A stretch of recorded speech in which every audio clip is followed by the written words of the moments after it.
Well, good morning again, everybody, from DriversEye Live, Mid-Ohio Sports Car Course. Apologies for that. I haven't had the coffee yet this morning. Just north of Columbus, Ohio, for the third round of the 2021 World Racing League. This is the Sunday 8-hour race. We've done one yesterday already. I think slightly less than 8 hours, technically speaking. We'll get to that in a minute. This is DriversEye Live. As always, so happy to have everybody's company for the ride. My name is Brendan Kesmerick, joined this morning by Joseph Woodrock. Good morning, Joseph. Hello, friends. We are happy to once again be joined by JT Tammy as well, who's with us at Barber. Hello again, JT. Good morning. And by Ryan West, who is back with us for the first time since Circuit of the Americas last year. Morning, Ryan. Good morning, everyone. As we said, apologies for the slow start this morning. We are very much spread to the winds. Like we said yesterday, this is not an on-site broadcast for us, but thrilled to be bringing you another round of the 2021 World Racing League once again. It may not look very different than where we started yesterday morning. A couple of damp patches around the track, although I would say considerably more this morning. It also appears to be fairly clear. I can tell you, not from experience, but through weather app of choice, that the weather is not anything close to what it was yesterday morning. Very, very much a chilly morning, very brisk. Expecting a lot of wind today, and maybe a passing shower as we get through the afternoon as well. That being said, Joseph, as we sort of work through the second of our two pace laps, or at least the kickoff the second of our two pace laps this morning. Yesterday's race ended up being won by the number 983 Will to Win Racing Porsche Cayman. It wasn't by a whole heck of a lot, just about 9 seconds over who it was. Well, I'll let you handle that here in a second. We yeah, it was over choice racing in the 511. Yeah, it was. You're right, 511. Yep, and then of course we're gonna keep going. This is the 01 of Hammer Motorsports. Yes. So I had the one on the brain because that was the talking point at the end of the race yesterday. There was a pretty substantial accident down the back straightaway. Just exiting the can't get turn 3, and initially pretty frightening scenes. The end result is that everybody was okay. The driver got out of the car on his own, but it looked something like an aircraft accident on the way past the start line, the back straightaway there. We can move on from that. We're obviously not going to see that car anymore today, which is okay. We got everything we needed out of yesterday, which is that everybody was safe. Driver's fine, and whatever money was spent on that car has proven its value already. But Hammer is back with the number 01, and they'll be and the 02, by the way. 8th. The 02 is streaming, so very interesting. So we still have two Hammer cars in the field. It's just a different pairing. Very interesting. Well, that's excellent to see. Hammer was not necessarily the main player yesterday. Why don't you just give us a very brief synopsis of what went down yesterday for our first 8-hour race? Yeah, I mean the word of the day was attrition, really. Attrition and if Scott would word it, stewards' decisions. There was a couple leaders in a couple different classes who lost laps to penalties, basically, and what looked like basically a walkaway victory for the 143 for Pro Sport, Aston Martin, turned into a DNF in 9th. So it was a tricky day. It was all about staying on track and not running into anybody and not passing under yellow, doing everything you need to do. Eventually, the 983 came out on top after basically two back-to-back safety periods. The first one caused by the Chattanooga Tourenwagen Meisterschaft car running wide at turn 9 and losing a substantial amount of oil on the way into the carousel. That caution flag was then immediately followed by the quite high-speed wreck that we saw with the one Hammer machine appeared to make contact with a lapped car, with a slower class car, and went just beeline left into the barriers, went across the track, impacted the second barrier, and landed on its roof just past the start-finish line. Obviously, at that point, that was not going to be a accident that we could clean up in time, and so the race did end about 3 or 4 minutes early. We are in very different circumstances today. It's not a hot day, as Brendan says. It's going to be really on the chilly side, and we've got some damp patches on the track, which is going to be difficult for everybody involved. It's going to be interesting to watch how quickly this dries up. Like you said, the thought is that it'll probably dry up reasonably quickly, but the sun is still low.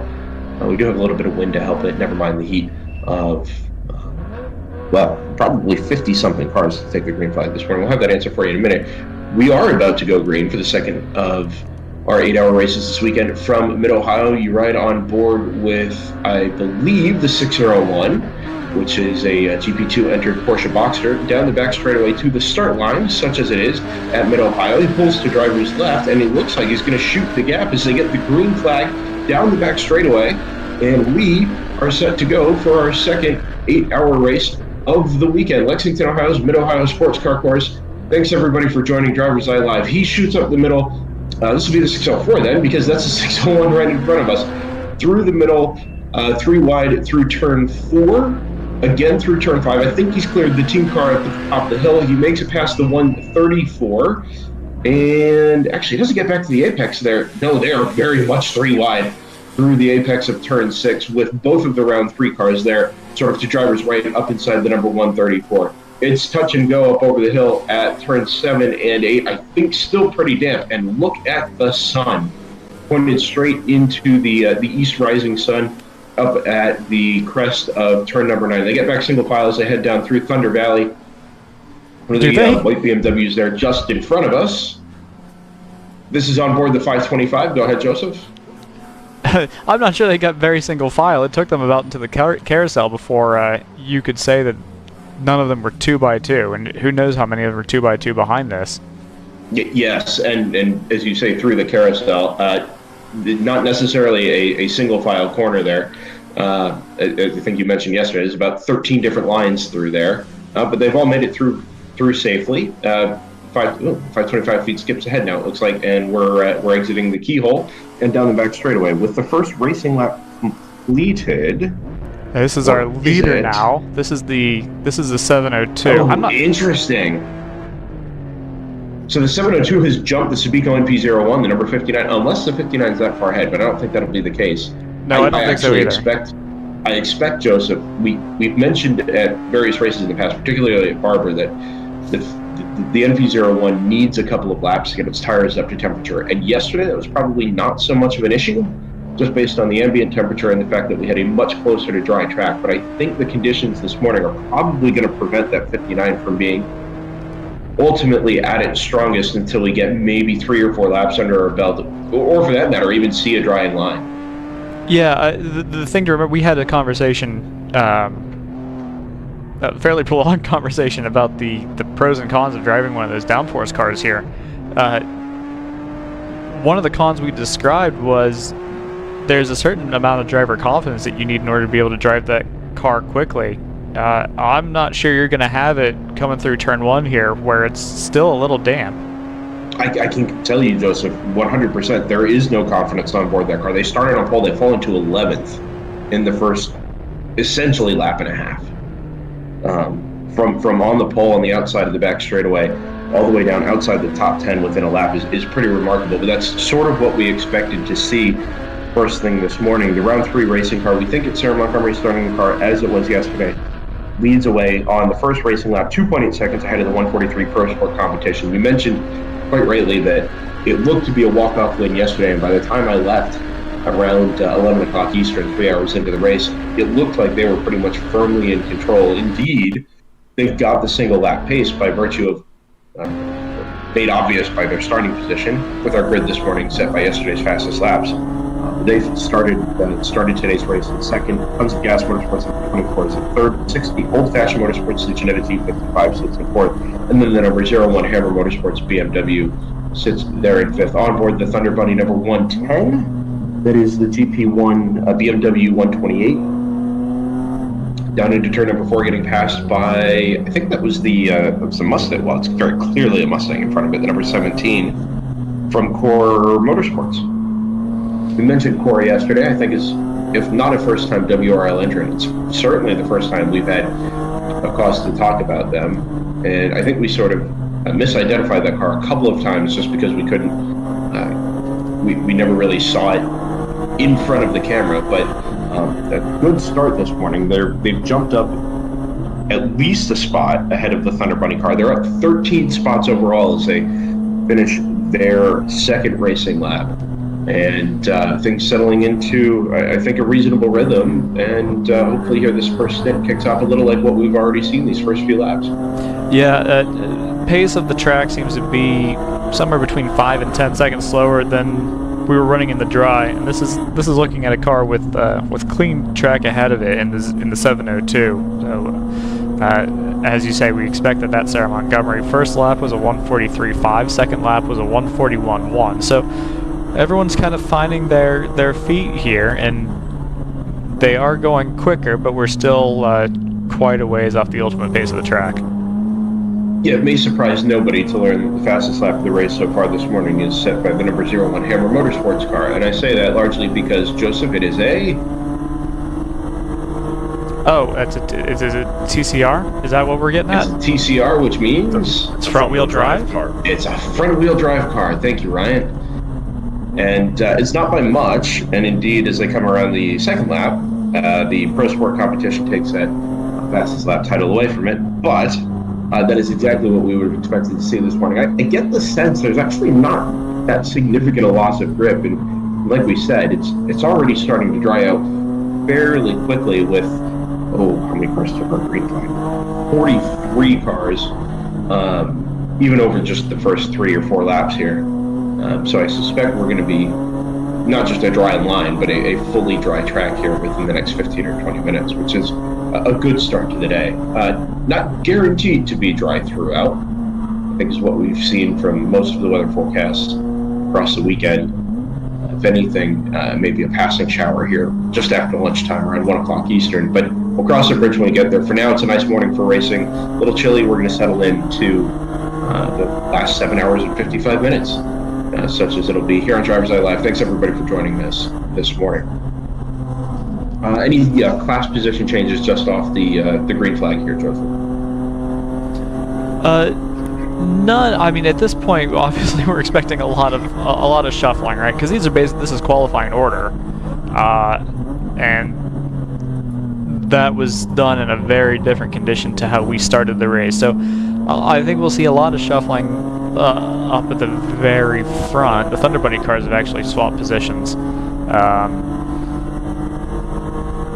And I'm not sure that there's anything quite of note yet. I think we'll see some shuffling for quite a while. So we'll have the initial shuffle off the start, and then the cars that had shuffled to the back, being a little more tentative about the damp conditions, are going to be clawing their way back up, and I think that'll be worth watching. I think that's a potential risk of some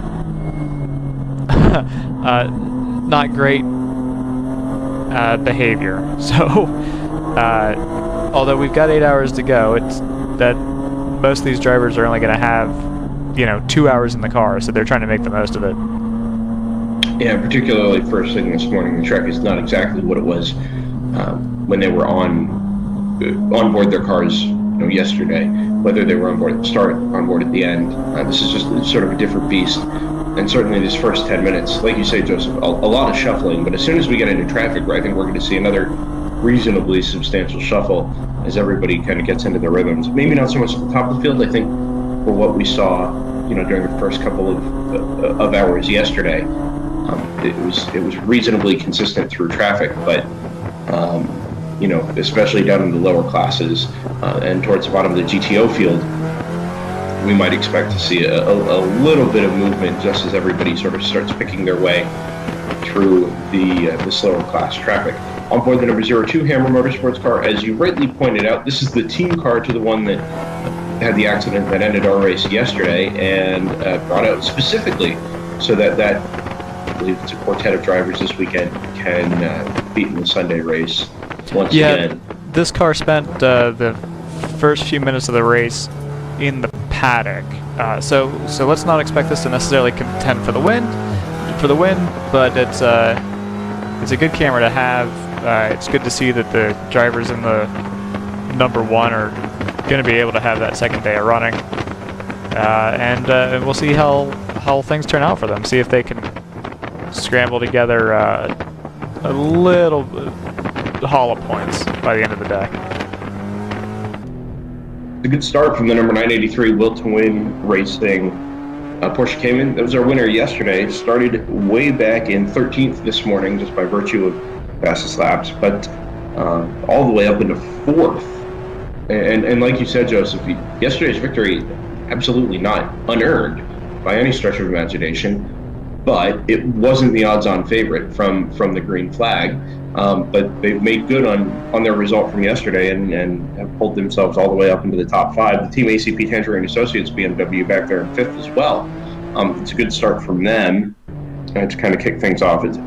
It's actually a really nice looking top 5 or top 10 there. It's a little shuffle from what we had yesterday. We're not seeing sort of a carbon copy of the start we got first thing in the morning. Well, it was 8 o'clock yesterday, wasn't it? And I think we may actually see a shuffle here. Yeah, I was just going to say, I think we're going to see a shuffle for second overall because the Tons of Gas Motorsports car came through in third, but only 0.004 of a second behind the Pro Sport Competition Aston. And indeed, as they complete lap number 6, that position has changed hands, and the gap has ballooned out to 1.6 seconds. So now the BMW number 24 is going to set chase on Sarah Montgomery, the number 702 Round 3 Racing Porsche Cayman. Was there anything yesterday in particular, Joseph, that took the 702 out of immediate contention for a win, or was it just sort of thereabouts, but never with the ultimate pace to really challenge? There were two things in particular. One was they were docked a lap for reasons that I don't think we ever sussed out. That obviously was a penalty for something, whether that was for an on-track infringement in the pits, unclear. But they were docked a lap. That was a big part of it. And then they spent about 6 minutes in, well, not 6 minutes in the pits, but they had a 6 minute long pit lap. So they lost an extra lap basically for, again, for reasons that we assume to be mechanical. Yeah, those are the two main things. And we thought that car had a decent shot at the win before those happened, so obviously a car to pay attention to, not just because of today's pace, but because of yesterday's as well. Tons of Gas Motorsports fastest lap of the race, a 1:36.5, and as I finish my sentence, Split Decision Racing, the number 484 takes the not call it title, but the honors away from them, at least for the moment. The BMW M2 Club Sport. It's a good start for that Club Sport, actually. Up from 14th into 7th, and a 1:36.533.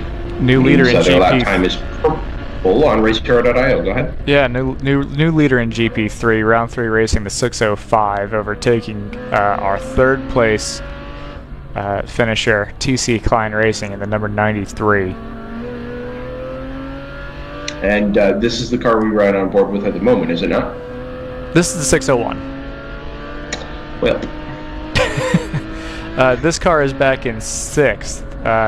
So good. Basically dead in the middle of the GP2 pack.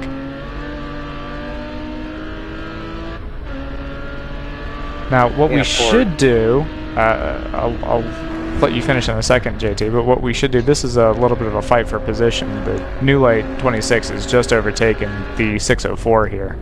So we'll obviously be looking to see if they can turn that into a little bit of a a little bit of a duel here, or if the new light car is just going to pull away. JT. I was just going to point out the 93 had a really good start at the beginning of the race. I believe they had lined up 4th in GP3 and had immediately gone to the front of the field in the opening laps. They're off to a good start.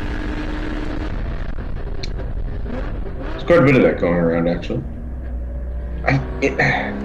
Every time we ride well, not every time we're on board, but a lot of these onboards, it looks like there's a real charge on down at the keyhole, and it's not necessarily the line you see out of a lot of pro drivers or pro cars. It's very aggressive into the braking zone, and the car sort of the angle of the corner sort of diamond off for the run around to the exit of turn 2. Of course, we're not using the chicane this weekend, as you've already seen from our onboards. I thought maybe the 604 is going to have a look at the inside on the way into turn 5. But Joseph, you made the point rightly yesterday that the corner is fairly off camber there, and with a big sort of hump in the middle of the corner.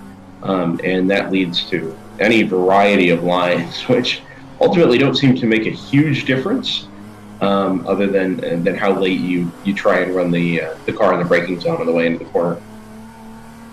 This is the carousel? No, I'm sorry. This is the keyhole. Oh, yeah. Yeah, there's a couple different ways to attack it. I think you watch most of the faster cars out there. Really, any Formula car, and I think that would include, even your sort of no downforce single seaters like an F1600. You would tend to see teams just kind of hugging the inside there as the Aston goes through. Yeah, we're in the thick of the traffic now. Yeah. Oh, that's a good little battle, actually. You see the Hammer car, the number 01 at the back end of that, and then I think the 484 jumps up the inside. But looks like the Pro Sport competition, Aston Martin right on back. That is a straight train of cars running through what I believe to be the GP2, GP1 traffic at the moment.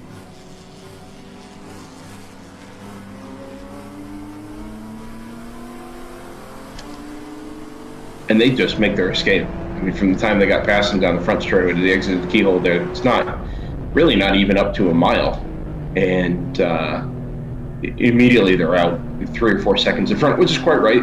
WRL is a multi-class environment. If you weren't with us yesterday, or you haven't joined the World Racing League before, GTO is our top class. It's Grand Touring Open. It's a power to weight ratio formula across all 4 of our classes today, but GTO in particular is down to 9.0 pounds per horsepower. And that it might include your TCR cars, like we see from Hammer Motorsports, your GT4 cars, your club sport type cars, so your BMW M2, your M240IR.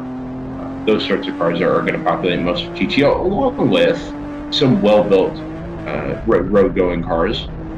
The Choice Racing car number 511 is one of those in particular. Of course, we have the 59 Stratus car, Speaking on B01, as we get past a little piece of debris on the apex at turn number 9. I just caught it looking up from Race Hero, and it looks like it's pretty much right on the apex curb. Let's see if we can get another look at that, either when we come back around on board the 702, this is your overall leader, or once we get on board a different car somewhere on the back half of the circuit there. In any case, GP1, 2, and 3 are the other 3 classes. General production is the GP symbolism there, and the power to weight ratio just sort of cascades all the way down to the bottom of GP3. We used to have a GP4. Interest sort of dwindled. It became cheaper and easier to go faster, and we've dropped class for 2021. But it's meant that we have really good racing and really good depth right the way through all 4 of our classes. There's that piece of debris. We do have a car that's gone missing in the 199 for Ramey Motors Racing and Pellegrini Performance. So I wonder if there's a connection there. It is possible. It's sort of an odd place to drop some debris unless there's been contact. I'm not saying it's impossible to be something else, but so I've missed it both times you've called it out. The most obvious candidate. Where around the corner is it? mid-corner right on the apex curve at turn 9. Interesting. Yeah, I mean, there's two ways that could happen. As you say, you could have a collision there. You'd have it coming together. That would do it. Alternatively, I don't know if you could cut that apex curb and leave something behind. I think we'd expect to see. I doubt it. Yeah. So yeah, that seems reasonable. So the 199 has come out of the pit, so that is still circulating. So we are still. Yeah. We've got a perfect record going so far. Although as you noted, we've got fewer cars on track than we did at the start of yesterday. Yes, and that's another point we made over the course of yesterday as well. Is that the track felt, it's not scientific obviously, but it felt like it thinned out fairly quickly. We started yesterday with something closer to 55 cars, and within the first couple of hours, it felt like we were down well into the 40s. And even just visually, watching the onboards, like you say, it's a 2.25 mile track, but the density is a little lower as it is, just because of the shortness of the pit lane down the front straightaway. We've had to cram a lot of cars into a very small space. But once we got a few hours in, it had dropped even further. And I think it creates a different dynamic too. JT, you were with us from Barber Motorsports Park. The race on Sunday was a little less densely populated there than Saturday, and it's normal for races in the World Racing League. But even 55 cars around, I think, a 2.3 mile track, which is what we had at Barber, was still pretty frantic. Yeah, and due to the nature of the track, we were seeing just a lot of issues, especially with attrition, and so we spent a lot of time under caution, which hopefully we won't see a lot of today. Yeah, Joseph, I had to step away for a good portion yesterday, and I'll have to do the same a little later on today, but I get the sense that there wasn't a whole lot of full course yellow through the majority of the race yesterday. No, it was a really disappointing way to end the race, if I'm honest, because we only had, I think, maybe 2 full course cautions up until that last half an hour, and then everything kind of, it kicked off and then it didn't, basically. There was a question in the, I think I forgot to mention, and JT addressed it in the chat, but there was a question of what's the condition of the driver, and what we were given from Tim Myers of Hammer Motorsport was that the driver was, I think it was Paolo Salvatore. The driver was perfectly fine. It's a world-class TCR car, roll cage, coming out of Audi Motorsport, so it was in perfectly fine condition, other than the fact that it was the corners were pretty comprehensively ripped off. Yeah, so that's a better look at that debris there at turn 9. I had initially just sort of assumed it was a wheel well cover, a quarter fender. It is not. It appears to be most of a splitter, or most of, I guess, what you could call an air dam or a front bumper. Oh, see, I thought I figured it was a rear bumper cover. It could be off the rear. It was tough to tell just based on the shape of it, but it was a lot bigger than I had sort of anticipated based on the initial angles we got of that debris there at turn 9. I guess the next step would be to identify the car that is missing a front or rear bumper.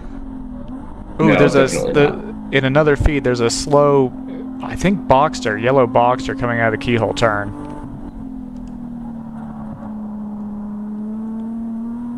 As we said, not on site this weekend, so I don't have immediate identification of bright yellow Boxsters. We'll switch over to this feed briefly, and we'll see if that car is still at the exit. It looks like a held yellow flag at that marshal post. I'm not sure. That'll mean that the car is, if it's a yellow, that car is stationary. It is. Well, give it about a minute, and live timing on racehero.io, which is what we use for live timing. It's where all our data is sourced for our tickers and everything that we use to follow the race here. We'll see that car come up salmon on Race Hero, and we'll have pretty positive identification of who that is stopped, as Joseph says, just to the exit of the keyhole turn. down the back straightaway, just sort of before the first short course cutout. And I hadn't noticed, well, I hadn't realized that they leave the barriers up from the rallycross section of the track, and now you have basically a solid concrete barrier right up against the edge of the track down the inside as you exit the hole and head up the It's back not a straightaway. concrete barrier. I believe it's a tire barrier. Just tires. There's no concrete to back it or anything. I don't think so. I think it's backed by basically the dirt mound, because that was a flat top jump when ARX was coming to Mid-Ohio. Okay. So they've basically had to tear up the entire inside of the keyhole for a series that lasted for 2 years. That car is the 199, Joseph. So that'll be the car that was just in the pit lane. Yeah. Okay. Out, So clearly still nursing something. Now, it did look like that car was largely intact, so I have no reason to believe that there was any contact there or anything. And even the debris down there at turn 9, we had maybe initially theorized that if there was contact, that was the only car that went missing in the immediate aftermath of us finding that piece of debris. And it doesn't appear that those two things are linked. Yeah, interesting to note that obviously that's a downhill run that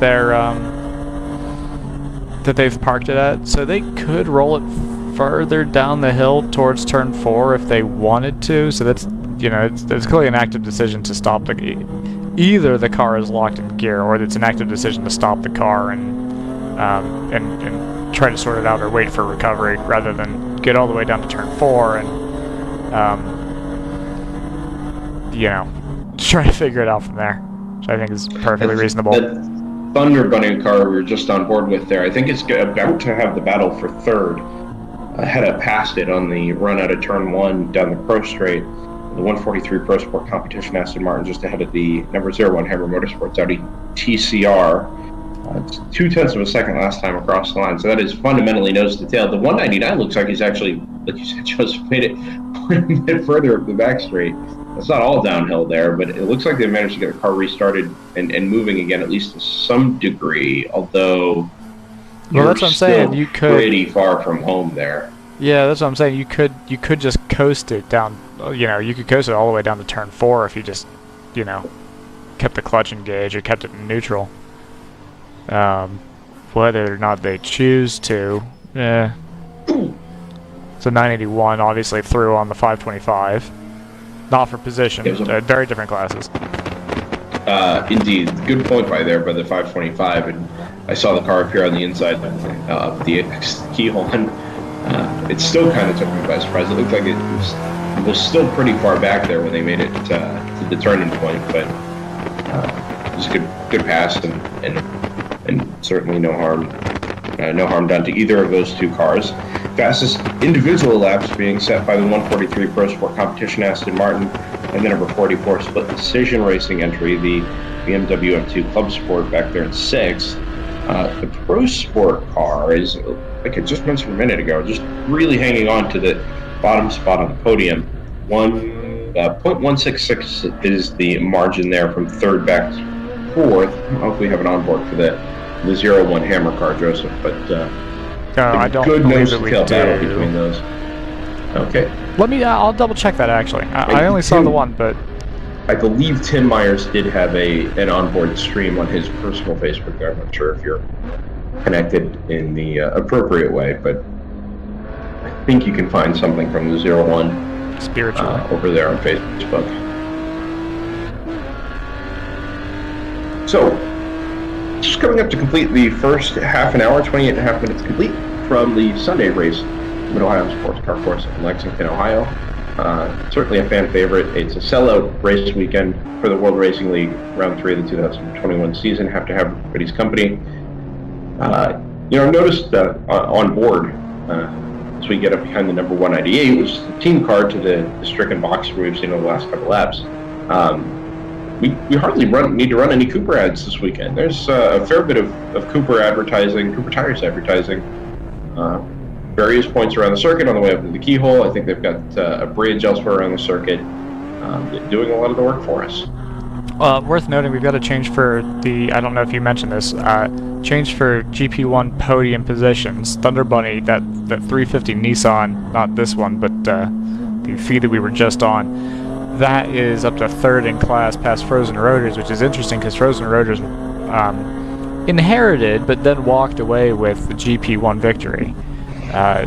So worth keeping an eye on their progress, Frozen Rotors' progress the rest of the day. And we absolutely will. That was the car, you said it inherited the lead, just very much at the end of the race. So that was as a result of the, that wouldn't have been Fat and Furious, would it? That would have been no, Fat different class. GP2. Yeah. No, they inherited the lead with about I want to say about 3 hours or so to go, but had no plans on relinquishing it. So they ended up taking that one pretty handily. We should talk about what happened in GP2 because we're gonna have to talk to RJ about that one because I'm not totally sure how scoring went down on it. They were involved in a collision down at the S's, and we were concerned that it had possibly been the car that was involved in the collision with the one. That ended up to not be the case. The 525 was involved in a different incident, a little further down the road, basically about a quarter mile down the road, and didn't finish its last lap. So it ended up on the same lap as I believe the 601. I don't remember from memory. It was the 601. Ended up on the same lap as the 601, and I was a little not confused but unsure as to who was going to get scored for the victory for that. And I believe, Brendan, from the information you have, it sounds like the 601 was given that victory. It was, yeah. The 525 was, pull it up here in just a second. Race Hero. Yep, let's go to results. And just like that, we're looking at results from Saturday's race at Mid-Ohio. So GP2, yeah, round 3, number 601, Fat and Furious, number 525. The margin is listed as a gap on Race Hero, but I think that's a function of the fact that, like you said, they were on the same lap, and with 525 essentially only completing about a third of its final lap, or half of its final lap, 601 came around and took checkered flag a couple of minutes early, like everybody else, completed 259 laps, but was the only car in the class to do that. Everybody else was at least a lap or two behind, and like we said, it awarded the 601 the victory. It's still a legitimate victory. It's not a scoring artifact or anything like that, or a change after the checkered flag. But 525, the car that was leading until contact. Yeah. Yeah. Yep. And very much on the last racing lap there. Took it out of contention. 30 yesterday, by the way, Wild Motorsport / the Massholes. I don't think we've ever seen them in the World Racing League before, and if we have, it's certainly not been the race that we've commentated, but I hadn't had any opportunity to even mention them over the course of the first 3 hours yesterday. They were just mired down at the bottom of GP2. As you said, it was a race of attrition through most of the field. It looks like they were able to take advantage of that, and they wound up right at the bottom of the podium in GP2, which is an awesome way to sort of kick off your 2021 WRL campaign. Yeah, it appears to have, that attrition appears to have had implications for the rest of the weekend, basically, because we've got quite a number of cars in GP2 that did not take the green flag. I would say most, it might be actually a majority of the cars that didn't start the race were GP2 entries. So that's a slightly abridged field, and the reason why that matters is because I think that class might be in this position where below a certain number of entries you actually get fewer points awarded for a victory and so on down the order. So there are weirdly potential championship implications to cars not starting a race. There are, I believe, that threshold is quite a bit higher. I'll double check the rule book, but well, when I say higher, it's something like 4 cars or 6 cars. As in, it's a higher bar to clear to not be awarded full points. It's a lower bar to clear. It's a as it were. Yes, I guess. Allow me to just clarify that. We haven't really discussed the championship situation, and I understand it's not a pressing issue, but we are 5 races in, halfway through our 3rd round here. What's that? It's April. It is. It's like I said, it's not a pressing championship issue, but it is important to remember that this is not just a collection of individual races in the World Racing League. There are season-long points here for both a Midwestern division, an Eastern division, and then the national championship when we come to Circuit of the Americas at the end of the year as well, and plenty to talk about with the World Racing League headed through 2021. Hopefully most of you here on DriversEye Live. We've been really privileged to be a part of the growth of the World Racing League over this season. And when I say growth, it was basically something like 35 cars at New Orleans at the end of January, which is a quick turnaround from where we were at COTA in December, and then every race has sold out since then. That includes Road America next month with, I think, 89 cars on the entry list. Daytona is the first race after that, the first weekend in June, and that registration will open up, I think, in about 10 days' time. I think it's April 21st, and Heartland Park Topeka, or Heartland Motorsports Park, such as it is these days, is going to open up right around the same time there on back-to-back weekends on the early part of June. We'll get to discussing some of that and all the excitement around the 2021 World Racing League schedule. But in the meantime, we've got a race on. Not a terribly close one at the top of the field, but nevertheless it is a race. We're just on board with the leader, the number 702, round 3 Racing Porsche Cayman. 11.5 seconds out in front. Assuming it is Sarah Montgomery, like you saw on the bottom right-hand corner of the screen, the Sentinel camera and all the data fields that are able to be published. It's been a really, really nice start there from the 702, and I think we're sort of robbed of a good performance of that car at Barber when it was taken out in an accident early on Saturday, which took it out for the rest of the weekend.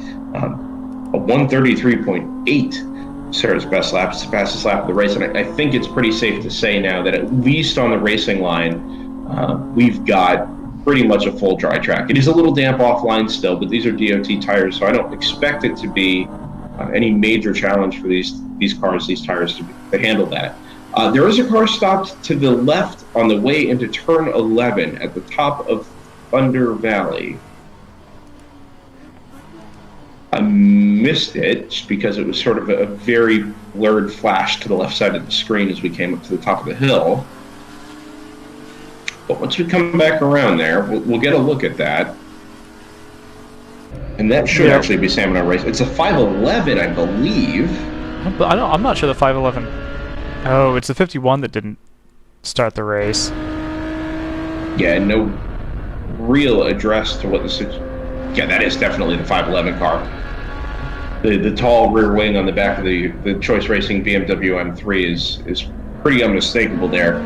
And a car that was actually in contention for a good part of the start of the race yesterday has made it just 20 laps into the Sunday race, just over half an hour, and is now stuck to the left side of the road on the way up into the top of Thunder Valley at turn 11. 60, the old-fashioned Motorsports Ginetta G55 GT4 cuts through ahead of, I believe this is the 604, Christian Malouf starting that car. And it's been a good start again from that number 60. I'm going to walk that back a little bit, actually, down in 11th.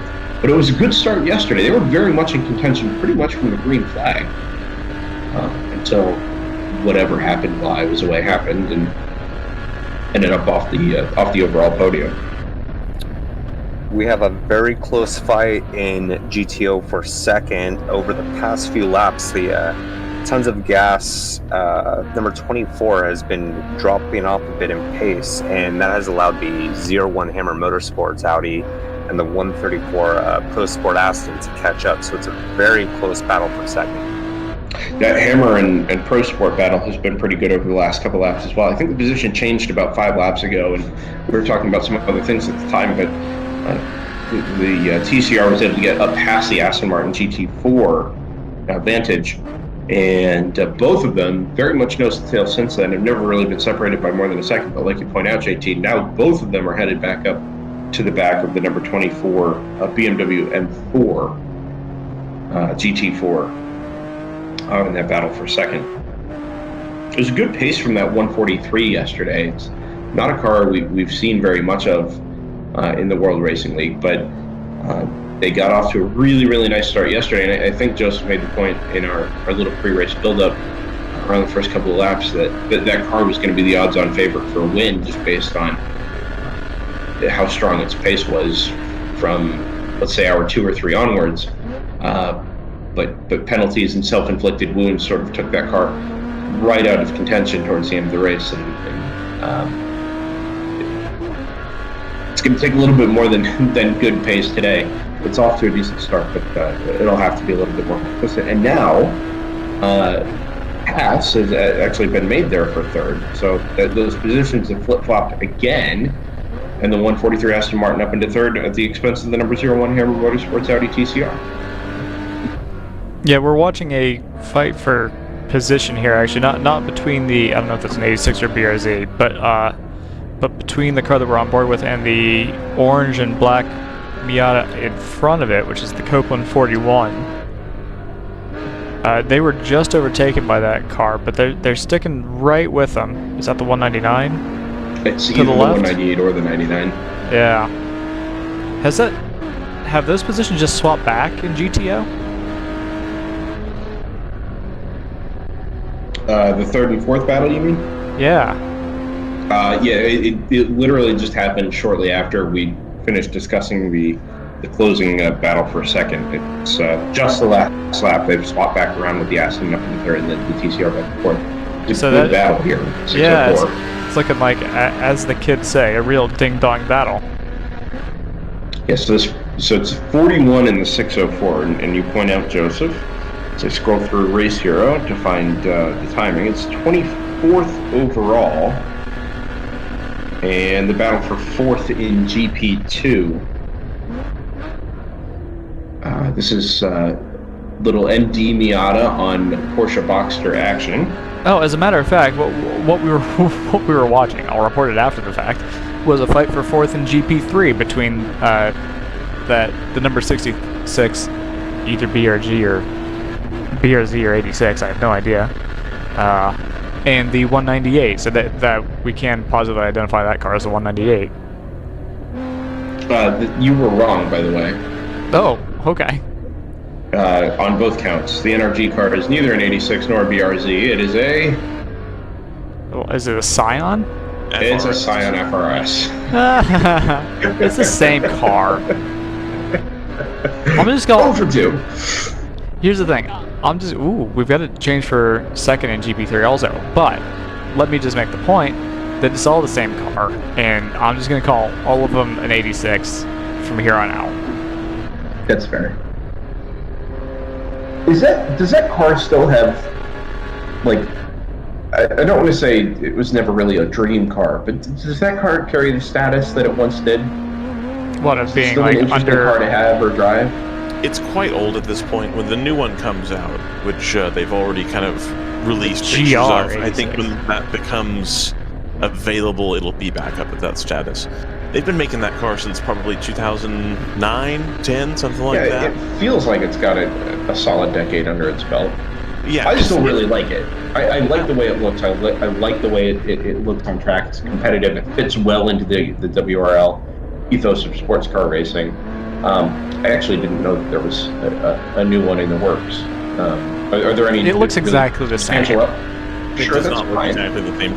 Joseph's talking nonsense. The new one does not look exactly the same. They slightly modified the wheel wells. Are you sure you're talking about the same vehicle? Yeah. Because the new one's quite different. The new one looks fantastic, I think, and they're going to a little bit bigger motor as well. I think it's going to be a really good club racing contender because they've gone to a 2.4-liter engine instead. Currently, the FRS 86 whatever has a bit of a torque dip as you get kind of a moment there from Mr. Malouf. They currently have a pretty decent torque dip that you can tune around, etc. In the mid to high rev range. They're going to get rid of that by having a little bit more power with the bigger bore. So I think that'll be a really good contender moving forward. But again, we're probably still a good 10 to 18 months away from those cars being out in the public eye, if you will. Well, when you join us for the 2023 World Racing League season on DriversEye Live, absolutely. I'm sure you too will be able to find the new 86. Yep. The advantage of these 86s, and it's just like most of the stuff that we see through here, you can pick up a Porsche Boxster, just a normal one, as featured by some of the front runners here in our World Racing League at Mid-Ohio. You can pick one of these up for under 10 grand, and usually under 5 if you're willing to work on it yourself. And it's the same thing with these FRSs. You know, you can get a decent FRS or BRZ for under 10, you know, as little as 5 if you want a rough one that you're going to hack up anyway. There's a lot of really affordable options out there with regards to sports cars available. The price of first-gen, you know, Miatas, NAs, and NBs is starting to go up considerably, so I think we'll start to see fewer and fewer of those around as they wreck, not necessarily being replaced as quickly because, you know, the prices are going up tremendously. But the NC MX-5 is just starting to get into kind of that sweet spot for being cheaper, so I do think that, you know, by 2023, as we're talking about, by the way, this is that's going to be a good platform to move forward towards. Let's hear it, Joseph. This is a fight for position. We're staying on board the 604. The 601 is just, I believe, just overtaking it. It's not reflected in timing yet, but it is in front now of its team car. So 604 is falling down the order. 601, I haven't looked at lap time, so I don't know if they're going to be quite, as we've now got round three cars in the same shot. I haven't looked at lap times to see if the 601 is going to be clawing back time on the 41, but that'll be worth keeping an eye on, I think. It looks like the 41 is a little bit quicker. Round 3's ultimate pace is about 4 or 5 tenths off of the number 41, and their last lap was about a full second adrift. So some of that will have been the pass on the team car. Right. Lost a little bit of time up behind the 604. But that being said, I think it's more owes to a really strong pace from the Copeland 41. It's been a really nice start from that car, and you know, we were watching on board with the 604. They were nose to tail, and then the ND Miata Copeland just sort of skipped off into the distance.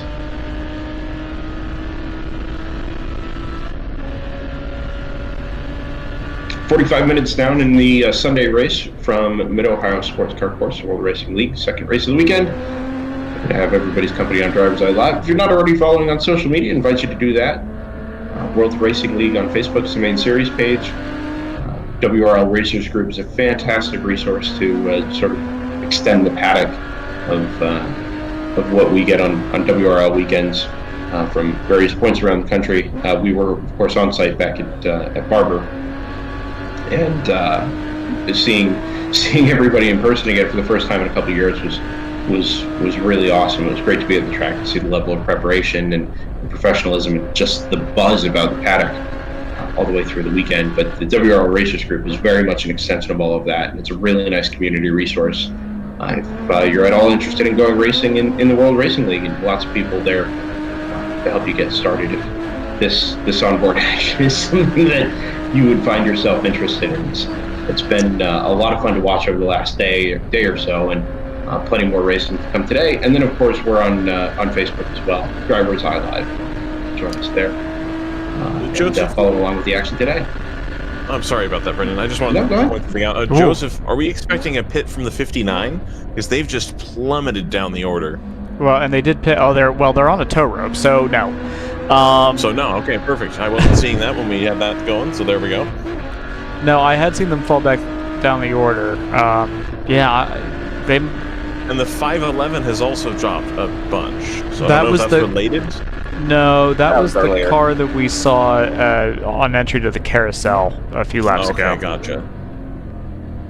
Got it. I don't think I've breached this side of the timing screen recently. So yeah, that 59 being on the tow rope, probably not what you want to see. I'm sure the rest of the field is probably excited that one of the faster cars at this track is having some issues. That kind of opens it up for everybody else in GTO, no?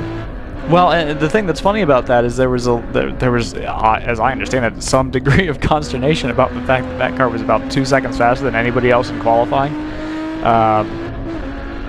For reasons that we discussed yesterday, it's not a road going car. You can't, as far as I'm aware, you can't buy a road going version of it. You cannot. So, and what the engine that's in that is that a Miata engine? It's allegedly a Miata engine, but I'll let JT, the Miata expert. I'm merely a Miata peasant. I'll have JT explain. Yeah, I believe it's from the NC 2-liter, I think. If I remember It is a 2-liter, yeah. Yeah, I believe it's the engine and transmission, I believe, is from the NC, and that's why it was originally a good entry to that kind of racing. If I remember correctly, it was priced at around $60,000. So what I'm hearing is that it's basically a kit car. It's a Miata prototype. I think when it came out, it was a really good idea, but that class has not been as successful as I think NASA would have hoped. They were really hoping to kind of catch lightning in a bottle with kind of their own Spec Racer Ford type deal, and it just hasn't taken off. Yeah, It's kind of a shame. I got the sense it was supposed to be something. Oh, we've got. Oh no, okay, they've just made their way over. But is that a second car under tow or just an escorting? No, it's a second. It looked like maybe the 78 is slow behind them. Yeah, that is odd. They just attached a tow rope from the back of the NV01 up to the front of the 78. The elusive double tow. I mean, that's kind of what it looks like. That's not accurate. I want to make that clear. That's not happening. It is an odd look, though. I'm not sure what the situation is there. It might be the 80. Is the 87 the Civic, or is that another one of the? That's the 187. If are you certain that car is a 78? It looked like the 78. It might be a team car of the 78, but I'm missing the 87. I have the 87 as being in the pits. Okay. No, I see that too. At best on its out lap. If it's the GP3 JNR, then it should be a Honda Civic. Okay. Then it's not that. I'm missing the 242. Is it also. the 199 again, Joseph? No, the 199's a yellow Boxster, isn't it? I couldn't think. It was very washed out in the sun. I really couldn't get a good eye on it. But I don't have anybody else missing at the moment. The new light car is into the pits on the end of its 28th lap. That's the end, one of the other Indy MX-5s. Doesn't look like what that car was. I feel like I'm watching an SCCA like Boxster race. The irony there being, of course, that the Boxster spec Boxster class is a NASA class. Ooh, spicy. It's a good battle between these cars, though. Yeah, it's not just nose to tail follow the leader. I mean, there's been some really dynamic racing between these two cars. Yeah. Which is fascinating, given A, that they're team cars, and B, there's 7 hours and 9 minutes left to go. Yeah, if you pay for the seat. A little bit, since we've spent all this time on board the 604, actually, we should talk about the Sentinel cameras. We are not sponsored by Candelaria Racing Products, but we do use their feeds a lot to cover the World Racing League on DriversEye Live, and it's a fantastic little unit. This Sentinel cameras, the battle. Oh, this is a good battle for second as well. That's the second in GTO battle, nose to tail, second, third, and fourth with the 24 who scoots up to driver's right. The Aston Martin tries to swing around the outside in the braking zone. I'm not sure that was a move. That move was necessarily right on from the start.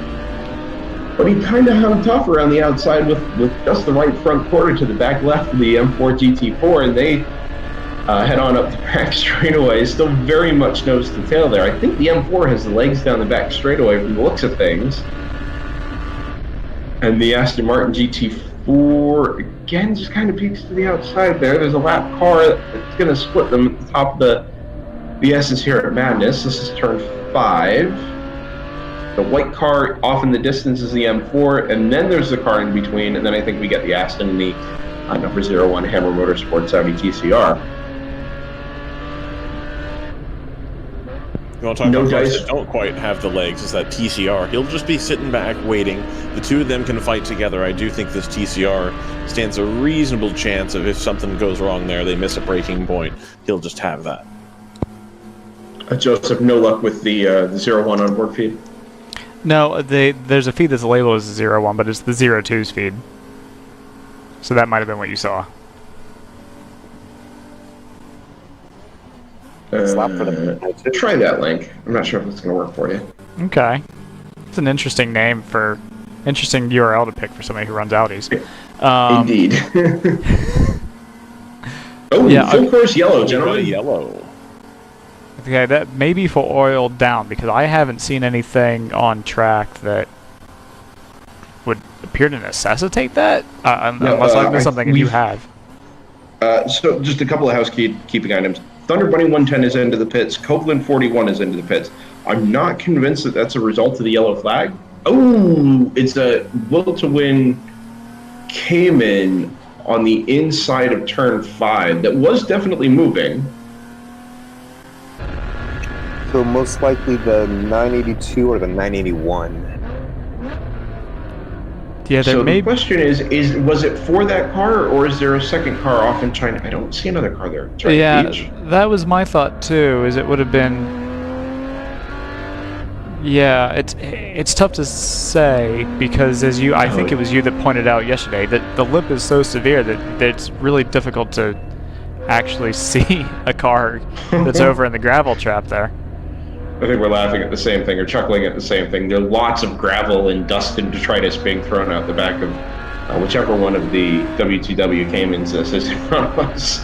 I think that'll be the car that just rejoined. I'm looking over at the 525 feeds, and there were several takers to the pits. I was a little surprised by that, if I'm honest. Well, it's funny you say that, Joseph, because this is almost exactly the same time as we saw our first full course yellow yesterday. And that was the strategy, right at 56, 58 minutes. I'm missing the 508. To the pit lane.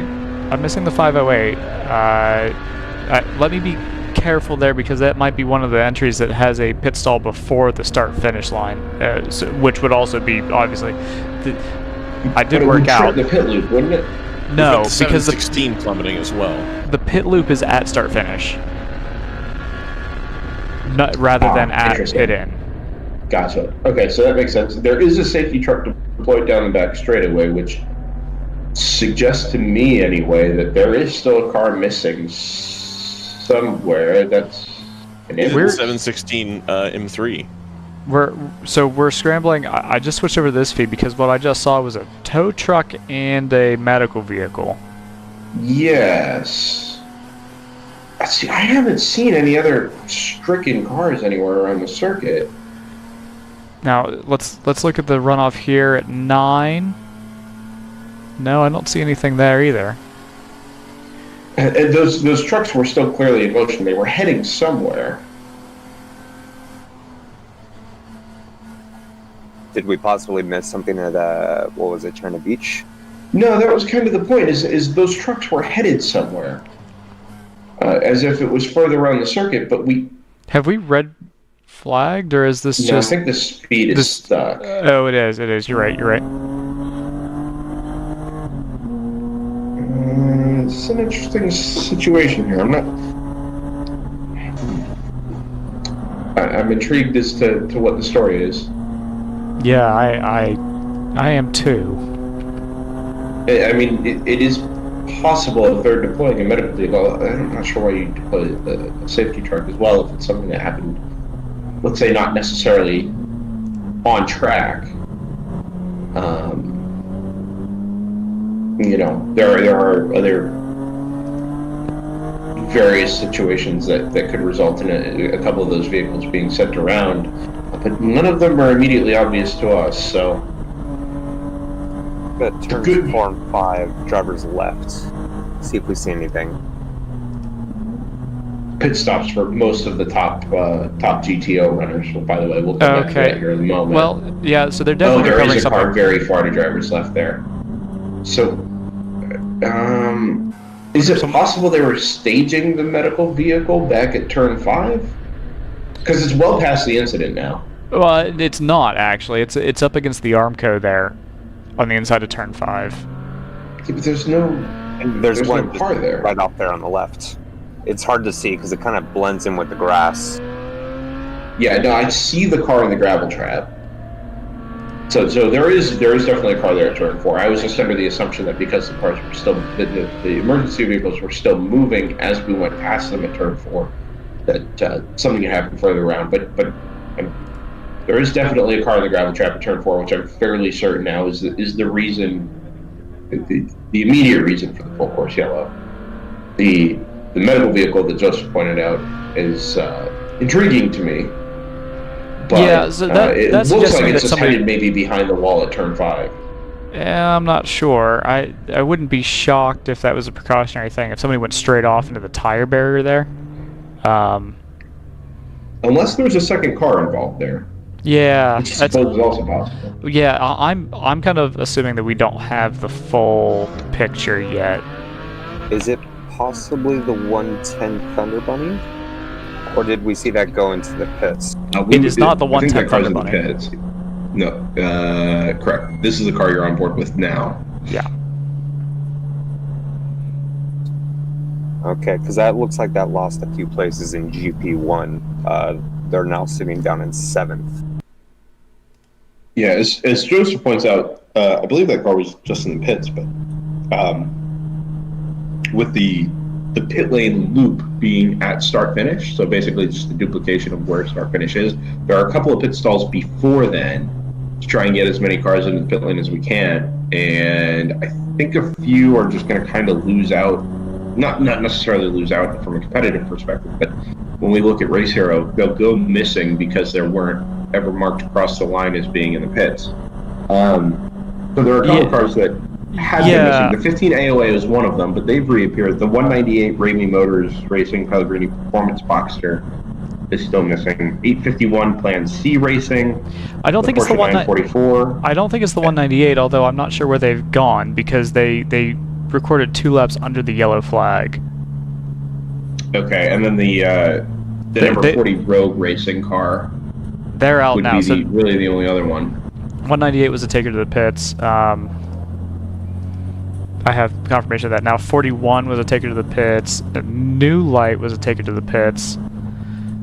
Yeah, New Light's lost a lot of time there. They were up in, I think, the 25th, 26th overall. I would put my money on it being down at 41st. I would put my money on the 40 being involved.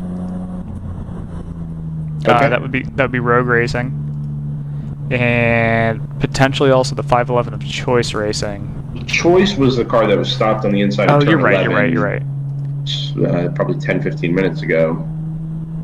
They can have more problems. That is true. I had not seen them back out on track. No, I'm suspicious. We know. I'm suspicious that we're missing the 40. Okay, and we have reason. Oh, the Plan C car has completed a lap under yellow. So you're right. I'm pretty confident then that this will be the Rogue Racing number 40 BMW M3.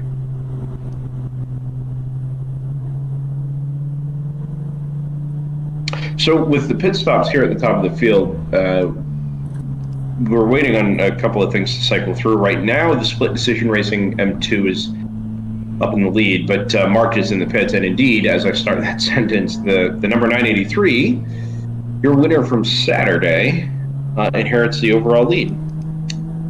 I assume just by virtue of, it's by virtue of having not pitted, not just having a quicker stop. They didn't pit at all. Almost all of the round 3 cars are in the pits right now. Yeah, the 702 is already come and gone, but this will be the GP. These will be the GP1 Not trio, they're a GP2 duo, excuse me, 601 and 604.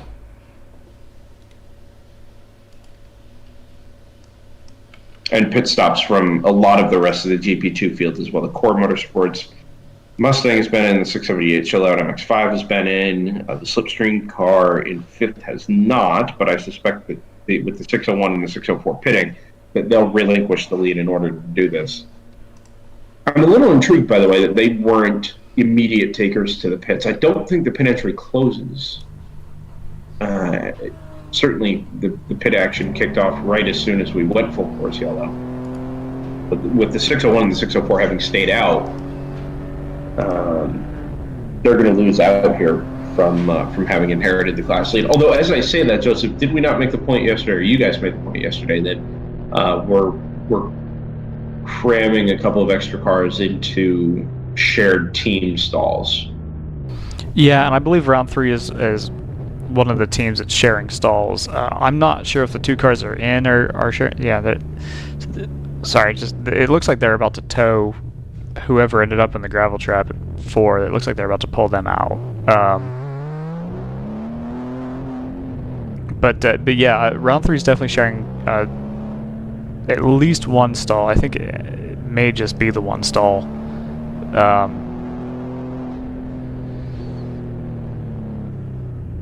But I guess if you've got 4 stalls, you can always just. I don't know if there's any provision for penalizing somebody who pits out of place, but if it's your own stall, you're not going to protest yourself for it. No. And at that point, what is out of place anyway? If it's just a sort of a team, not that it's a team area, but and there is also the course of available pit staff there as well. Fielding 4 cars. There's no. And I believe you had to you had to be registered as a driver to enter the facility, right? So. No, you're allowed. Team members, as far as I'm, unless it's something specific to Mid-Ohio. I thought I saw something in the supplementals that you had to be registered as a driver. Registered. There's a declaration form that goes along with a lot of these WRL events, and I believe you've got to be declared on that form in order to gain access to the facility. That's certainly the way it was at Circuit of the Americas last year for the U.S. Endurance Championship. So we continue under our first full course caution of the day, Mid-Ohio Sports Car Course. 1 hour and 4 minutes gone on our second race of the weekend. Rounding out 16 total hours of racing action from Mid-Ohio, never mind the 8 hours of practice qualifying, roughly 8 hours of practice qualifying we had during the day on Friday. That's a new, not a new thing, I guess, for the World Racing League. Practice qualifying was in effect last year, but previous to that, the grid was essentially just set by first come, first serve within a class structure, let's say, where it wasn't just, when you showed up to the grid, it was set up by GTO, GP1, 2, 3, and 4. Last year, after the World Racing League changed hands, practice qualifying was brought on board as a part of every race weekend. WRL now has the track on Fridays, so you, in addition to your wheel-to-wheel competitive experience, your will to win, competitive, yes, that's so bad. Your they're gonna have to change their team name because you can't get it right. No, and the worst part is I'm getting the other one wrong. When I mean to say wheel to wheel, I end up saying will to win. It's a disaster. It's not good. My sleep situation isn't great either, which I'm sure is contributing more than a little bit. But do you get coffee? No. Why not? Because I don't. It's a long story. I don't want to go into it. No, go into it. We don't have anything else to do. So there's no veil to pierce here. My sister got married yesterday. I did not wear a veil. This is why I scooted off, and why I'm going to scoot off again today. I spent a little time with the family, but we moved into a guest house. Have your family in Arizona? sort of on the same property, and I didn't want dirty dishes and mugs and stuff in here. Incredible. Also, I'm not sure we have K-cups in here. I think we may have to go get some. So, do you only have a K-cup machine? In this guest house, yes. Wow. Yeah, also, we don't have coffee in here, so we won't even be able to make a pot. But there's a fantastic coffee company here in town called Dutch Brothers, which I guess is a product of Portland, Oregon. Shipley's. Hi to any viewers Donuts on the West Coast joining us along for the ride. But Dutch Brothers are fantastic. So, maybe there's a little bit of that in my future. Dutch Brothers not out of Portland. I believe they're actually out of like Grants Pass, which is a little bit further south. Oh, you know what? I think you're right. Yeah, I think you're right. I think it's closer to either Eugene or Corvallis. It's somewhere down pretty there. sure it's Grants Pass. Well, I will take your word for it. But your point that it is not Portland, it is somewhere south of Portland, I think is correct. Correct. Yeah. Have you had the Dutch Brothers? Big deal in Northern California, Dutch Brothers is. Really? I didn't know they made it. Huge. Famously, Northern California, right next to Southern Oregon. Weird that. Yeah, what are the There is chances? one in Sacramento, but it's a much bigger deal up north. There's several in Chico, for example. Oh, man. I miss Chico. Although I will say, the further and further I've gotten removed from spending time in Chico, the less I miss Chico. That's fair. It is founded in Grants Pass. I think I've been to the original one. It's sort of like their buildings are very minimalist. It just looks like a bunch of shipping containers stacked on end. They actually come in a truck. So the roof and then the rest of the building is two pieces, and then they just slap them together. Interesting. You can only be a franchise owner if you've worked there for 2 years, I believe, but then you only have to have 10 grand to put down. They'll help you finance the rest. Are we advertising for this coffee company? No, I was just going to say they're not sponsoring us, but it's a nice discussion to have here. There's still some work going on down at Turn 4. Do we? Hey, is there anybody who is sponsoring maybe either us or the series? Do we know? Is there anybody doing that? Shipley. Okay, Donuts. but actually, you know, well, like I mean, a sponsor- tire is in its own way a donut. You can do donuts with tires. That's true. Huh? Also, a spare tire, commonly colloquially referred to as a donut. But Joseph raises a solid point. In addition to the Cooper Tires advertising banners you see around the circuit, with their partnership with the Mid-Ohio Sports Car Course, the World Racing League is now partners with Cooper Tires. Cooper Tires! It's a good partnership and one that I know the WRL is excited about. I know it's one that Cooper Tires is excited about. Got looped in on an email chain there. Everybody excited to get this partnership underway for the 2021 season. And that is my official PR statement. So, Joseph, if you're ready to do that... Oh, am I ever? Let's take a 30-second break and be back just on the other side from this word from Cooper Tires.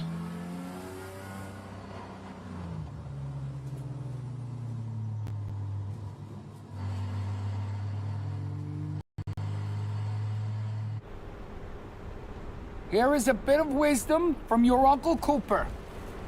Tires exist on a spectrum. On one end, you got too much tire. On the other, you don't get enough. Both ends are rip-offs. You're either paying for more than you need or needing more even after you pay. So if you want a tire that costs what tires should cost and does what tires should do, go right for the sweet spot. Go with the Coopers. Cooper! And the World Racing League has indeed gone with the Coopers. Tires, wine, oil, belts, shoes. Is Cooper Choose so them all wine? along the same Is this lines. beat poetry? We were just talking about Southern Oregon, so anything is possible. And the Shakespeare Festival's coming up, ladies and gentlemen. Actually, I don't Is it know if actually? I don't think so. I think it's a May type deal, but it wouldn't surprise me if they're delaying that. I had somebody at my sister's wedding say to me last night, "Do you remember iambic pentameter?" Oh God. Do you remember Hold on, what is iambic pentameter? Oh, is that like a mnemonic that they use to teach people how iambic pentameter No, works? I'm not sure what the context was. It was very late. But anyway, we're Was it about to move on Shakespeare? from this because I think we're headed back to green flag racing from an Ohio sports car course. Boogity, boogity, boogity. Let's go green, boys. This is actually quite a big stack up here. I know we're 40-something cars deep to start the race this morning, but we're not even up to turn 11 yet, and the 525, the 601 are involved here. I think this Porsche 944 in front of us. It is the blue and white car. Quite a bit happening here, and it's all very far back from the start-finish line. It was meant to be single file, but passing resumes as soon as green flag racing resumes. Through goes the Janetta number 60, past the 525 we're on board with now.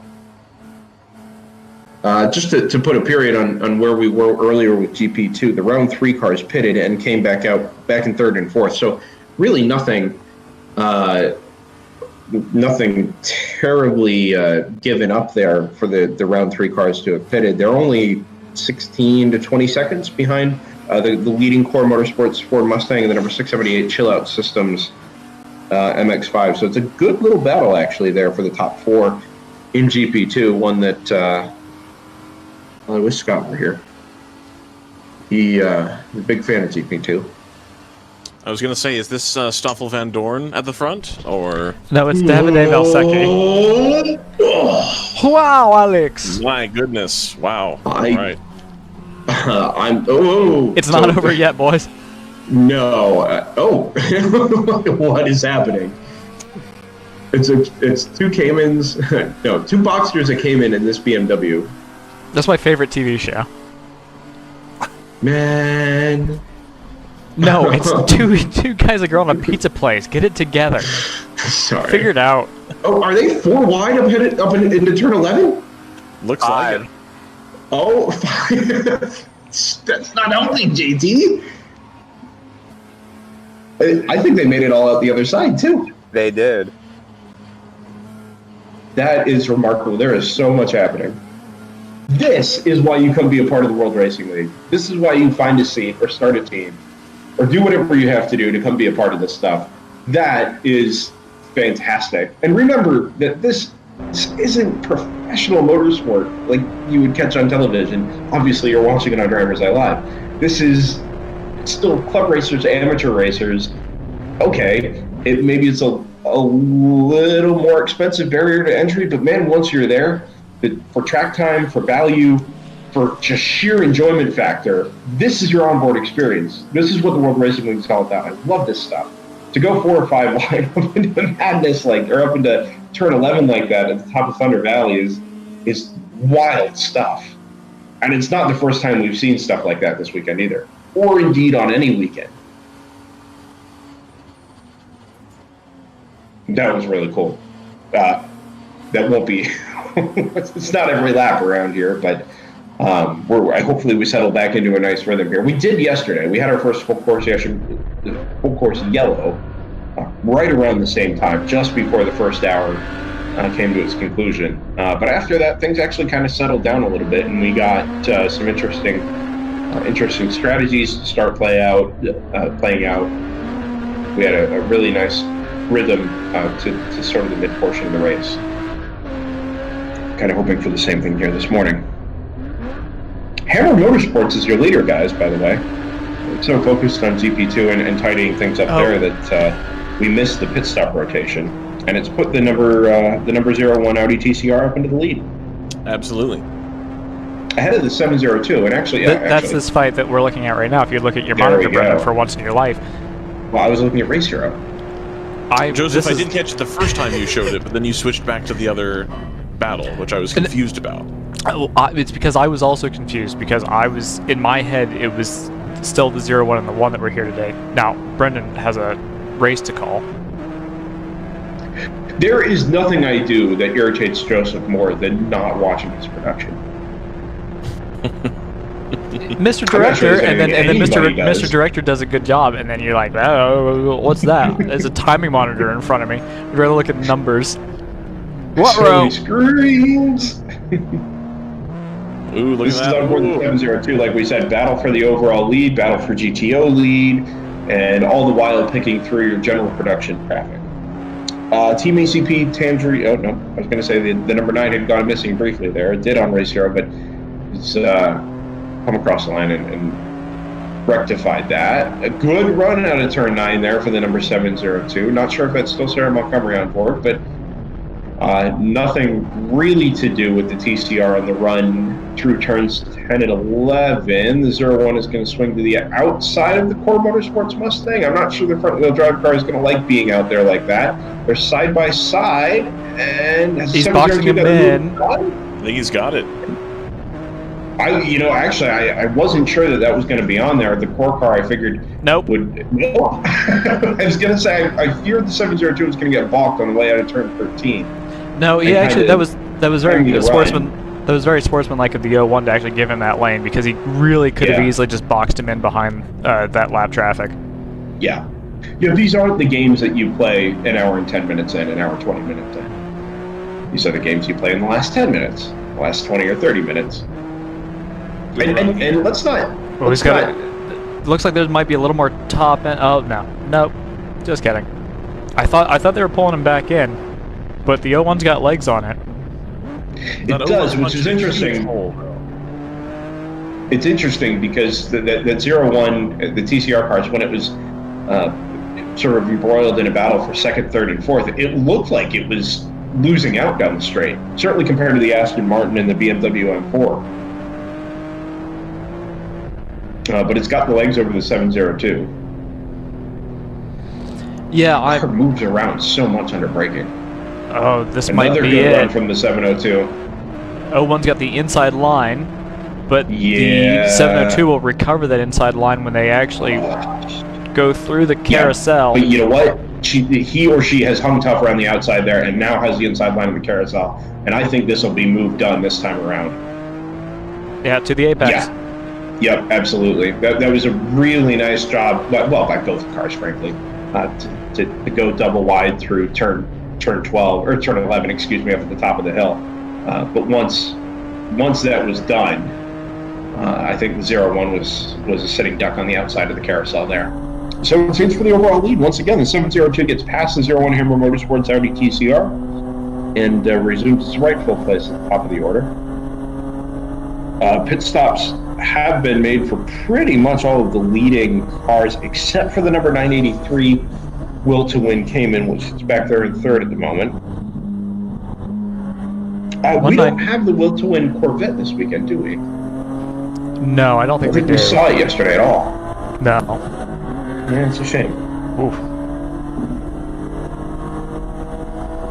Well, they do have 3 cars, correct, in GTO?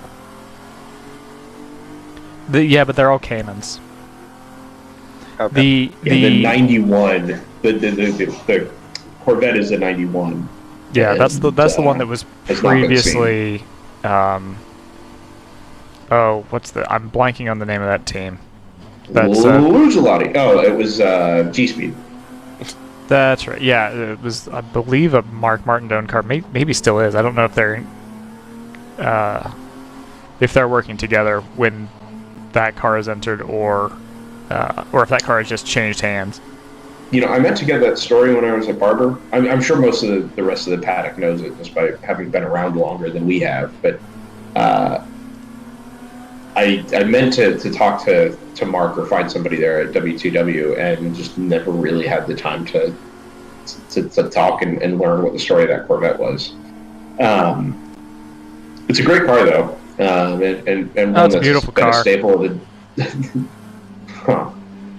It's been a staple of the WRL paddock for a long time. It's kind of a shame not to see here in Mid-Ohio. But that being said, I'm not sure it would have been terribly competitive here anyway.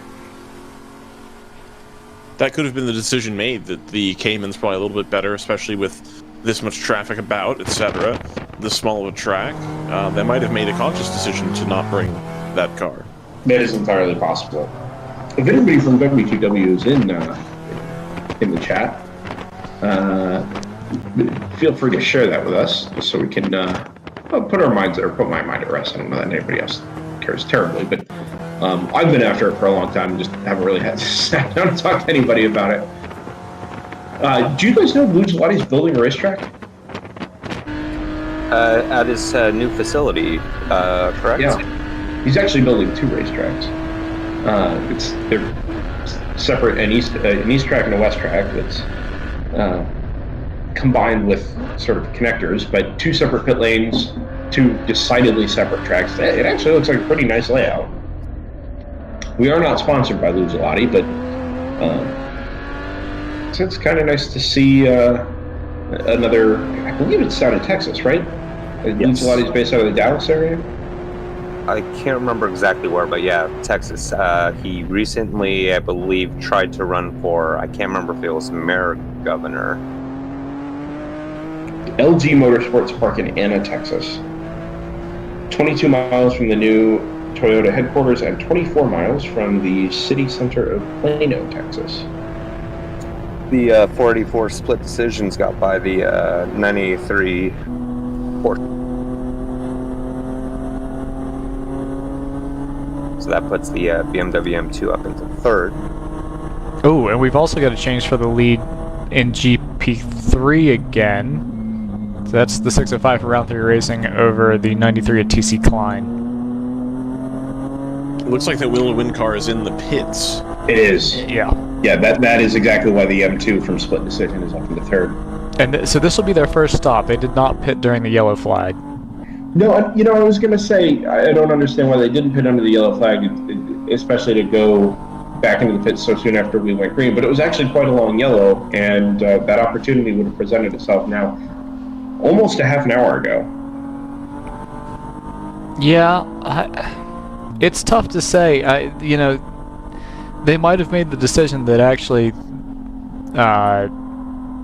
it wouldn't have helped them avoid a stop later on in the race. You're all obviously assuming that the rest of the race goes green or something. No, of course. Yep. But they may have made the calculus that it actually would have just been an extra stop for them and wouldn't have helped them. That's always a possibility. New fast lap from the 702 round 3 racing. Is that a class fast lap? Yeah, it is. It's a class fast lap, and therefore a new overall fast lap at a 133.18.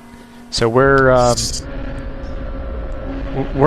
around the ultimate pace of the track by now. You see as we rotate through onboards that there are very few damp patches, maybe around the fringes of the track where there's a little bit of runoff from the soil. But that's it. This is a pretty dry racing line, and they're making the most of it. It's interesting to note that the times are around 2 seconds quicker, 2 to 3 seconds quicker than this equivalent point in the race yesterday.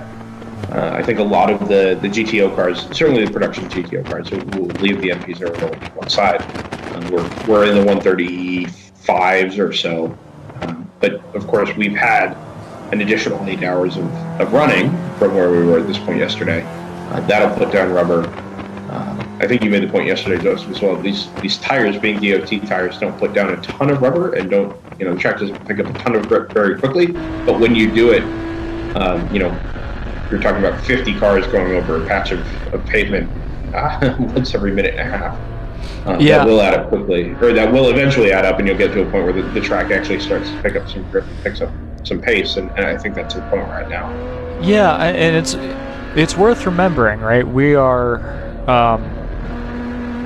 we do have a risk of rain in about, maybe 3 or 4 hours time, depending on. Last I saw was noon local. Yeah, so depending on how where you believe your car's strengths and weaknesses to be, you may decide that you need to make hay now. If you don't feel confident in the wet, or don't feel like you have an advantage in the wet, you may decide, okay, well, this may be our only dry running. Depending on how heavy the rain is, the dry line may not come out until the last hour or so of the race. I think generally speaking, if you're in a BMW, you probably want to be getting the boogie on right now, whereas people with either mid-engine or front-wheel drive cars probably would prefer the rain to come. You're going to have a little bit more of an advantage. I know the Hammer Motorsports car has a little bit of downforce on it, in addition to being front-wheel drive, so they'd probably welcome a little bit of rain.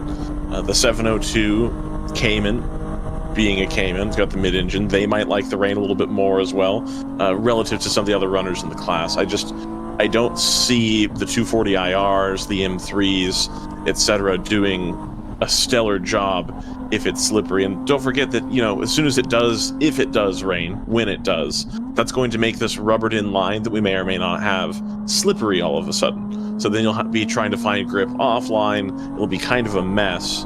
And a lot of these cars got put down quite a bit of torque coming out of the corners. These M240 IRs with the big turbos on them, that's a lot of power to put down in the wet. Now, I'm sure they have traction control and stuff like that, but if you can't get the power down, you're not going to get your launch out of the corner, especially if you don't have the weight balance working for you. I think too, there's something to be said for driver ability in the wet. I'm not sure how much wet running your average American endurance racer gets, and that's not to say that our field is made up entirely of amateur endurance racers, but we do certainly have our fair share of pros in the field. You lead to a good point, which is that you may decide, if you're a team that consists of driver coaches and people being coached, it may make sense for you to put the drivers who are being coached, put them in when you know it's going to be dry, and then if you do end up being in a situation where there's mixed conditions, well, then put your ringers in, basically. That is a fair point. I don't know that we're expecting really sustained rain this afternoon. I'm not the Central Ohio geography and weather expert, but from what I saw from various forecast sources, it looked like, according to one app of choice, there was a shower chance around noon, and then according to the aviation forecast for the Mansfield area, the chance was going to be out closer to something like 2 o'clock. It is supposed to turn overcast and windy, though, which coupled with it's pretty windy at the moment.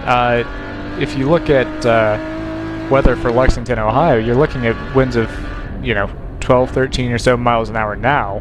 That's not going to be abating for the rest of the race, although it may change direction slightly. But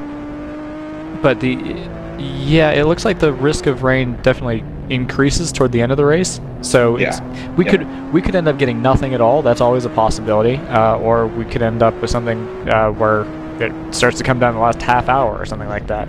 Wouldn't be the first time this weekend that we've had a chaotic last half hour. No, and remember the last time we commentated any portion of a WRL race in the rain was the end of the Saturday race in Circuit of the Americas, and boy howdy did that deliver. Right off the back of a red flag, awesome battle between, I think it was the TAPG Supra that joined us for the U.S. Endurance Championship, the Hammer Motorsports Audi TCR. It doesn't take much to make things exciting. But we'll see how things develop. Right now, it still looks like a decent day, if a little chilly, for mid-April. But at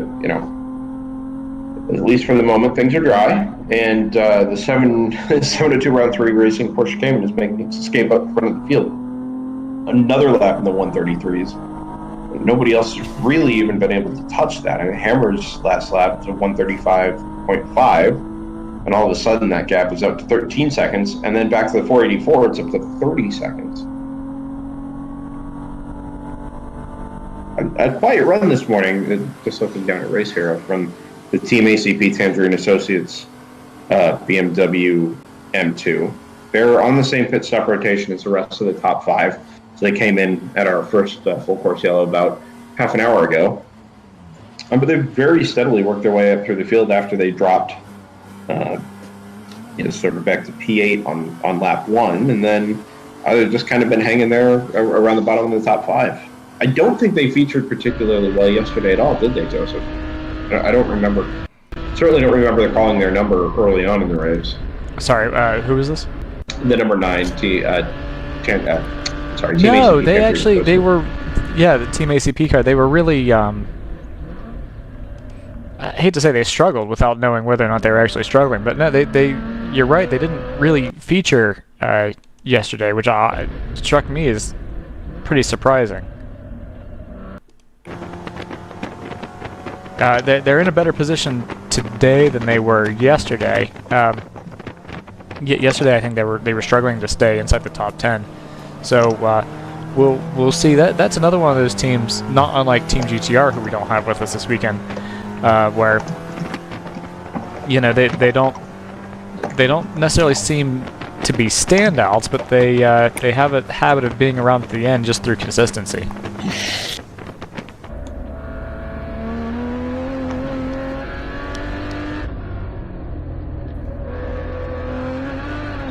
Loads of experience running that type of car as well. Even since we first started covering the series, they've always run that kind of rear-wheel drive, BMW, Club Sport, endurance racer type deal.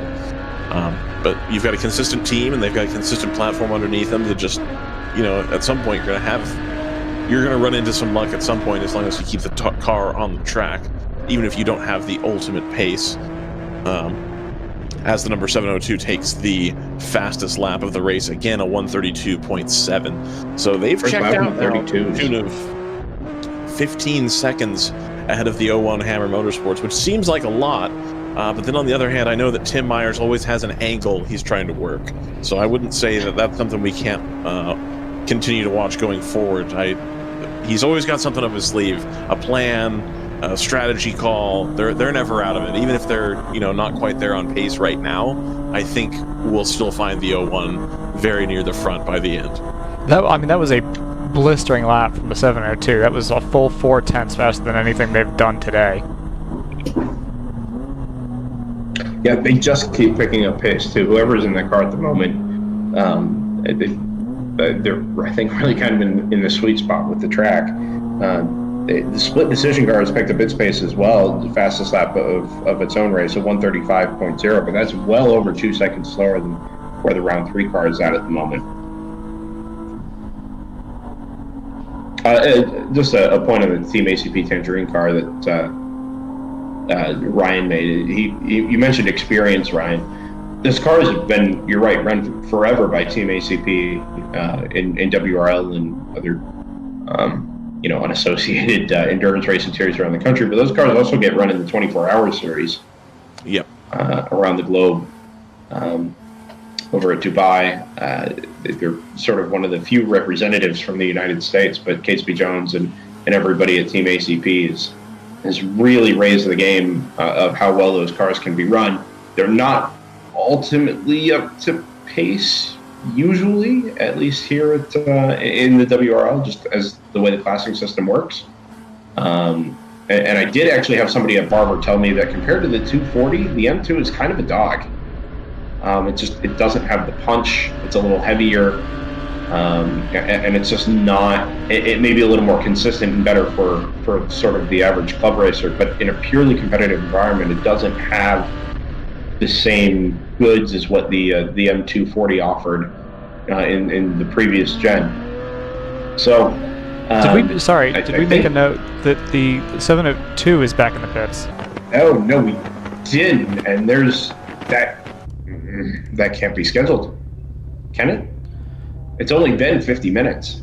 Well, it looks like they're rubbing the front grille. I wonder if they're having an overheating issue. Yeah, maybe there was an off-track excursion there that filled the front up with some. They're paying particular attention to the left front at the moment. Yeah, if one of you could go through the 702's YouTube feed and try to identify something, that might be. Unfortunately, I don't have the processor power to make that happen, so I'll have to fall back to JT. That I think I can do. Yeah, so that's obviously pretty substantial. That looks like the 01 is taken to the pits also, unless that's just a random BMW. We had this discussion yesterday. Not in the pits, yep. Yeah, we had this discussion yesterday that every car looks like a BMW to me. So it's a classic design, a classic look. That does bring the 484 split decision racing car up into second place with the 702's. Bit of bad luck here. The next car will be the 24. That's the GT4 BMW. Will be the next car trying to make that happen. They had a little bit of a gap, though, almost a complete lap.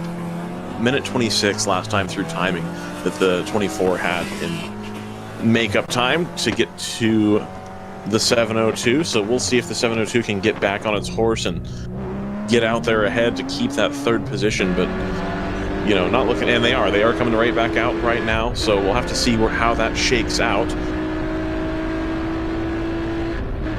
Is that the 01 just going up the road there, Joseph?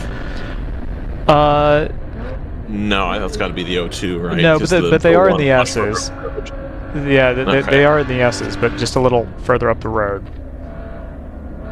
So we'll have to see when it trips timing and scoring in. No, it looks like the 24 did get that spot. So now we've got the first place number 01 Hammer Motorsports car inherits the lead. Of course, curse of the commentator, I tell you. Tim Meyer always has a plan. I don't know if that's according to his plan, but that's worked out well. You have to be in the right position in the first place to take advantage. The 484 Split Decision Racing car inherits second place, and then the number 24 car, who looks like round 3 still losing a little bit more ground. They're gonna updates. They're gonna continue to lose time because they haven't. Their pit stall is obviously after timing and scoring, so they're gonna lose a full lap here. Gotcha. That's going to move everybody up one spot. It looks like they have now registered, so they're down in 9th. So not really the day they were hoping for. I'm not sure what happened. That car is a big deal. To put that in perspective, that car still has so much pace. I mean, as long as whatever brought them into the pits isn't a long-lasting issue or a long-term problem, I can't imagine that car is going to be that far down for long. And also remember now, it's something like 45 to 50 minutes they're good on fuel compared to the rest of the GTO grid. So it's basically done half a stint there is what's happened. Right. So if they were borderline to the end of the race or we're going to need a splash or something like that anyway, that'll basically serve as that portion of a stint.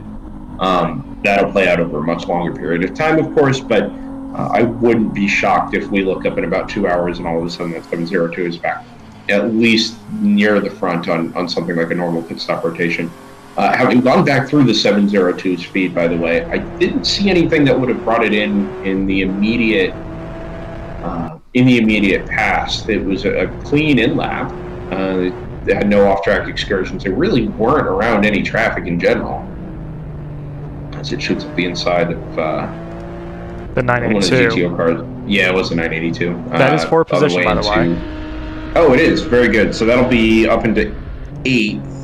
It's already past. That's the Janetta in front of it. I see. So the 982's actually lost 2 spots there. That's right. Yeah, okay. And then the 983 will be a couple of seconds up the road from this pair. As our feed goes green. That's good. We don't want our feed to go yellow. Yeah, that's very true. Another good man. That 702 really punches out of the slow and medium speed corners well. Yeah, it does. We saw the runs out of turn 9 and the runs out of turn 12 and 13 have been really consistently good. Ooh, bad run for the 60 through turn 1. That's going to potentially open the door. He's going to duck to the inside, but are they going to take it? Late on the brakes. 60's going to take a wide line. 702 is going to hold to the inside. They're going to be side-by-side coming out of the corner, and it's going to be a drag race. And it looks like the Janetta's getting a little bit more, a little smoother through the gears. That's really the difference here. It's not even power or torque. It's just getting through those gears. The round 3 car really had to pinch the exit there to stay up the inside, which I think was part of that as well. Remember that the 60 that Janetta you see in front of us is a GT4 car, so that'll have traction control and ABS on board, whereas the 702 I'm not sure has either, being a GT4 car. Is the 702 not a GT4 car? No, it's so this car is actually fires it up the inside of the Hitman Racing number 34, which is also a GTO car, and that's going to box the 60 in behind it, I think. As the feed just drops away at the bottom of turn 10. Not unusual. Where they stop, nobody knows. So this is looped itself back. Yeah, okay. So we'll cut away, and then once that catches up, we'll cut back to it. Timing shows the 702's gone past. Yeah, that doesn't surprise me. I believe the 702, it was mentioned to us that it was actually the first Cayman to win a. Okay, actually, before I start down this path, let me make sure I get this right.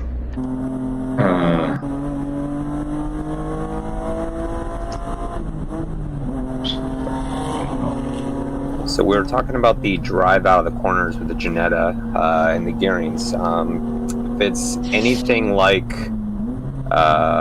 what I know for GT4, it has a limited top speed of 240 kilometers per hour. So the gearing tends to be quite a bit shorter. That Cayman, now that I found the answer, it's the first Cayman ever to win a professional race in North America at the 2012 Long Beach Grand Prix, being driven by Jack Baldwin. So that would have been a GTS car? And a CCA. Yeah, it would have been a World Challenge, wouldn't it? Yeah. I forgot Jack Baldwin was still driving at that time. I think we got a hung feet on the Thunder Bunny car there, Joseph. Oh, there it is. Yeah, that would probably be the that'd be the Cayman I'd want to buy. Would be, you know, not a GT4 car, but a cool one from the cooler days of the Speed Vision Pirelli World TCR GT Volvo Championship. Can we get a GX Cayman? Is that something we can get our hands on? I think the GX Cayman is the GT4. Oh, is it? No, it would be the GTS, I think, or similar to it. Are we sure about that?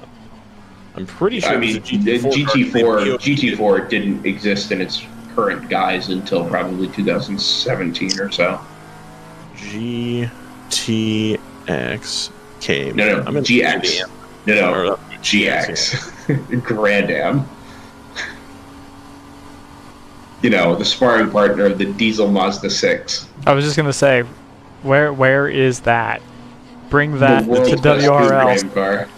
That then people thought was the same Mazda 6s that went to Thunder Hill. That was like a grand conspiracy. And when I would explain to people in the paddock that those weren't the same cars, they were baffled that they were still that much faster. Let's see. You're right. That is not a T4 car. That is a custom built, pretty cool thing. Napleton Porsche, current employer of Ryan West, the Napleton Group.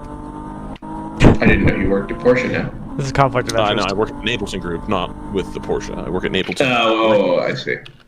Yeah. Message was unclear. It's interesting that these feeds are starting to hang up at the bottom of turn 10. Yeah, I wonder what's up with that. Yeah, well, it hasn't been that way. And it makes life very annoying for me. Consistent. Yeah, it hasn't. It's pretty consistent now across most of the cars. Looks like the 93 TC Klein in GP3s in the pits promoted NRG number 66 into second in class. Very good. There's actually a couple cars in pits there. I'm not sure if Silver Martini, I assume, has been there for a minute or two. That's number 57. Yeah, and the 851 is on its way up to the back of that car. I was going to say it's actually a pretty healthy field in GP3 this weekend. I think we had 13 on the entry list. It's 15 in GP2. If anything, GP1 I think is a little, not weak, but a little thinner this weekend. 9 cars on the entry, 7 took the green flag today. We know we lost the Chattanooga Touring car after an incident down at it was the exit of turn 9 that kind of kicked off our mess of the last half hour yesterday. And just to address this, I did see some comments in both YouTube and over on Facebook regarding the accident yesterday. The car that had the accident was the number 1 Hammer Motorsports Audi RS3, and I don't want to harp on it or to spend too much time focusing on it because it's not the part of racing that we get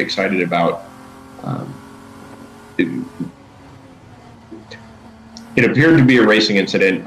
We're not in a position to pass judgment on what happened, and there's not a terribly clear view from the live streams we had yesterday. It was something like an aircraft accident scene. Yeah, I mean, it was a really substantial accident. Okay, so let's report what's available and what can be seen, what can actually be seen, right? So if you look at the YouTube feed from the 110 Thunder Bunny, you can see there's basically a cluster of cars going through the kink, turn 3. Thunder Bunny goes to the right. It's passing a Miata on the left. A Cayman goes in between the two of them, and then what you see in the mirrors is a car shooting to driver's left. Right, after attempting to shoot that gap, the same gap that Cayman went through. That's what we assume. It's not 100% It's what clear it on the video. appeared in the rearview mirror. Right. It is the way it appeared. Right. At least in the rearview mirror of the Thunder Bunny car. And then there's another feed. I believe it's the 350, maybe one of the round 3 cars. You can see basically a what amounts to a dot, what amounts to a blurry dot, going from driver's left to driver's right, pretty violently, hitting the right side retaining wall, and then rolling over quite a few times. It did not appear to be a very pleasant ride, to say the least. We should say this. It was actually a really hard impact to driver's left underneath the flag stand, or just past the flag stand on the Armco, and I think they've done actually quite a bit of barrier repair overnight to the red Armco off to driver's left, and then bounced across the track. What appeared to be inverted, and then dug into the grass. You're right. It wasn't pleasant, and there was a lot of debris shed. We had mentioned earlier in the day, Joseph, that the iconic sort of turn 4 moments were, Pedro Lamy flying over the gravel trap, Michael Andretti taking his tumble, through the gravel at turn 4. This was well before that, and yet it was an equally violent accident. I mean, it appeared to be similar to like a Joey Hand situation. Yeah, that actually was my first thought. It was a Joey Hand situation. Yeah. There are a few takeaways. One is we seem to have forgotten, I think, and this is a good thing, we seem to have forgotten how important head and neck restraint devices are. That was a very high speed impact, and it was a very sharp change of direction. So let's not kid ourselves and say that there aren't safety features which might have made a appreciable effect to the outcome of that. It was a very sharp change of direction. So make sure that you A, have a head and neck restraint device, and B, that it's up to date, because that's the kind of stuff that can change in a fraction of a second. B, let's all keep our head on a swivel when it comes to traffic, both passing and being passed, because when you go 3 wide, it's a lot of fun, but it's a very high risk maneuver, and especially when you're at in a very high speed part of the track. Those are my takeaways. Full course yellow, boys. Yeah, we'll keep an eye trackside. I want to add a couple of things, but I'll let you finish this, Joseph, and then we can put the accident to one side and move on to the race today. Yeah, let's. So I'm seeing 2 recovery vehicles. I saw in the 02 that a tow truck was being scrambled from the carousel. You've seen in this feed that there's I think a medical vehicle on standby and a Homacho safety vehicle truck possibly being deployed from under the Acura bridge. So turn 7. Yeah, this appears to be an on-track incident that we're going to try to ID. Okay, Brendan. It looks like the 66 is dropped. I'm sorry. No, that's okay. You're absolutely right, Joseph. My other 2 takeaways. First, if motorsports is still inherently dangerous, right? I mean, this is We call it amateur endurance racing, and there are other series around the country that maybe choose not to allow GT4 cars, TCR cars, and cars that run at that speed. Car off driver's right. Red car. At turn 1? Yeah. Okay. We'll try and get eyes on that from a different camera if we can. They choose 17. not to allow these cars. They run cars that are much slower, and I think it distorts your perception of just how fast these cars go when you do see them on track in the World Racing League, because they stand out pretty starkly from other series you might see around the country that are, let's say, below IMSA, below World Challenge, at least in the overall pecking order. It was a really high-speed incident. It was about, the TCRs will do 135 at the end of the back straightaway. That's not slow. And at that point, he was probably doing 110 when the incident took place, somewhere in that range. And that there's an inherent risk when you're racing cars that quickly. It didn't appear to be, it certainly wasn't anything malicious. Is there a car there at turn 8, Joseph? I missed it. I missed it. I'm trying to fix our YouTube issue. Okay. We'll keep an eye on that. Anyway, there's an inherent level of risk there, and things can happen sometimes. There is a worry that has been expressed that we don't want to see a full field of GT4 and TCR cars because that makes racing in the World Racing League cost prohibitive, which is fair enough. But when you see an incident like that, and I don't know what the list price of an Audi RS3 TCR is, my guess is it's somewhere around 180,000, 200,000, something like that. I think it's more than that.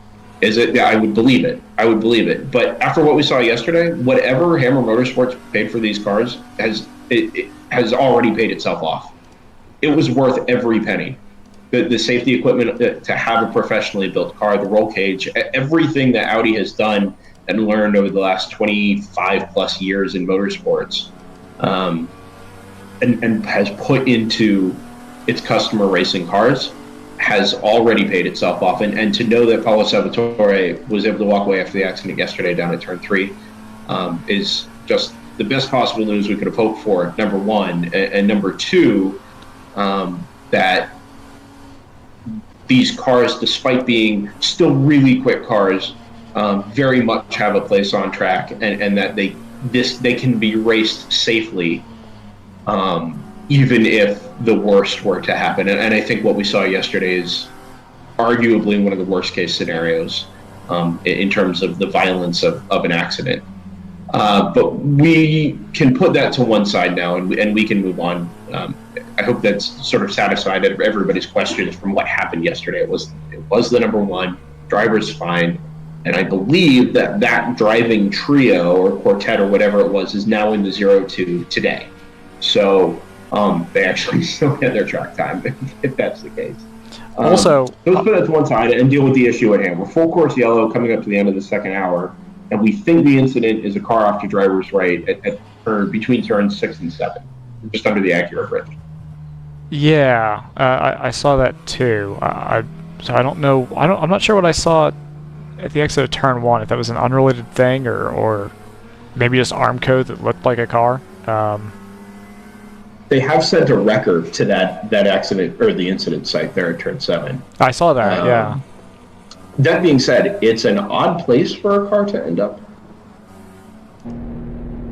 It's not very often that specific thing would happen. I mean, I could see something like looping it under power on the exit of turn 6, but you're not really terribly grip limited coming down the hill. By that point, it's a pretty early apex at turn 6, and you're setting yourself up in sort of a straight line back to the left-hand apex under the bridge at 7. No, I think it would be an odd place for a car to wind up. I on think its own, that anyway. I think that's somebody that's gotten turned. That can happen, but I've only ever seen it happen at that corner if somebody gets turned. There's no, like you say, it's pretty low speed, so it would be unless the car's broken down in some way. There's very few scenarios that I can think of where a car would end up like that just by running wide at the bottom of the hill. which is what would happen. I guess to be fair, off track is going to be pretty muddy now. That is true. So it's not unreasonable to think that maybe somebody ran wide on the left-hand side, caught a bunch of mud, and came to grief on the other side of the track. I think they've cleaned that up already. Just watching on board the 702s that came up over the crest of turn 5, I didn't see anything. Yeah, they're already done. Yeah, well, the one thought I had was, I don't think that it would be so muddy down there that you wouldn't be able to get yourself, like, it's not, we haven't been waterlogged. I don't think it would be so muddy that you wouldn't be able to get yourself out of there.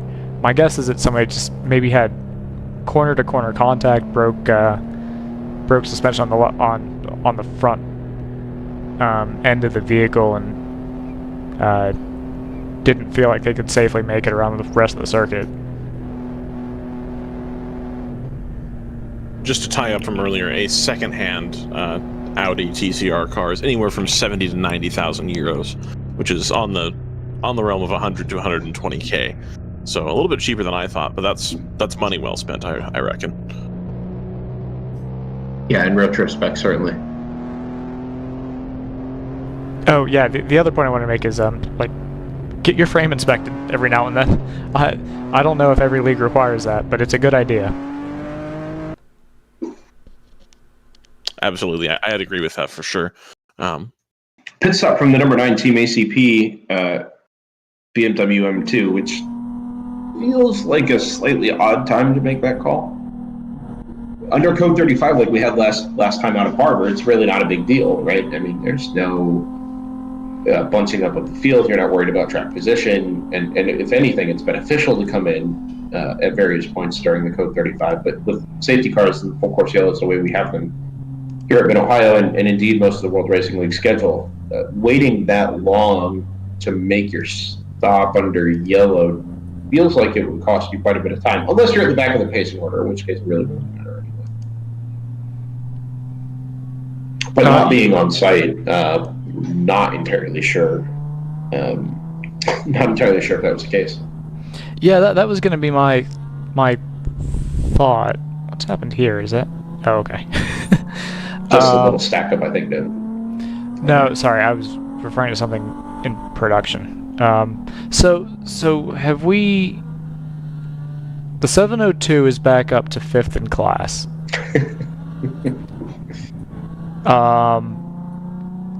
Can somebody tell me whether or not they appear to be 4th in line behind the pace car? Are they a full lap behind the 01?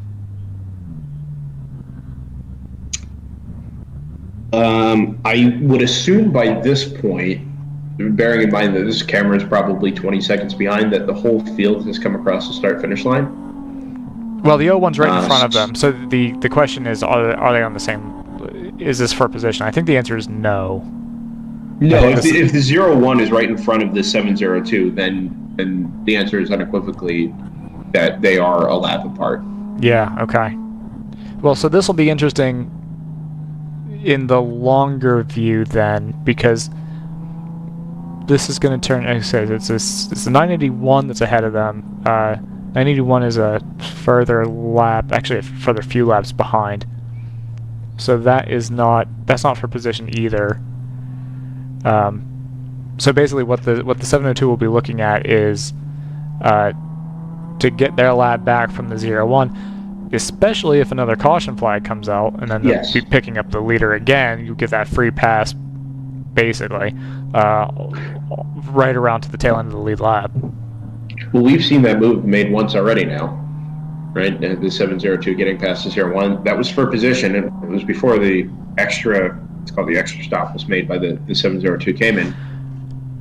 So there's no reason that it can't do it again. Yeah, and I'm really curious to see how aggressively they fight that. I wouldn't be shocked if the 01 just lets them go, to be honest with you. Number 9 has come into the pits. Did you call that out?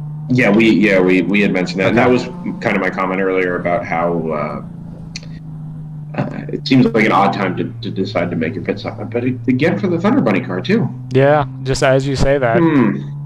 I don't understand. Unless they're sharing pit stalls, in which case it puts them at a pretty decided disadvantage. having to make your pit stop second after the field has already been munched up. I don't know if we made a solid note of this, but I think we have reason to believe that the car that was recovered from turn 7 was the number 66 Energy Racing Scion. Okay. FRS. It's the only car that's missing that hasn't, or that has been missing that hasn't completed a lap under yellow yet. Okay, so I've pulled up the pit assignments from the World Racing League app, and I can tell you who's sharing a stall. So J&R is sharing a stall for both their 178 and their 87.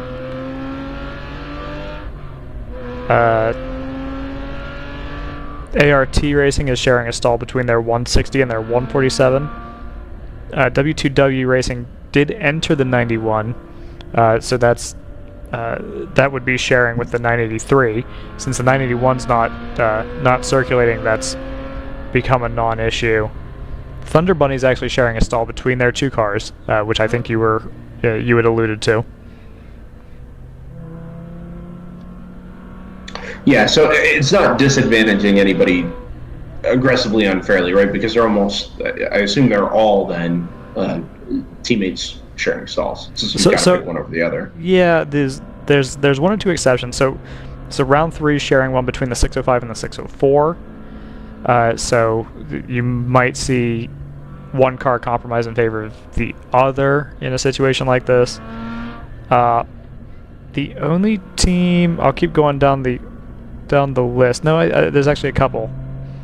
So New Light in their 26 and the Copeland 41 are sharing a stall. So. Oh, interesting. Yeah, so they're gonna have to. Back to green. Okay. Those are 2 MX5s, NDMX5s as well, which is interesting. I don't know if yeah. Some of these I wonder if they're actually sharing operations in some way. And then really quickly, ACI and the number 7 and the Chattanooga 348 are sharing a stall. 702 also right on the jump. 2 cars out of the Chattanooga area there as well. You're absolutely right. And is that so that'll be the 01 up in front, or yeah, the 01 up in front of it then? A couple of car lanes ahead? Yeah, that's exactly right. Yep, okay. And then about 2.5 seconds behind these guys is the 44 for split decision. Additional 5 seconds to the next car. But the 484 is going to be looking at this pretty intently because they're going to want to try to take a crack at the 01 if they're able to. Yeah, so that was the trying to make sense of what I just saw there. Isn't that the 24 just up ahead of us? There's a couple different 24s registered under different numbers. Are both of them M4 GT4s? This appears to be the 242 if you look at the side number. Oh, you're absolutely right. That's a good call. Okay. Now everything makes a lot more sense. Oh, getting held up here. Oh, wow. It just pulls off to the left and lets the 702 go through. Whoever's on board that 702 is working awfully hard. Yeah, tough to blame them. They've just lost a lap. Well, I say just. It was close to half an hour ago. Lost a lap having to clean up the grill and address an overheating issue, an apparent overheating issue. And I don't remember if I made this point. I think I might have made it 2 times actually. But I'm curious to see if the 01 just kind of lets the 702 scoot through, or if they're gonna. Well, that's what's happening here. It sounds like they've both let off. Was somebody off to drivers right? Definitely have. Neither one is full throttle. Are we back to full course yellow? No, but you're absolutely right. Everybody's doing. Are they though? Maybe that was just a GPS issue. No, they definitely don't seem up to full. So something's happened to drivers right. Oh, that's one of the 9.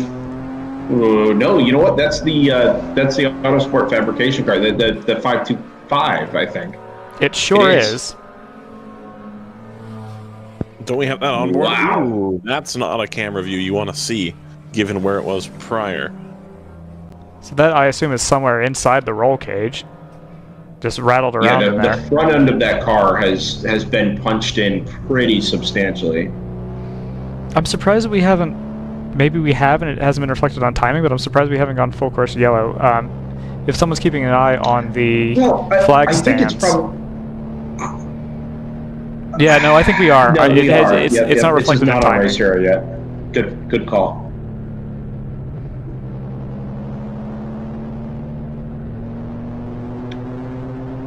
And not to break out the old adage that yellows breed yellows, but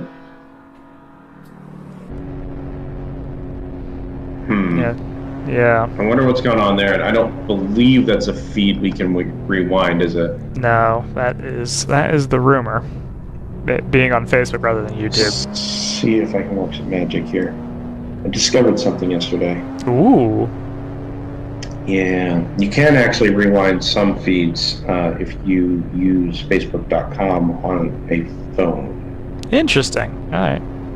But As I'm in, not like- sure this is going to apply here. As in not the app. Correct, yeah, actually using Facebook.com. That's an interesting little workaround. But I'm not sure if it'll work on an active, on this, well, let's find out. Together. Wow. While he's doing that, I was perusing Race Cars Direct under yellow prior. Just something to do under yellow while you guys took care of what you were taking care of.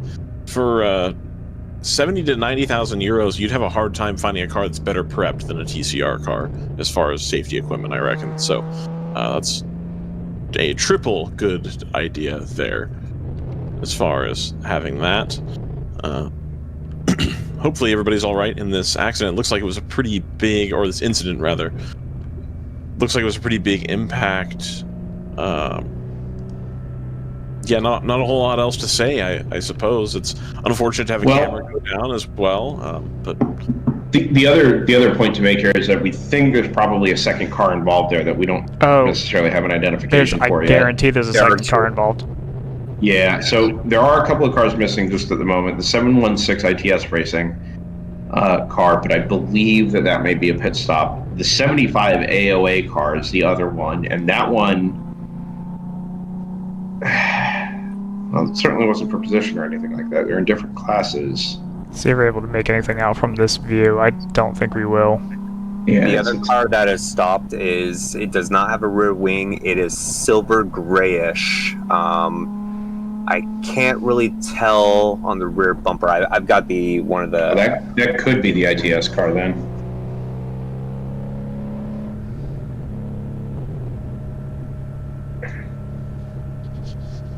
Again, we won't spend a whole lot of time speculating here.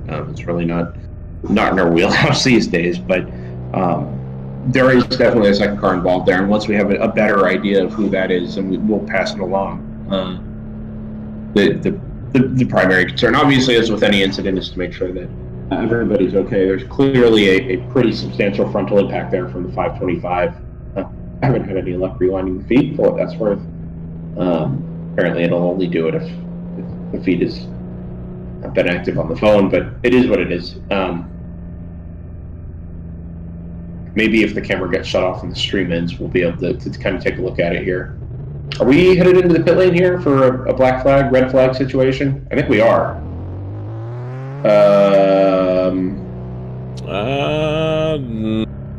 Unclear what's going on there. It is, but I think that the issue here is that they didn't. Okay, so they are red flagging the race now. The issue is that they didn't put out a black flag. Right, so I don't blame the 702 for not falling into the pit lane here because I didn't see the correct, what I would suggest is the correct flag to say, hey, you got to follow the pace car into the pit lane. So with 73 laps complete and 2 hours and 13 minutes gone, we go Driver's from our out. third full course. Driver's out? Yeah, I'm listening to the feed right now.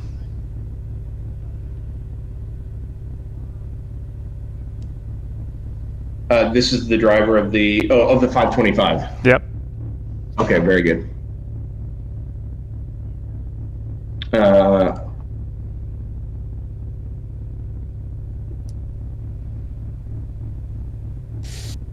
in any case, we go to our first red flag of the day, first red flag of the weekend, in fact. Unfortunately, as a result of another fairly substantial impact, this one involving 2 cars.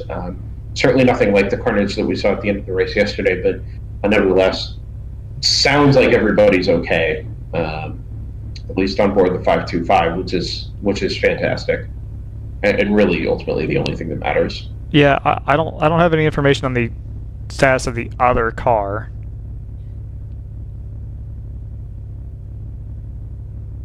Yeah, with that camera being angled the way that it is, it does kind of look like an E92. Which would match our description of the ITS car, we think? No, that's not an E92. We did have an E92 on the entry, didn't we? It was the it was the ITS cars on an E92, and then maybe. Oh, it is an E92. Interesting. The road racing cars, it just says an M3. I think that's an E92 as well. And then the 3D racing is an M3, but I think that's an E46 in GP1.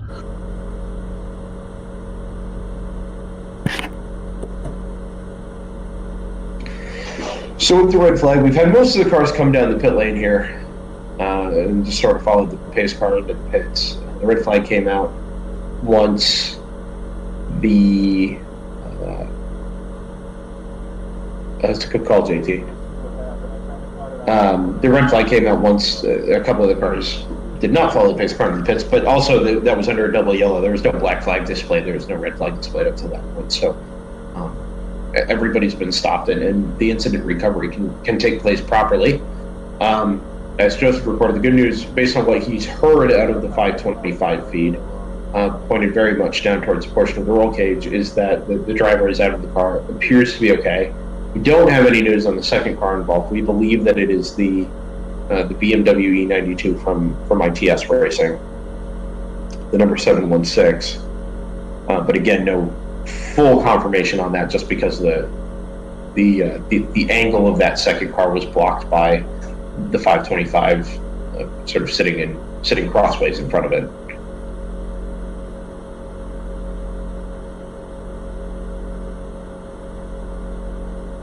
So I guess this won't kind of not a quiet hour or anything like that. Just in direct response to the incident here, and we'll pass along any news as we get it. But I suspect this is going to take a minute or two to clean up down there. They'll have to get flatbeds for both cars. If they had to dispatch any sort of medical equipment, that'll need to be run down to the incident site as well, and any work and even precautionary measures that would need to be taken are best served under a red flag like this. Absolutely. Yeah. It sounds like they're having some difficulty getting the getting one or both cars moved. So we could be here for a minute. The EMTs came by. You could hear on the feed where just running through basic checks. Everything seemed to be all right from the 525. As soon as we figure out what, as Brendan says, as soon as we figure out any news from the other car, we'll follow up with that as well.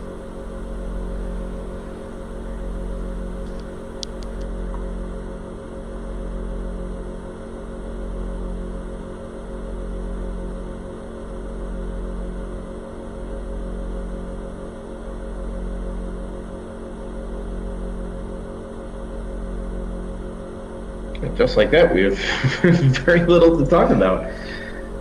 I can go on my race car purchasing tangent if you would like. I do have some stuff queued up for that, unintentionally. Have you been perusing since we discussed the list price of an RS3? I have, PCR? just slightly, not paying a bunch of attention. There's a large number of Formula One cars available on Race Cars Direct right now, including a former STR car from 2019, which I didn't think you could sell a car that new, but it's on there anyway, as well as a Jag, and then a couple of the,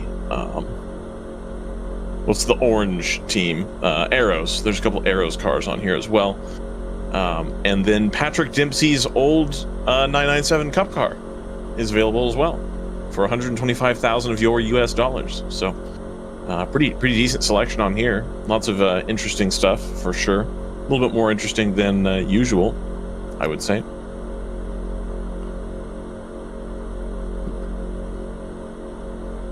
You have a regular pulse on race cars, correct?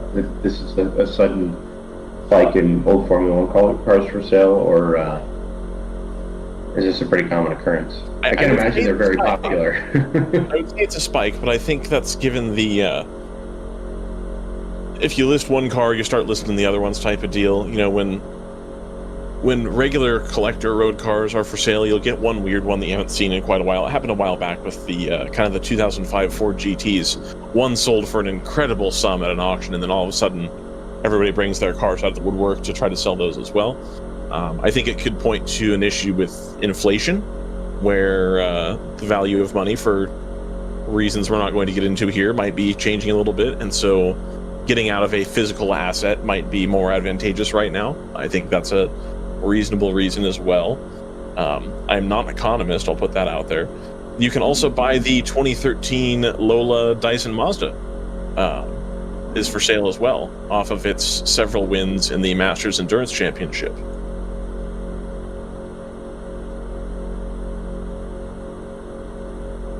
And there was one other car. Oh, there was an LMP Challenge car, which I believe brand new were $300,000 or so, currently selling for that price because apparently they're very competitive in the Masters Endurance Challenge. So I think we've got a big glut of carbon tubbed prototypes available now, and that race series continues to get more and more popular amongst people who are interested in that sort of thing. So, you know, that's, I guess, shocking to me. I figured that those cars would be going for, you know, under $100,000 at some point, but if there's a market, then people are going to take care of that.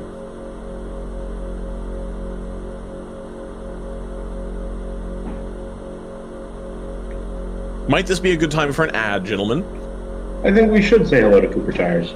I think so too. I think we should. This is not too early, and it's not too late for an ad. It's just right.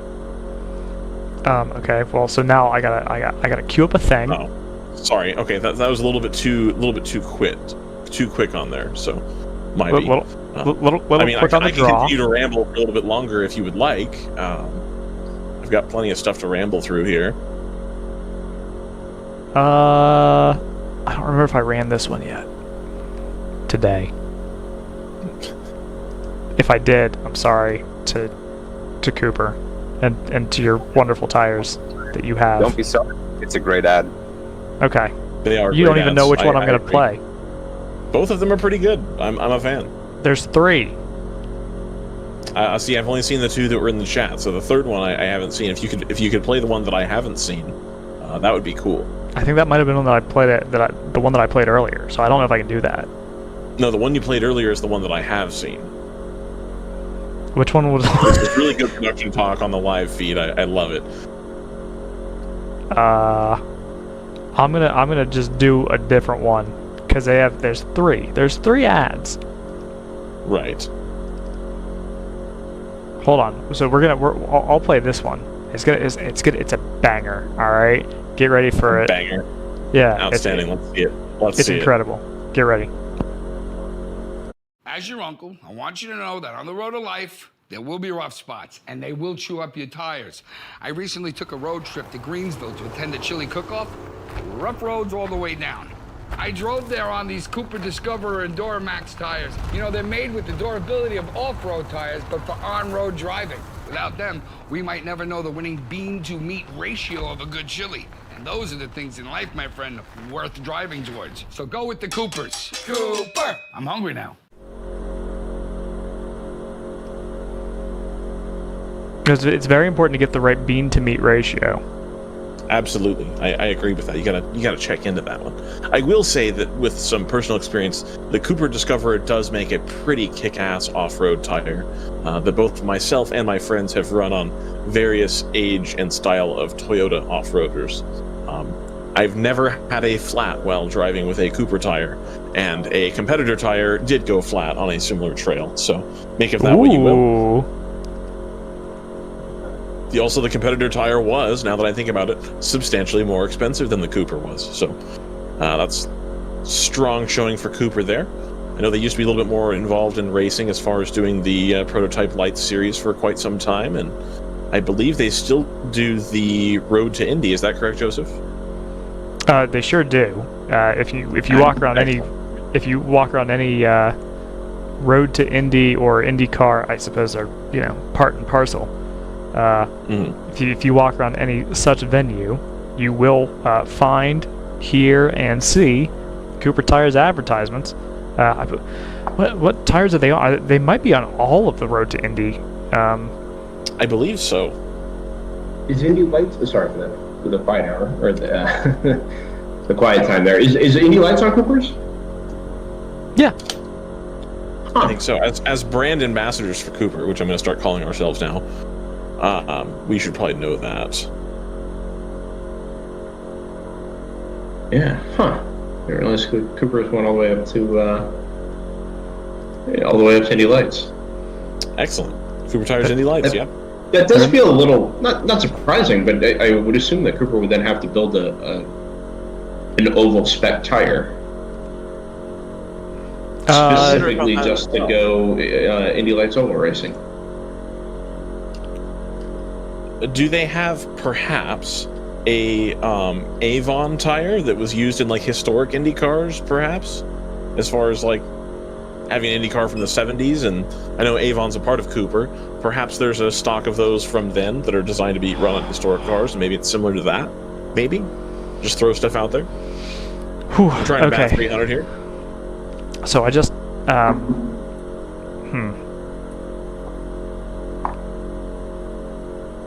I just saw a replay of the collision.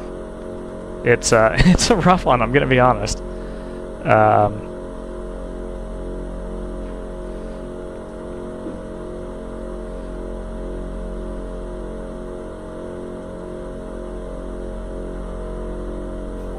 Yeah, I think this is going to take a while to clean up. It was a really. I'm not gonna show it.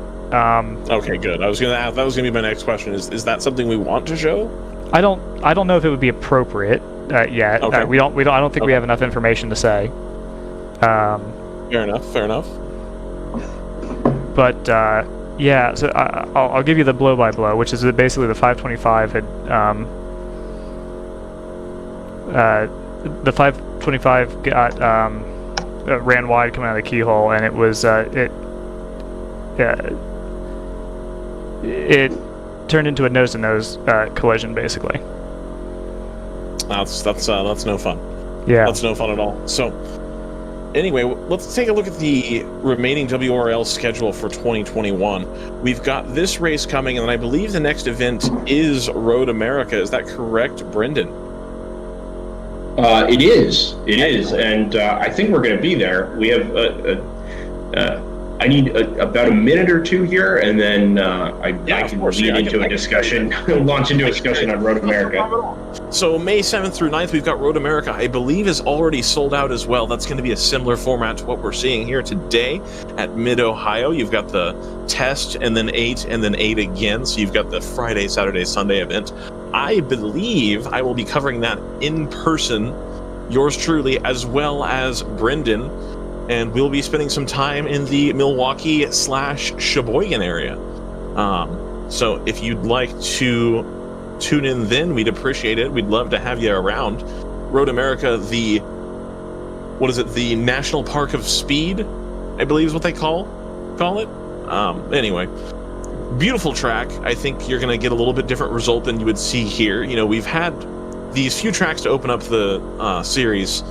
We've had NOLA, Barber, and Mid-Ohio, all of which are pretty slow tracks, which have kind of leaned into the advantage that NPO1 has had, and kind of benefits the low power, lightweight cars. Road America, I think, is going to be our first taste of, you know, a track where a car that's a little bit heavier but has a lot more power might come into its own. So I think we may see a little bit of a shuffle up at the top. Maybe some of these GT4 cars can start to run up front, and maybe you'll start to see something like the Hammer Motorsports car and the you know, Caymans maybe not nearly have the same type of legs, but we'll have to wait and see. We'll have all 4 classes there available for you. I believe we'll be covering both races in sound and vision. And if I have it my way, I'll be in the pits, getting some cool sounds, doing some pit reporting, doing some hanging out, doing some talking to all you competitors out there. Hopefully we can all have a beer at the end of the day as well. So that'd be fantastic. So we've got Road America coming up May 7th through the 9th. And then June 4th through 5th, we've got the Daytona 14-hour coming up. So instead of an 8+8, we're looking at a 14-hour. So maybe that gives us a little bit different look as far as strategy, as far as how hard you are on the car. It's my understanding that there's no parc ferme in between the 8 and 8, so you might be able to refresh a couple things, maybe some brakes, maybe this, maybe that. So perhaps a 14-hour race, just a little bit of a change up there. And of course, you're at the hallowed grounds that are the Daytona 24-hour road course there. Do we know if they're going to run the NASCAR cutout or no? Or am I just talking to myself? That's okay. I'll continue. No. We're all here. And I'm aware. A little more ability to focus now. So let's go back to start with Daytona. Daytona is the full 24-hour course. There's no bonus chicane or anything like that. It's, okay, perfect. It's your standard course, 14 hours. Of course, starting at I'm not sure if it's 8 to 10 or 9 to 11. That'll come out in the supplemental regulations here in a few weeks' time. But registration opens in 10 days for that event. And that's going to be a sellout event. If that's something that you're interested in, I would hope so. If you're looking at WRL as far as being a series you want to run, you'd want to run at Daytona for the 24, you know, and you got the big track. The entry fee is right in line with what all the other entry fees are, maybe $100 more for running the one-day race. But yeah, you've got Daytona 14-hour coming up. I think that's a great event, and I would love to see a sold-out crowd there. And we've been selling out the bigger events. You know, Mid-Ohio, I believe, was oversold. I think Road America is oversold, so I see no reason why Daytona wouldn't be. So that's something that, you know, I would mark your calendars. If that's going to open up here in 10 days, you're going to want to make sure that you're on that list. So I believe Brendan will be there for Daytona as well. At a minimum, we'll be covering it, but are we going to be there, or do we not know? Well, let's wait and see. This has been our DriverSeye's growth with the World Racing League has been steady, I would say. I mean, the launching into 2021 has been, it's been a project for us, but one we've been excited to be a part of. We were, of course, remote from Circuit of the Americas last year. We're on site at Barber. I think we were going to try and be on site at Mid-Ohio, but personal circumstances sort of conspired against that. No fault of anybody's, just I'm at a family wedding. We're all sort of spread to the winds here, and things sort of came together last minute for Mid-Ohio. But Road America, we're absolutely committed to being a part of it and being on site for. Like you said, Ryan, you'll be there. I'll be there. I think we may have my wife there at social media. Are we going to have a special correspondent? Yeah, I think so. Okay. I think Layla will be joining us. But 2 8-hour races there from Road America. It'll be my first trip up there, actually, which I'm pretty excited about. Gorgeous track, gorgeous country. Road America is how I pictured Minnesota when Minnesota was sold to me. So it's not what Minnesota is it? No, it's not at all. Yeah. You cross the St. Croix, and it's like, oh, this is quite nice. So I'll be excited to get out there as well, and reminds me of home a little bit. The Daytona, excuse me, the Daytona event. Like you said, it's a 14-hour, and it sort of launches this little, I don't want to call it mini endurance championship, but 38 hours of endurance racing in Daytona or in Florida this year, with the 24 hours of Sebring coming in October and November as well. The Daytona race in particular is one I'm actually pretty excited to see the registration and entry list for. It's been a really steady growth pattern for that event over the last couple of years. And as of last year, it was the first. I think it was the first race post-COVID shutdown. It was the first time WRL was back out at the track, and they managed to pull something like 45 or 50 cars, which was a 10 or 15 car increase from where we were at in previous years.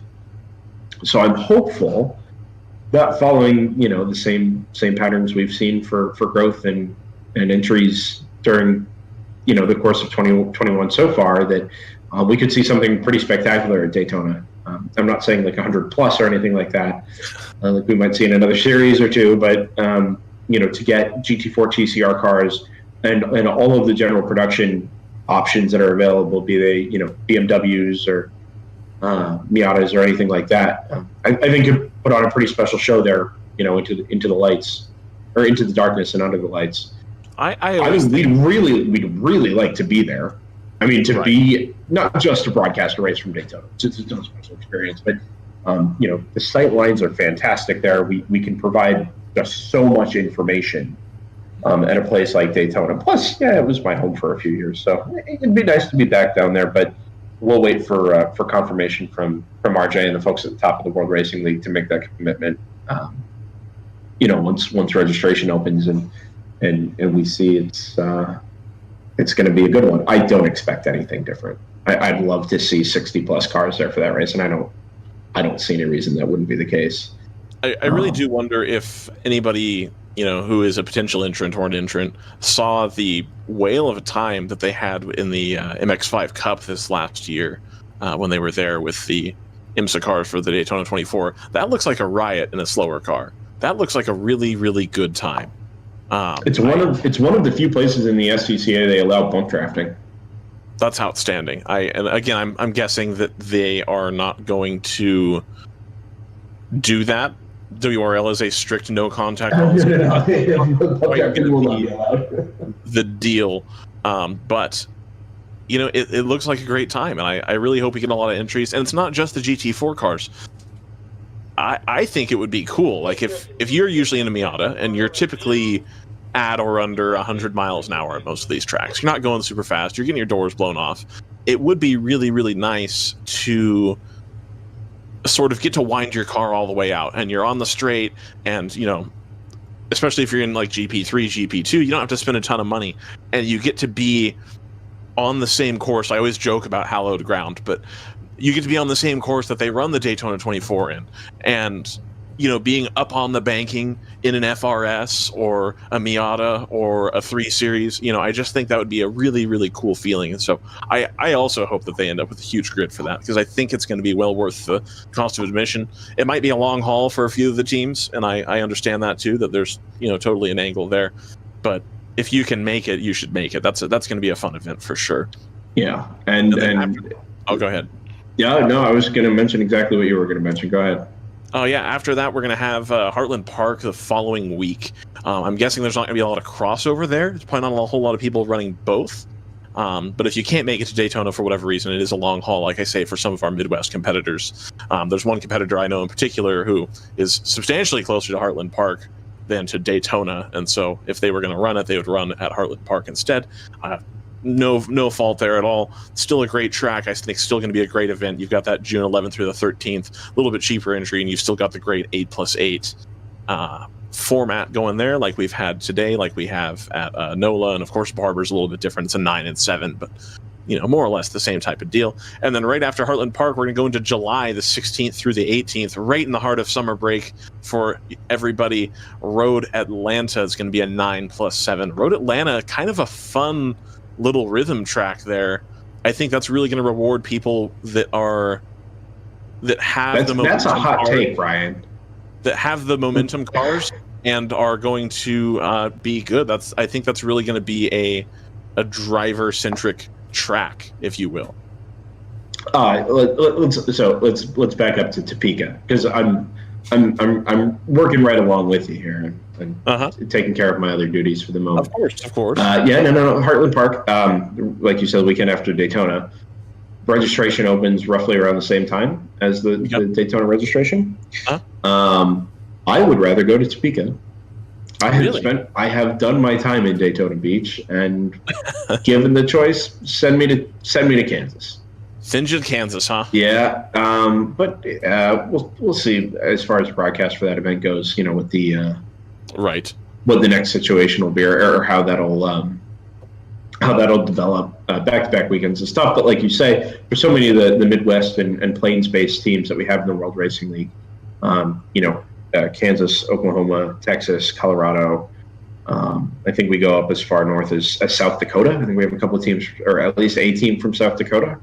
There's a team, an hour down the road from me here. I don't see a reason we couldn't get a solid entry for Heartland Park, Heartland Motorsports Park. It is now, I guess. Yeah, and I think that has a potential to bring out some other competitors as well. Yeah. Who are in the Midwest that aren't necessarily WRL regulars.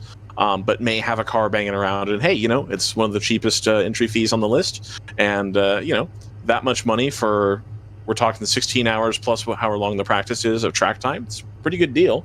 So that may get a bunch of new entrants as well, and hopefully they can come out and see how well run an organization this is. And you've got the GP classes, I think, are pretty well balanced, and they do reward people who like to tinker a little bit, who like to kind of get the setup right, they can make the car your own still, but fit into a classing system that I think still gets you fair competition. It's not necessarily how much money you spend, it's how well does the car that you have suit what you're good at.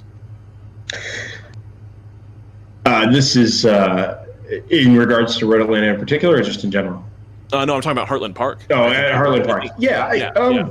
We'll see. I mean, that was an IMSA track back in the day, right? So you'd be going back to a track that hosted IMSA GTP in the late '80s, early '90s. That crashed in trucks in the mid '90s, and then of course the CCA runoffs were there for quite a few years in quick succession.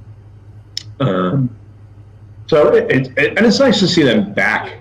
I think we mentioned it yesterday. It's nice to see WRL back in sort of its spiritual home. I know growth over the Southeast and parts of the Midwest has been a primary goal for the World Racing League, but the series used to be at Texas World Speedway, right? I think they had races scheduled at Eagles Canyon back in the day, Brainerd.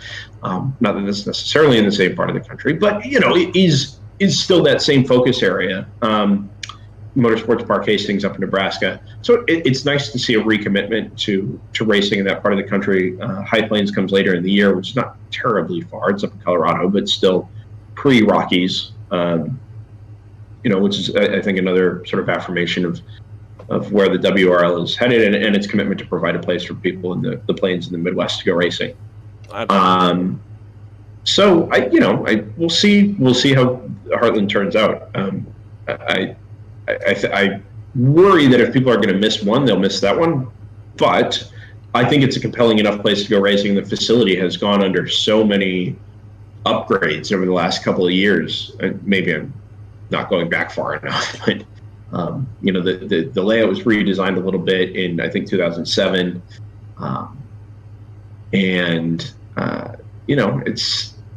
it'll be a good place to watch a race if we have the chance to go watch it, and even if we don't, whoever is competing, I think we'll have a great place to go racing. Road Atlanta after that, I want to focus in on your take here that Road Atlanta is, quote, a fun little rhythm track. Ryan West calling one of the most iconic road racing venues in the country a fun little rhythm track. I don't mean little. I'm talking 1 for 3. That turn 3, 4, 5 section kind of down the hill, that you got that part of it, and then you got that last turn as you come up over the hill to make the right-hander coming into the start finish. You got to hit your marks right for those, and you're pretty high. The first part of the lap, you're not necessarily high speed trying to hit the S's, but it's really, you got to make sure it's not a point and squeeze track like you'd have at, say, Road America, where you really haul down on the brakes, turn it over, and then hit the gas again. You really got to be one with the car, if you will, I feel like, at Road Atlanta, because you got a lot of sweepers, you got a lot of stuff like that. So I don't know, I think it might be fun even in a slower car. That's all I'm trying to say.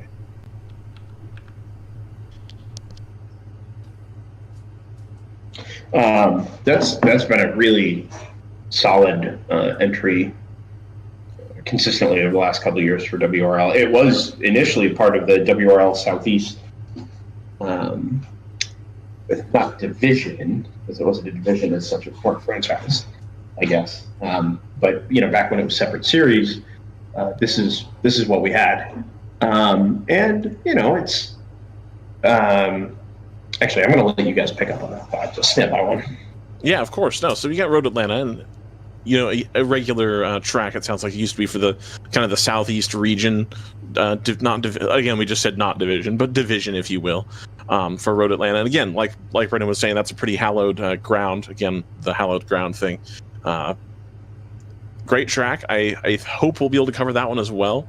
I want us to be able to cover all of them, but again, we've got to make sure our ducks are in a row on our end, and the series has to make sure that their ducks are in a row on their end, and we got to come together and get a solution that works best for both of us. So that's going to be a good event, July 16th through the 18th. So you're post July 4th there, right in the middle of the summer in Atlanta. And then you've got August 6th and 8th at High Plains, like we just discussed, out in Colorado. But again, you're still pre-Rockies, so you're not having to make the haul over the mountains to get there so much. High Plains Raceway, a little bit outside of Denver, but Denver's still a nice place to go. You got the decent airport out there, and a good little track as well. I know several people who have run other endurance series at High Plains, and they do quite like the course out there. Might be a little bit of a haul for some of the more Eastern-based entrants compared to VIR and Road Atlanta and stuff like that. But again, I think we'll get a decent number of entries on that one as well, of people who are in the Midwest or perhaps even in Texas, things of that nature. Then you've got September 17th through the 19th. You get VIR, the full track up at VIR. That's going to be an 8+8 as well. Most of these are 8+8 except for Daytona and Sebring, and of course you got the 9 and 7 occasionally sprinkled in there. VIR full, that's going to be out in Virginia, another nice track that they've done some renovations recently, I think within the last 5 or 10 years, so you got a pretty good facility there. Unfortunately, no oak tree anymore at the Oak Tree Bend, but still a really nice track there. You got all the ability to stay. I think you can actually rent some of the houses that are at the track, I believe, so if that's something you're interested in, you can take advantage of that as well.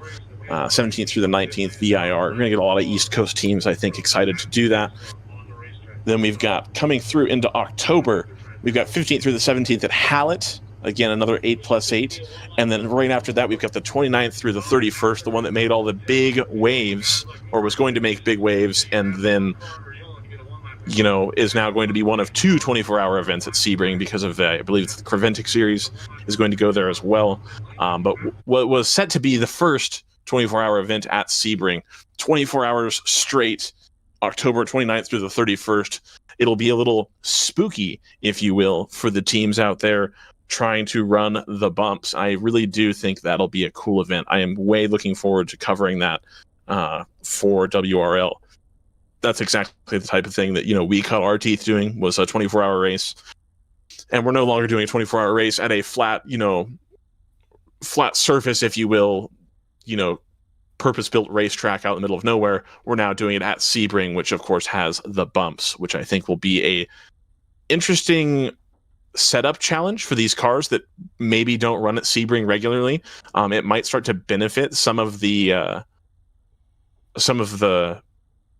road cars that are modified, if you will, maybe still have a little bit of travel built in, but then again, you've got reasonable GT4 setups available, I'm sure, as well. So that'll be really, really interesting to see the Sebring situation play out. I'm really, really looking forward to that.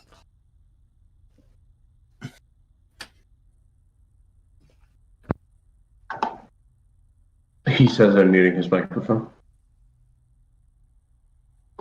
Absolutely. I gather we were just discussing Sebring.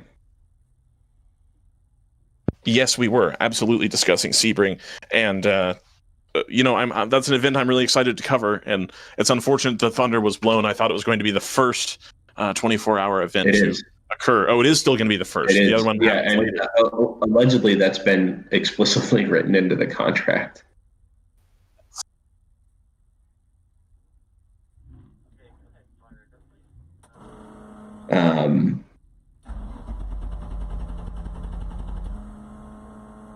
That's Okay. fantastic. Actually. Sorry, no. I'm just getting confirmation here that we are just about to head back to racing. They've got the incident site cleaned up.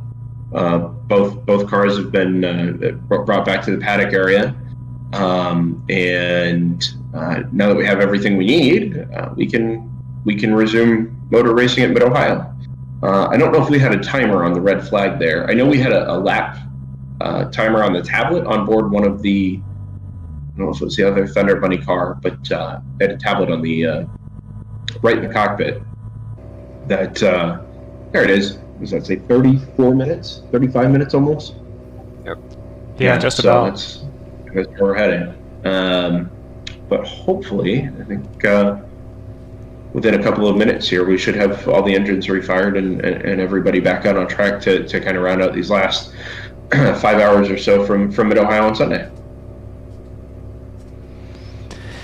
Yeah, obviously a big reset.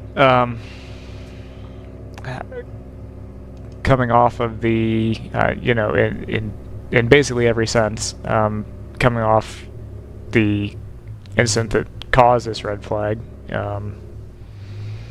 So that'll leave us with about 5 hours of racing left to run. Yeah,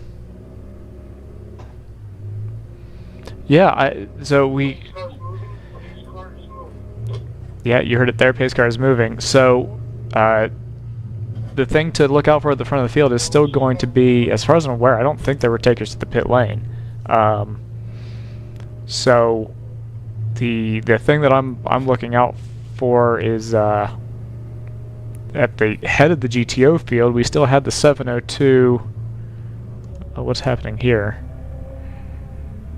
702 is stationary still. Oh, because for whatever reason, some cars didn't pull into the pit lane. Miscommunication. The black flag was not out, so when the safety car came into pit lane, I do not believe the 702 followed. Okay. So they may have to drop to the back of the field here, which is really going to hinder their progress. It's going to hinder their progress in a huge way. Well, that's what it's looking like.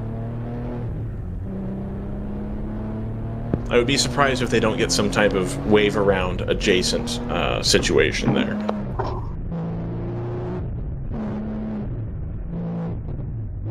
Yeah, because Brendan had been mentioning this, how it's not really the driver's fault that they didn't hit pit entry, just because of the situation with the flags. I mean, we saw the car come onto the front straight, and it was still double yellow, and as they were crossing, then the red came out for them. So it's a slightly confusing situation. Yeah, it's like I said, certainly not the fault if anybody's there, but it does look a little bit like they're gonna get the short end of this. No, how far behind the pace car are they there? It's only a couple of cars, I guess. Oh no, this isn't that car. This is the team car. It is. Yeah, the 702 is backed by the kink. Okay, well. So that's maybe. I think that car was one of the ones to initially be picked up by the pace car when the yellow came out, wasn't it? Well, it should have been, right? Yeah. Interesting. Worth noting as well, not directly impacting the race, but it has gotten considerably more overcast at the track. Yeah, you do wonder. Everything's going to be cold now. We've been stationary for half an hour. Motors are going to be cold. Tires are obviously going to be cold. Brakes are going to be cold. You'll see drivers kind of going and stopping to kind of put some energy into all those systems. But there's gonna be a lot of resetting. The track itself is going to be a lot colder because, as you say, there's cloud cover over it. There's just less heat energy going into the track, and everyone's going to have to try to get themselves back into that racing attitude and that racing mindset. And fingers crossed, we will not get another sort of back-to-back yellow situation like we've seen a couple times here. You know, fingers crossed we'll be a little calmer, despite the track density, despite the fact that we've got traffic all around us. Yeah, I think we'll have at least another lap here under yellow as the 604 heads into the pit lane. Interesting decision. I'm curious. Yeah, it's especially interesting when you consider that these yellows were, more or less back to back. I think we had three green flag laps in there. Although it's possible as well that those who chose not to pit under the safety car immediately before this. Right. Yeah, because we had maybe a lap of full course caution before that red was brought out. And let's not forget this either, that the clock has been running all this time. So now your calculations to the end of the race, you lose 40 minutes worth of laps. So you're essentially starting off with whatever you've got in the tank now, and you've got to work backwards from something like 5 hours and 10 minutes. Which does change, I would imagine, that's half a stint for most cars. I would imagine it changes things pretty substantially. And it'll really reward those who are well equipped to deal with strategy changes on the fly, and not to single a man out, but we look at the way Hammer Motorsports handled the end of Barber on Saturday, where they threw 2 front tires at the car on 2 separate pit stops to bring its pace back up to something very close to its ultimate pace, and they were able to go toe to toe with the Team GTR BMW. And I think somebody like that, or somebody similarly equipped to handle changes like that, could find themselves in a really strong position getting themselves to the end of the race today.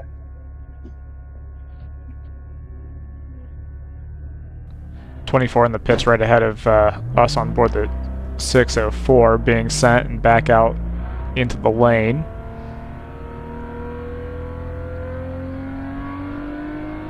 That is not the team car, so that would be one of the W2W Caymans that's also in the lane. Yeah.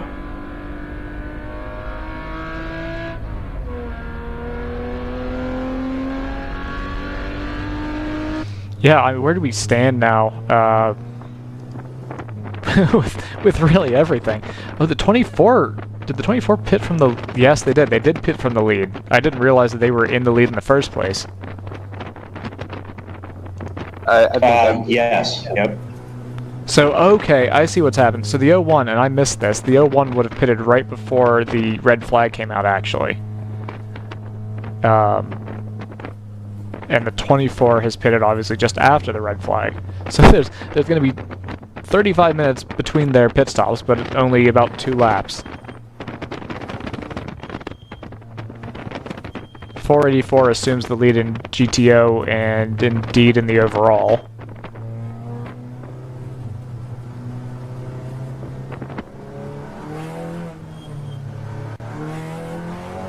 And look who's now our leader in GP2, it's the Core Motorsports Mustang. Another car that pitted right before the red flag came out, so I wonder... As did the 484, so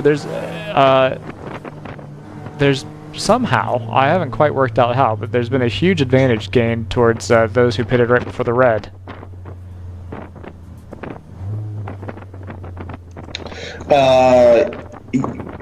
Yes, and this is kind of what I was saying under some of these other yellows, where if you're having to wait, or you choose to wait until the end of the full course yellow,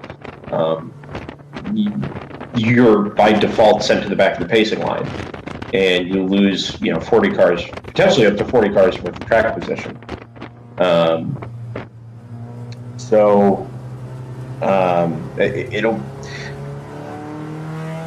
I don't know that anybody who sort of got in the sweet spot there, either under green or under the previous yellow, is under considerably better or worse circumstances than anybody else, and some of that owes to the timing and lap count situation. Right? I mean, they assumed that when we went to red flag with about 6 hours to go, that they were going to have something like 4 to 5 stints to run to, let's say 3 to 4 stints to run to the end of the race. Now, let's say you have a full tank and you've got just over 5 hours left. If you're running an hour and a half, you're still running like 3.5 stints, which is to say you need 3 pit stops, right? So I don't know who exactly this is going to hand a better card to or deal a worse card. The Hammer car has pitted. I can say that much, and like we were mentioning, if anybody has a good, a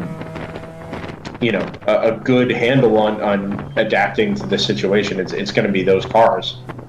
And I would imagine, and this is pure speculation here, that they're looking at 3 full stints to the end of the race from here. Hour and 40, hour and 40, hour and 40, and done. As we head back to green, I'm hopeful that the 0-1's out of the pits, otherwise he's going to get caught, actually, and potentially is going to go a lap down here. Never mind losing the lead. You'll have to forgive my ignorance on the rules. Do they get a wave around in WRL?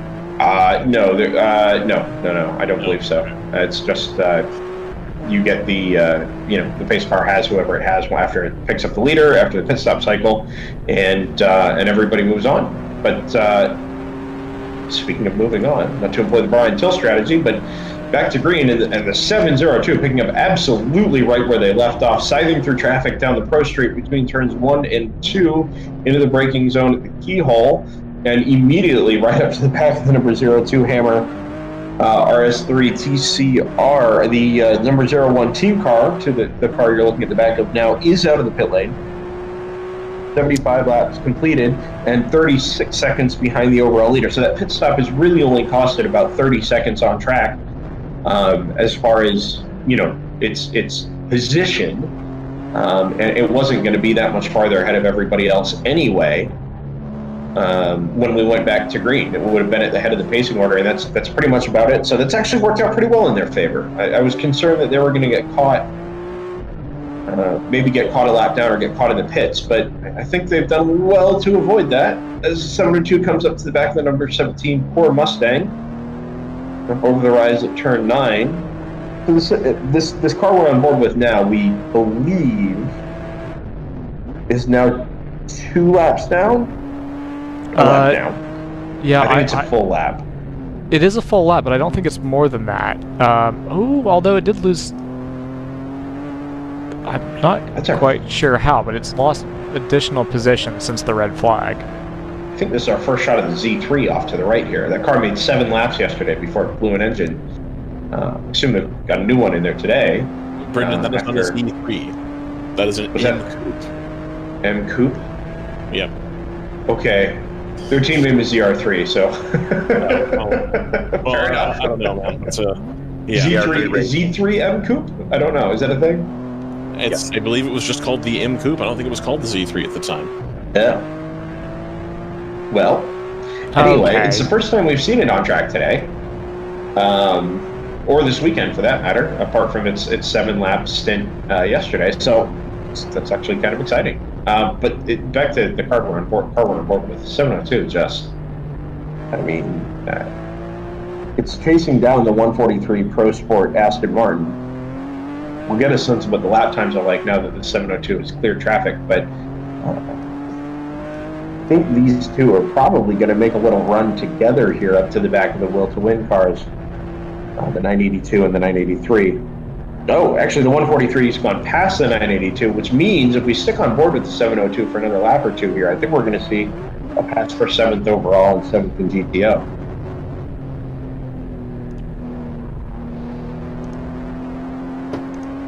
Yeah, I'm trying to get a handle on how things have... Ooh, 702's gone in the pits. We should see it here. Oh. Yeah, and there they It are. almost looked accidental. I almost thought the car was sort of the driver was sort of hacksawing at the wheel on the way through the carousel and ended up out wide and then decided to dart into the pit lane. Unless they're in the same boat as the Hammer car, where what they want to do now is is back time the end of the race? Well, they hadn't. It's still too early. It's too early for it to have been a full stint. They last pitted on lap 55, so that'd be 21 laps ago. No, I agree with that, but remember that we haven't run a full stint today. Even our first hour was punctuated by. If you were going to back time it, I think you would do it in the full course yellow. I don't think you. Yeah, that's probably true. I don't think you'd wait another 5 minutes and then come in. So I think this is probably something. Ooh. No. JT, just ask the question. Yeah, pit stop or drive-through. It's possible it's a drive-through, but at WRL, where they can, prefers to use laps for penalties because it can be rescinded later. So my guess is it's probably not a drive-through. No, and they're still in there. They're still in there. Although now that I think about it, I don't know if there's a pit out loop. I've been watching my own monitor more than I've been watching Race Hero. I don't think there is. I don't think there's a pit out. So you have to wait a full lap for them to register. Yeah. Okay. Can you go back to the onboard and see if they're still on the pit lane, or are they not? It's I don't know. Do you have that, Mr. Director? I don't know if I do. The feed cut out on me. Oh, okay. Yeah. Yeah. No, I don't have an updated feed for you. Okay. So I do want to tie kind of a nice bow on what happened. And again, we've still got a lot of ways to go. You know, the Hammer cars got the pace. We understand all that. They're 20 seconds behind. Or no, I'm sorry, they're 53 seconds to P1, so they're about a minute back. But what were we talking about before all the caution, etc.? And that was that Team ACP car in the M2. If you run clean, if you do what you need to do, if you keep the car doing what you're supposed to do, if you're following directions during yellows and you're not passing under yellow, stuff like that, you don't have to be the fastest car out there. They're now up into second. So they were fifth before everything kind of shuffled out. I'm sure they probably still owe us a stop here at some point, but now they're up running in second place. This is a 601, not the 702.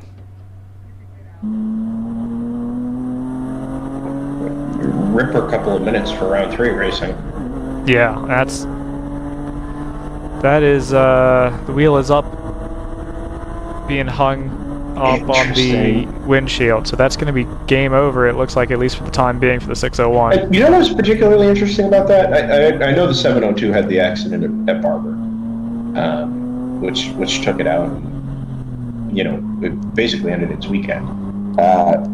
Those Boxsters don't normally run into problems. I mean, we watched them, I think, for something like 16 hours at Coda run trouble-free, but, you know, certainly spent a whole lot of time in the garage.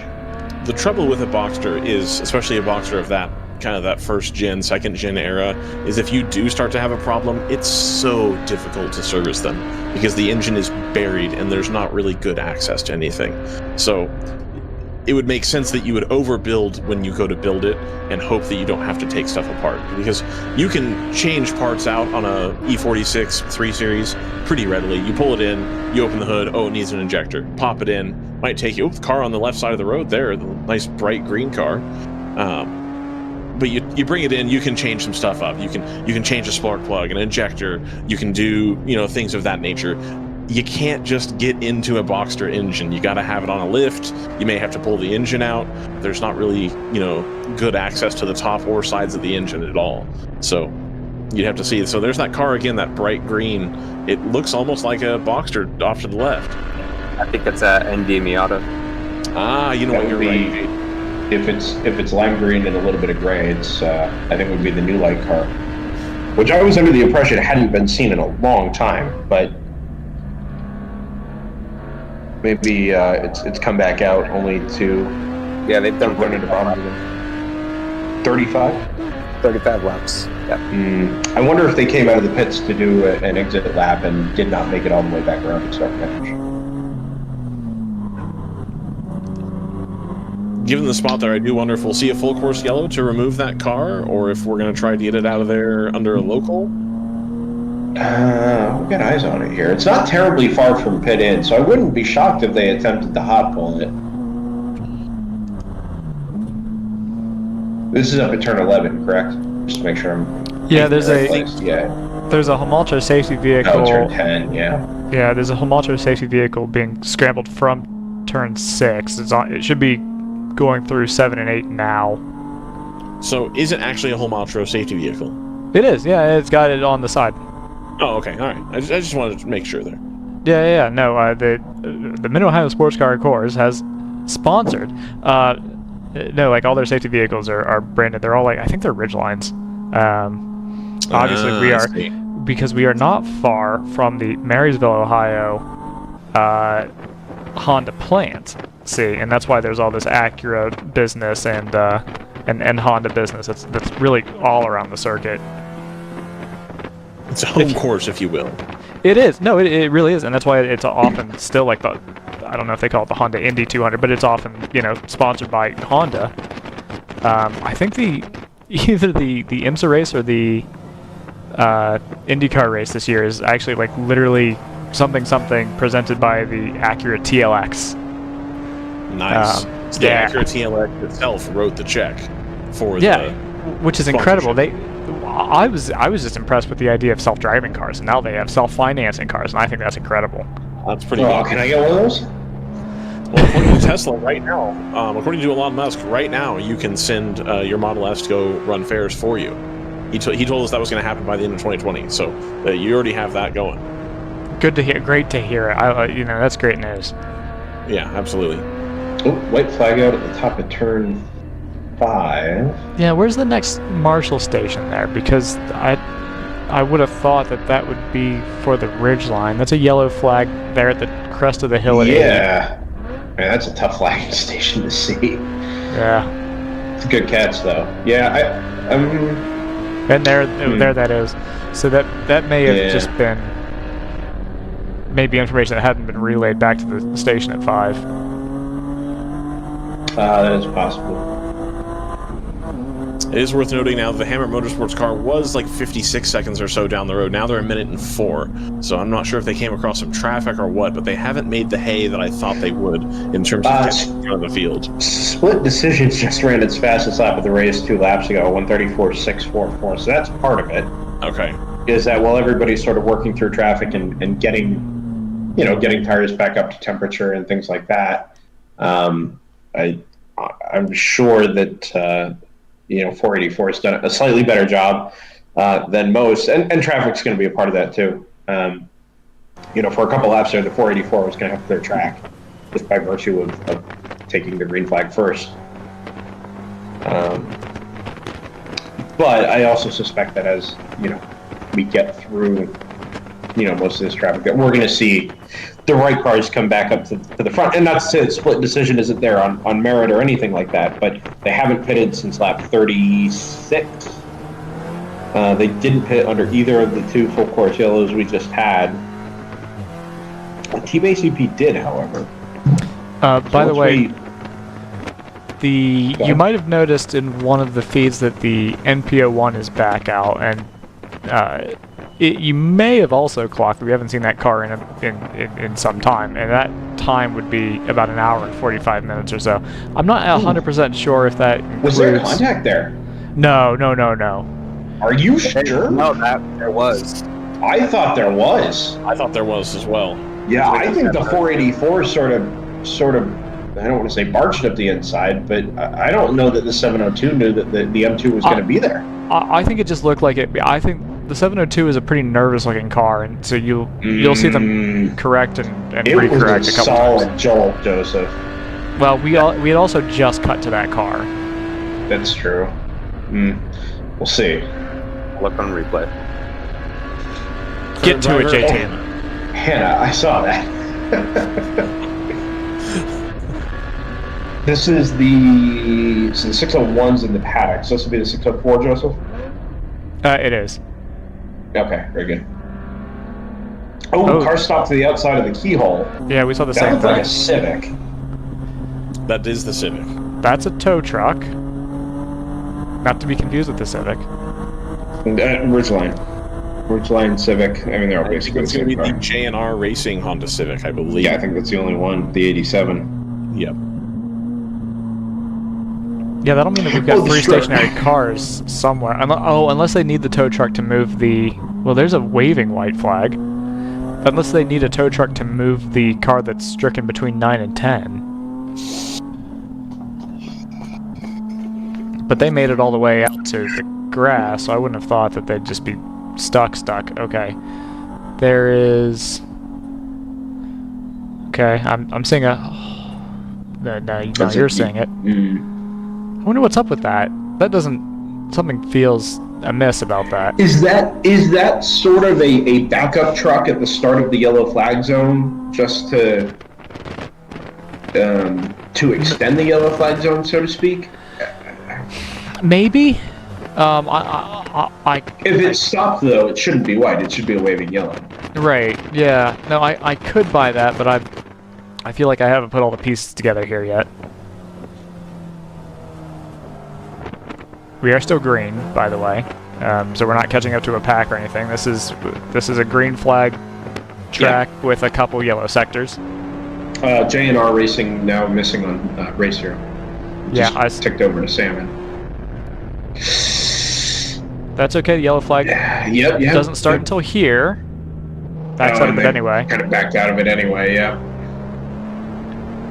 And it is only a standing yellow as well. It's not even a waved yellow yet because there aren't A, it's off track, and B, there are no boots on the ground, so to speak.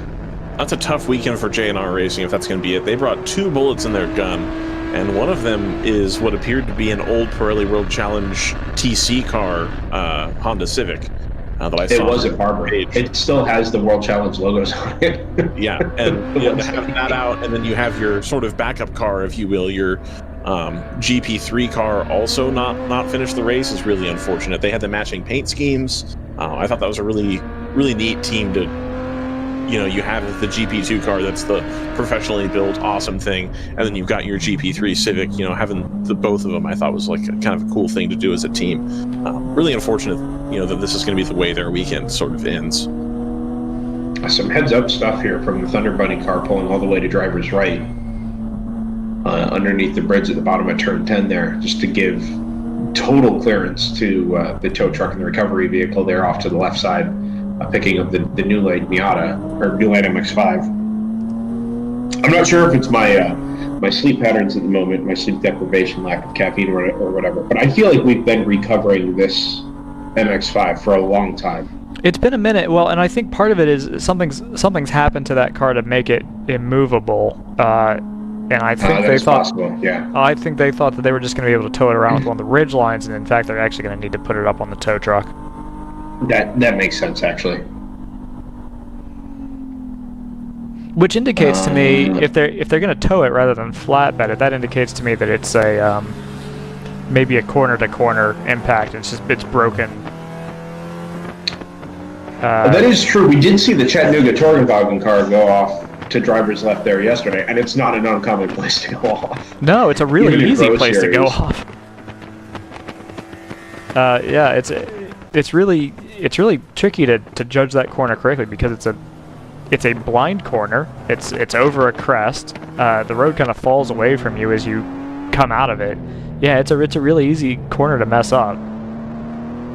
And of course, it's a very important corner because it's the only straight basically in between the S's and the end of the lap.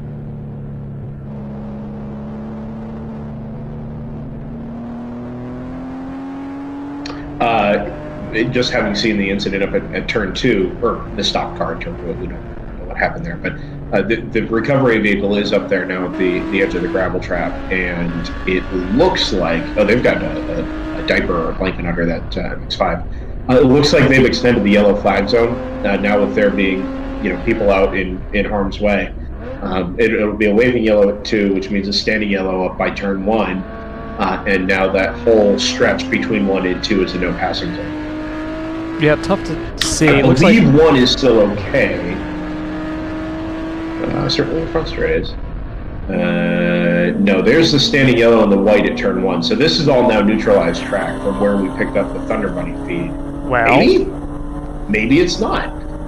I'm not sure that it is. It was tough for me to tell.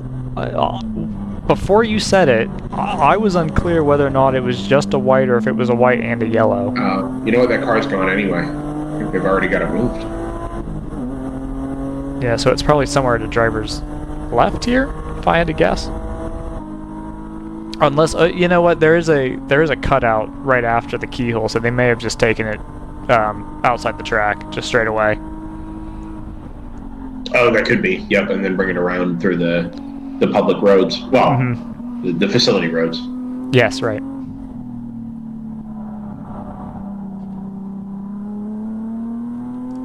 Obviously no fast laps happening right now. It will surprise no one to hear. No, and I'm actually reasonably impressed that the gaps have stayed pretty much where they are.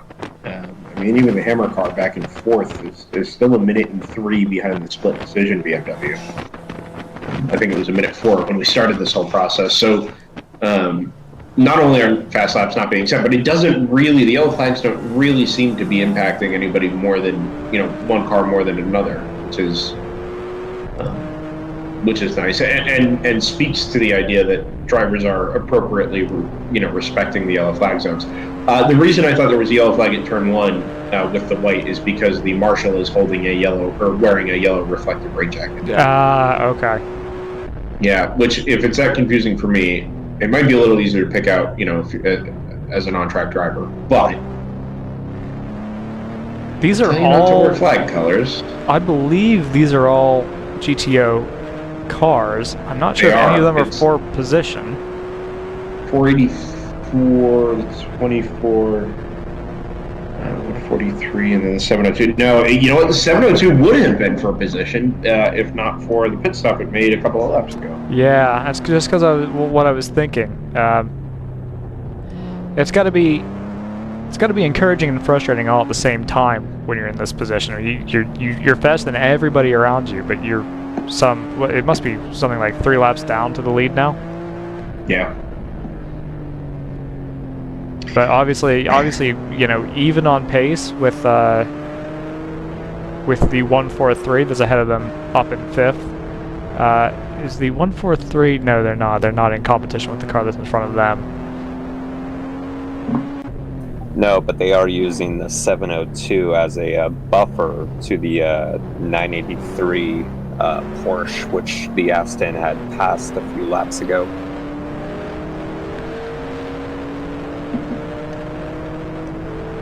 Looks like we might have a change for second in GP1, the 44 for PC Racing, up into second.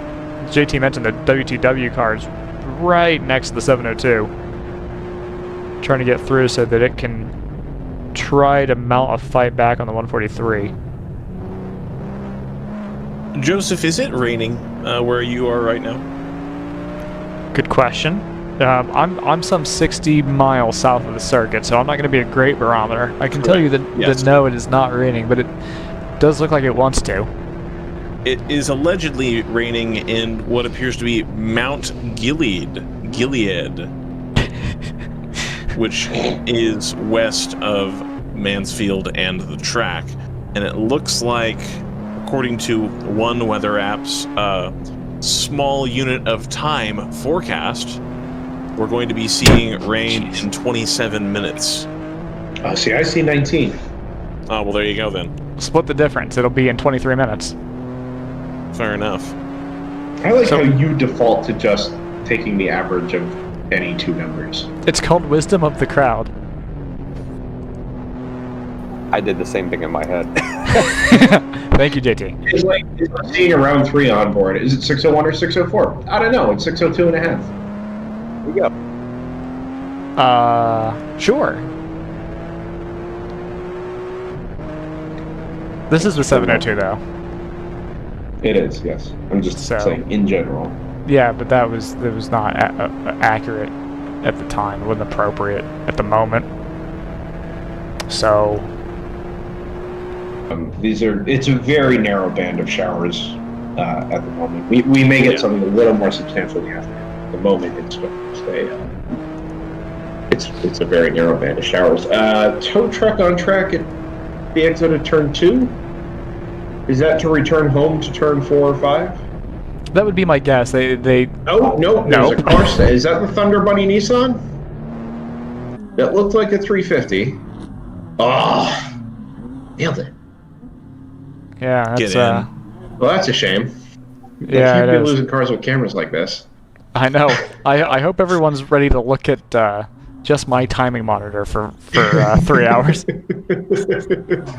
So I believe doing- that Nissan was there the previous lap. Yeah, I missed it. I didn't catch it until the road, the runoff kind of drops off down a slope there to the left. So It's really weird if you're trackside. Like if you're watching it from the spectator fencing, it looks like. So you can have if you have somebody that kind of gets nudged to the left-hand side. If you're looking from the fencing on the inside of turn 4, you kind of just see a car just fall away, and it just vanishes behind a grass berm. The thing that's amazing about turn 4 is that the tarmac is banked, but nothing around it is, so it just kind of falls off. That includes the braking zone, which is, I think, maybe the most bizarre. I know that's what you're specifically referencing, but to have a slightly cambered braking zone and a runoff that is not. It's a little... I mean, that's how you get things like Pedro Lami's, Wright Brothers flight, and... Well, I guess that happened to Michael Andretti. It was a little different, but still. No, it's a little dirt tracky in a way. You know, like here's the Thunder Bunny car. Yeah. This is not going well for the camera situation. No, it's really That's not. what we were just saying. That's awful. We've still got. If we lose that one, we still got 4. So we'd still have to have pretty bad luck to lose all of them. But the night is young. We still have half the race to go. You sound thrilled, JT. Yeah, there's not a ton excited. Oh my. There's not a ton of activity in the 601 pit. There's no driver in that car. I think it's safe to assume that one's basically done for the day. Yeah, we have this discussion every race weekend where we start to see the attrition really kick up on Sunday. As is understandable, these cars have not just been through the 4 hours today, but they've 3.5 hours today, but they've been through the additional 8 hours yesterday. And on top of now being more likely to have an issue, just based on how much time they've spent doing circles around Mid-Ohio, there's also less time to get it fixed. Yeah, it's one thing to work on a car late on a Saturday when you know you've got a whole day of running on Sunday left, but when you've only got 4 hours left on Sunday, you could forgive participants for saying, well, let's get it running. Let's consider fixing it up and shaking it down so we don't have to do it at the next race. But yeah, there's no real rush at this point, and I can't say I blame them. Yeah, I don't either, especially the prospect with, a lot of these people probably are quite far from home, and you're now staring down the barrel of having to do a long tow home. It may be nice to get home a little bit earlier than expected and have a nice hot meal at your house, as opposed to having McDonald's on the way home. Other fast food restaurants are available. You a big fan of McDonald's breakfast? I actually kind of enjoy it, yeah. Have you had Wendy's breakfast? No. Wendy's breakfast is it good? Not good. No. Wow. My sister swears by it. She loves it. Oh, I haven't had it yet. Not good at all. I am not a fan of the Wendy's breakfast. She's not even in your family anymore, Brendan. She probably has a different name now, so... Ooh. Well, she hasn't been in the Social Security Administration yet, so... Ah. Joke's on you. Anyway. Got him. Regardless. I'm a little surprised I don't know. We can talk Tim Hortons breakfast all you want. I've soured on Tim Horton. I'm going to be honest. I know you have, and I don't care. Okay. I used to really like it. I used to be a big fan. I'm like, it's all right. It'll work. The Burger King takeover did not work wonders for it. No, it went about exactly as you'd expect. Yeah, indeed. Incidentally, the Burger King breakfast I find to be better than Wendy's. Do you find it to be better than Tim Hortons? That's the real question. Joseph, I only Nothing. went to Tim Hortons once, and that was with Brendan, and I was pretty underwhelmed. Ooh. Maybe you just have a local problem, Joseph. Maybe this is an Ohio issue. It's entirely plausible. A franchise-specific thing. Yeah. I can tell you the one I drive 45 minutes to go get is still different. Out of the way? Yeah, from my house. Technically, it will be on my way to work when I go back to working full-time, but for the moment, yeah, I'll just drive to Hortons. I'm gonna come back to actual relevant information. I can't quite figure out why the 350 hasn't moved yet, if I'm honest. They don't have any. It's because the recovery workers are exhausted. Well, that may be, but they're positioned behind the 350. They're not positioned in front of it, so I'm not really sure what. Interesting. I'm not sure. Do you have the onboard of the 350 or still, or is that shut off? No, we still got it. We'll rotate around to it. It's not that interesting. No, that's fine. It's not very visually interesting. Actually, it's the next one on the list anyway.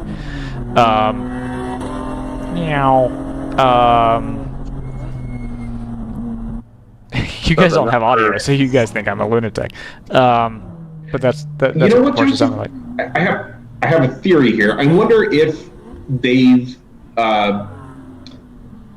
not parked in front of it because of how it slopes and the grass potentially being wet. Yeah, that's a theory. I could buy that. I just haven't seen much action there at all. So there's got to be something going. Like there's got to be some game plan, but I don't have a. Okay. I'm watching the feed in another window. And look at that, the 484 pits, they were coming due for one, so that does put the number 9 Team ACP Tangerine Associates car into the lead. They had last time through about a 13.9 second gap over the 24, which is the GT4 car. Interestingly, their best laps are only about a 10th apart from each other, and the Team ACP car last lap was about a full second faster than the 24. So getting it done out front, Team ACP right now put themselves in a decent position. Still have the Hammer car 51 seconds back, so they've made up about 10 seconds since the yellows slowed down at least a little bit since they moved the MX-5 out of the way. So doing what they need to do, staying close, and they're now going to be in the lead of the race. Yeah, they are finally putting the 350 on the tow truck. So maybe the tow truck just wasn't able to get around the circuit. Is this a flat tow or a flatbed? It looks like they're going to lift the front up. I wonder if it's because that car or that vehicle was still dropping the New Light MX-5 off in the paddock. That's what I was wondering. And they only have the one. I thought we had seen the. I thought we'd seen the tow truck up at the keyhole, but I might be conflating so many things at this point. I'm back in the mode that I was in yesterday, where every little ooh, we've got a slow car at the keyhole turn. I'll cut back on the left-hand side there. Oh, is that the 9? That's not the 9. I was going to go with 484. Oh, okay. Yeah, no, I would buy that too, but that'd still be a big deal. Yeah, I think that's the M2 from Split Decision. On its outlap, no less. Yeah. That's a bad spot. That car hasn't made it off track. No, but it's been there for a second, so I don't think anyone's going to be unsighted by it. True, but you're still, accelerating hard coming out of the keyhole there on driver's left, and it's essentially, just left of the racing line. And that might actually, to be fair, that might already be in a yellow flag zone. That is true. Gentlemen, I am going to have to take my leave here for a little bit. I feel as though I'm leaving a live stream in very capable hands. Oh, we'll see about that. Yeah, Joseph and Scott did well yesterday, so Ryan and JT, you guys have something to live up to. Well, this is the B team, so you know. No, it's the Sunday team. Our Sunday best. Okay. Joseph is the common denominator here. The very lowest common denominator. Oh, absolute bottom. Yeah. Yeah. Anyway, so I am going to take my leave from everybody and just express my heartiest appreciation to everybody, as always, for their company over the last 2 days, or portions of the last 2 days, and thanks everybody for tuning into DriversEye Live and following along with the World Racing League this weekend.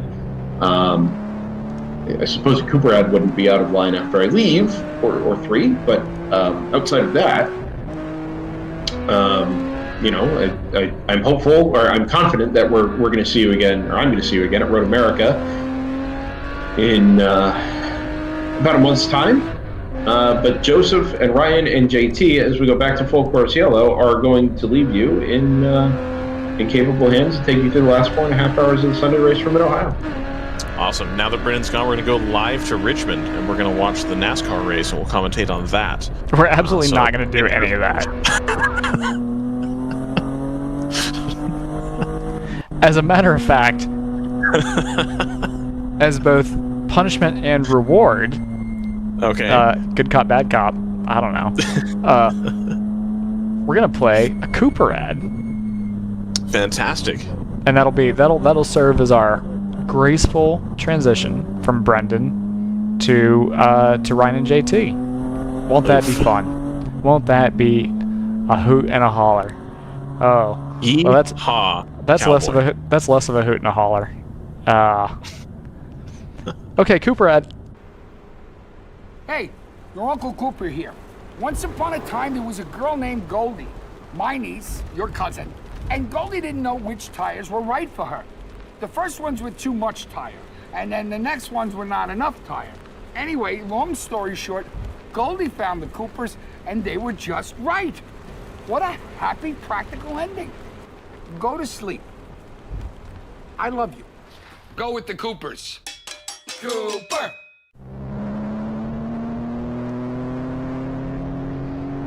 Hey, we're back from the Cooper ad. Fantastic. You love to see it. Unfortunately, Mr. Cooper, I don't have a lot of respect for him at this moment because currently the state of Massachusetts doesn't exist to me. So, given what happened in sporting events last night, so nobody's following the Frozen 4. Why would you think that would be relevant to anybody?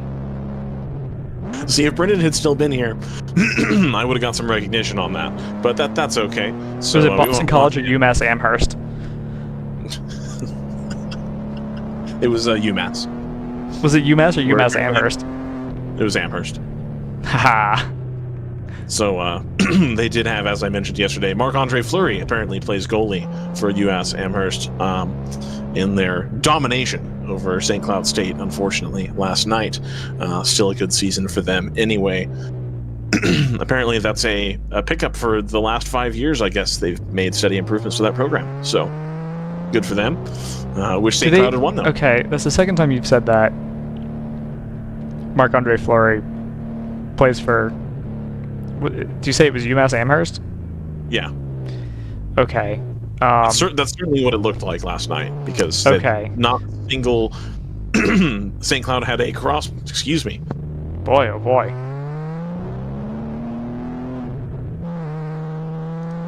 This is brutal, Ryan. Take a drink of water. Okay, fantastic. So, yeah, St. Cloud had a nice crossbar shot to open the game at about a minute in, which was unfortunate because he nailed the crossbar. 702 spins, half spins coming into the pit lane. See, I'm on delay, so I didn't see that. Ooh, yeah, that's not what you want to see coming into the pit lane. Good shot of the Cooper Tires banner, though. Yeah, it's no fun for the 702. Do we think this is a scheduled stop, or hadn't they just pitted? Well, I'd say considering it's full course yellow, I think this is just a great opportunity to, regardless, take fuel. yeah, it looks like they're going to be pretty close to the back end of the train anyway, so it's not a huge loss to them to do this. Gotcha. Ooh, okay. I'm going to be able to. We've lost the feed from the Hammer 02, but I have been able to pull in the Hammer 01 feed. So, that's an improvement. Yeah. Ooh, and what do you see on the windshield, my friends? The Thunder Bunny car right now. What do you see on the windshield of the Thunder Bunny car? We've got some trace amounts of precipitation coming down. Yeah, just a bit. And now Fortunately, they're under yellow right now, so they can kind of just trundle around in the wet. But I'm curious to see how much of an impact this is going to have on the course. There's the wipers coming on. Yeah, we'll have to see how this kind of shakes out. DOT tires should still, in theory, be decent in the rain here. They've got a decent compound. I believe it's 300 tread wear. Isn't that correct? I feel like I read that somewhere. I'll take your word for it. 300 tread wear tire is still going to get you pretty good grip in the damp as long as it's up to temperature. Now, granted, we're under a yellow right now, so we may not be fully up to temperature, but as long as we don't start to see standing water, these cars should be okay with the trace 5 to 10 minutes of sprinkles we may get. If it does start to come down a little bit harder, I think we will see the balance of some of the cars shift a little bit. But I think it'll end up being all right, especially if most of it happens under yellow. Here now we're on board the 01. I must say, Tim, I do prefer the lettering on the 01 better than the 02. The 02, I think, I understand it's like the whole point, but I keep looking at the 02 and thinking that it has been worn off, and that bugs me considerably. So, for whatever that's worth. Hey, we got the feature of the 702 back. It always takes a minute. There's something goes on in the when they come into the pit lane, and my suspicion is that it's switching to some sort of ad hoc hotspot in the pits, but it switches to Wi-Fi or something, and so we lose it briefly. But the 702 is back out there. Yeah, there's definitely rain on this on these windshields. Yeah. And it's gonna be okay. This is the 110 coming into the pits. Oh wow, yeah. So the 702 definitely took out at least a cone when they got squirrely coming into the pit lane. I see. Loosening the belts. Looks like we're getting ready for a driver change on the 110. Gotcha. We do have a little bit of a change up front on, I believe the Team ACP car has either pitted or just lost a ton of time, because now we've got the 24 out front, followed by the 01 Hammer Motorsports car, and they're only 11 seconds down the road from the 24, so I'll be interested to see that. Conventional wisdom in my head would tell me that the 24 should be able to keep a little bit of pace on the 01, just given that both of those cars run together lots of places, and the 24 ostensibly is in a higher class of vehicle, but I know we've got a little bit of a performance balancing act here, if you will, so maybe that's not strictly the case. But yeah, that 01 car's never counted out, but we got the 24 in the lead right now, and then the number 9 ACP car is 11 seconds behind them, so 22 seconds off the front.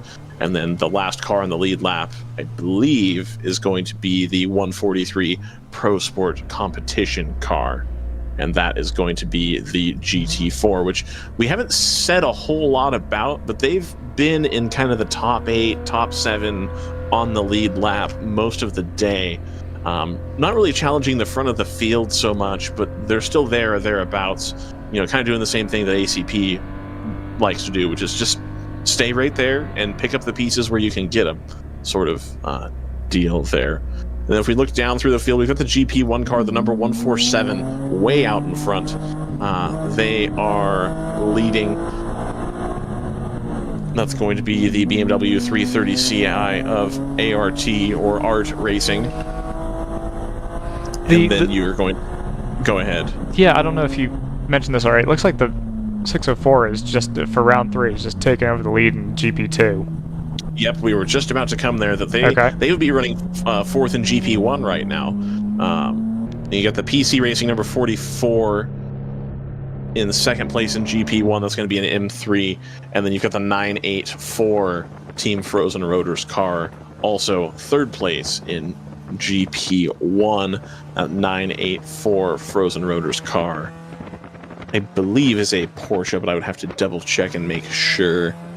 GP1 Frozen Rotors Porsche Cayman, absolutely.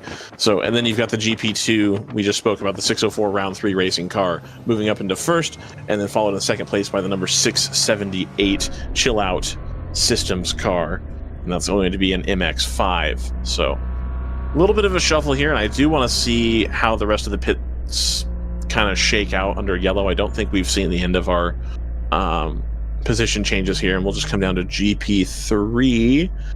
Let's see. Oh, I can show by class. Here we go. Let's do it like that. Perfect. The 605 is still in the lead of the GP3 class round 3 racing car, but again, the second place car, the 198 Pellegrini Performance Remy Motor Racing car, is in the pits right now, so we'll have to see how that kind of shakes out. I think it's a little bit early to start trying to figure that out. Joseph, am I right in assuming that the prediction tool would be completely useless right now?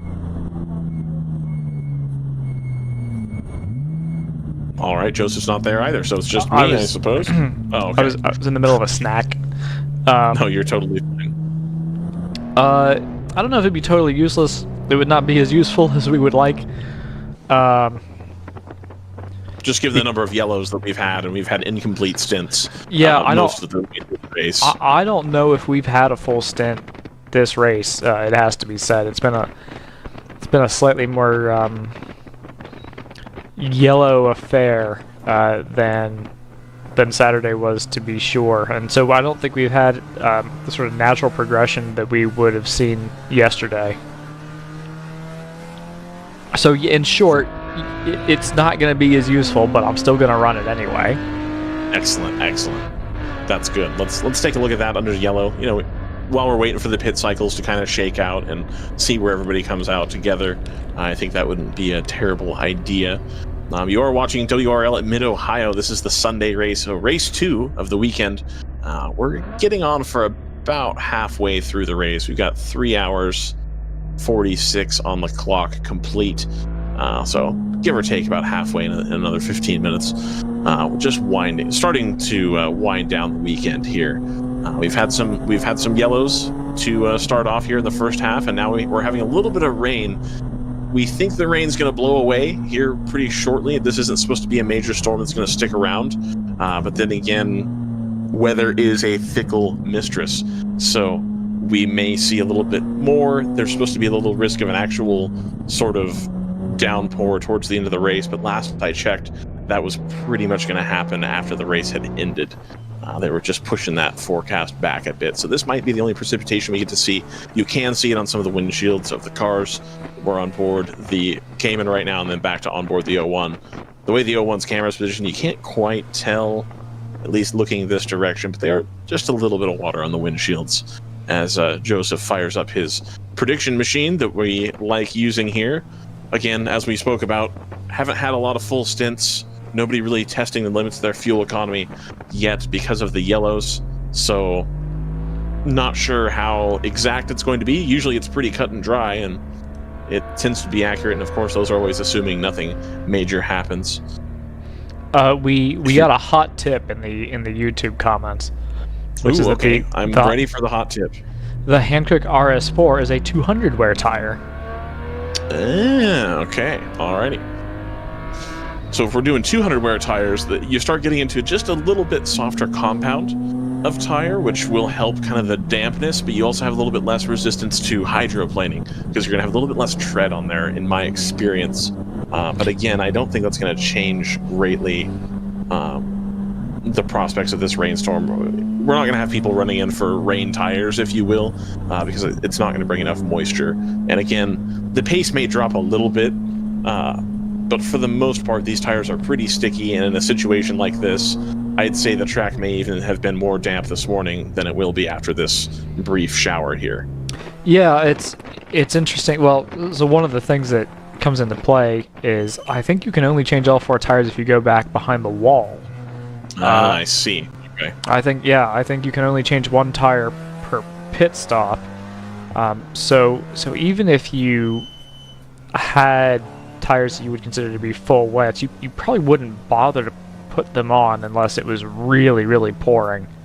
Right. And I think it was on board the 702 we just saw, it looked like the rain was picking up a little bit.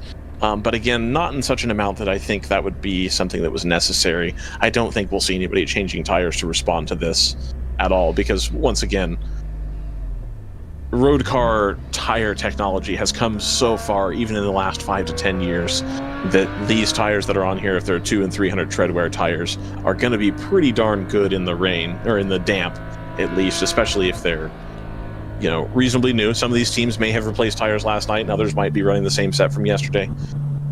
So I think we'll be okay, is the upshot of that. But we are seeing a little bit bigger drops on this windshield than we were seeing before. It's a little bit more consistent than it was. Yeah, if you're looking at radar, it looks like we basically got a strip of rain. I'm not totally sure how long it'll hang around. It's nothing particularly heavy, so the question will just be kind of, you know, A, how long does it stick around, and B, does it exhaust itself before it passes over us anyway? And I don't think this is an opportunity to be, well, opportunistic, if you will. I think this is a good opportunity for everybody to keep their nose clean as we go back to green here. We're a little bit delayed on the feeds, but Race Hero showing that we're going green. Hammer Motorsports only 6 seconds back from the number 24 car at this point. So, again, I think we'll be able to see that on board here shortly. But I don't think this is a rain where if you think you're good in the rain or your car is good in the rain, this isn't where you're going to make up time. I think this is a, hey, let's be heads up about the track. Let's not make any foolish mistakes. And everybody's just going to take it nice and gingerly until we get back up to temperature, and until we start to get a dry line, if there even needs to be a dry line, which, again, I don't think it's going to be wet enough for that to be an issue. Yeah, it's going to be...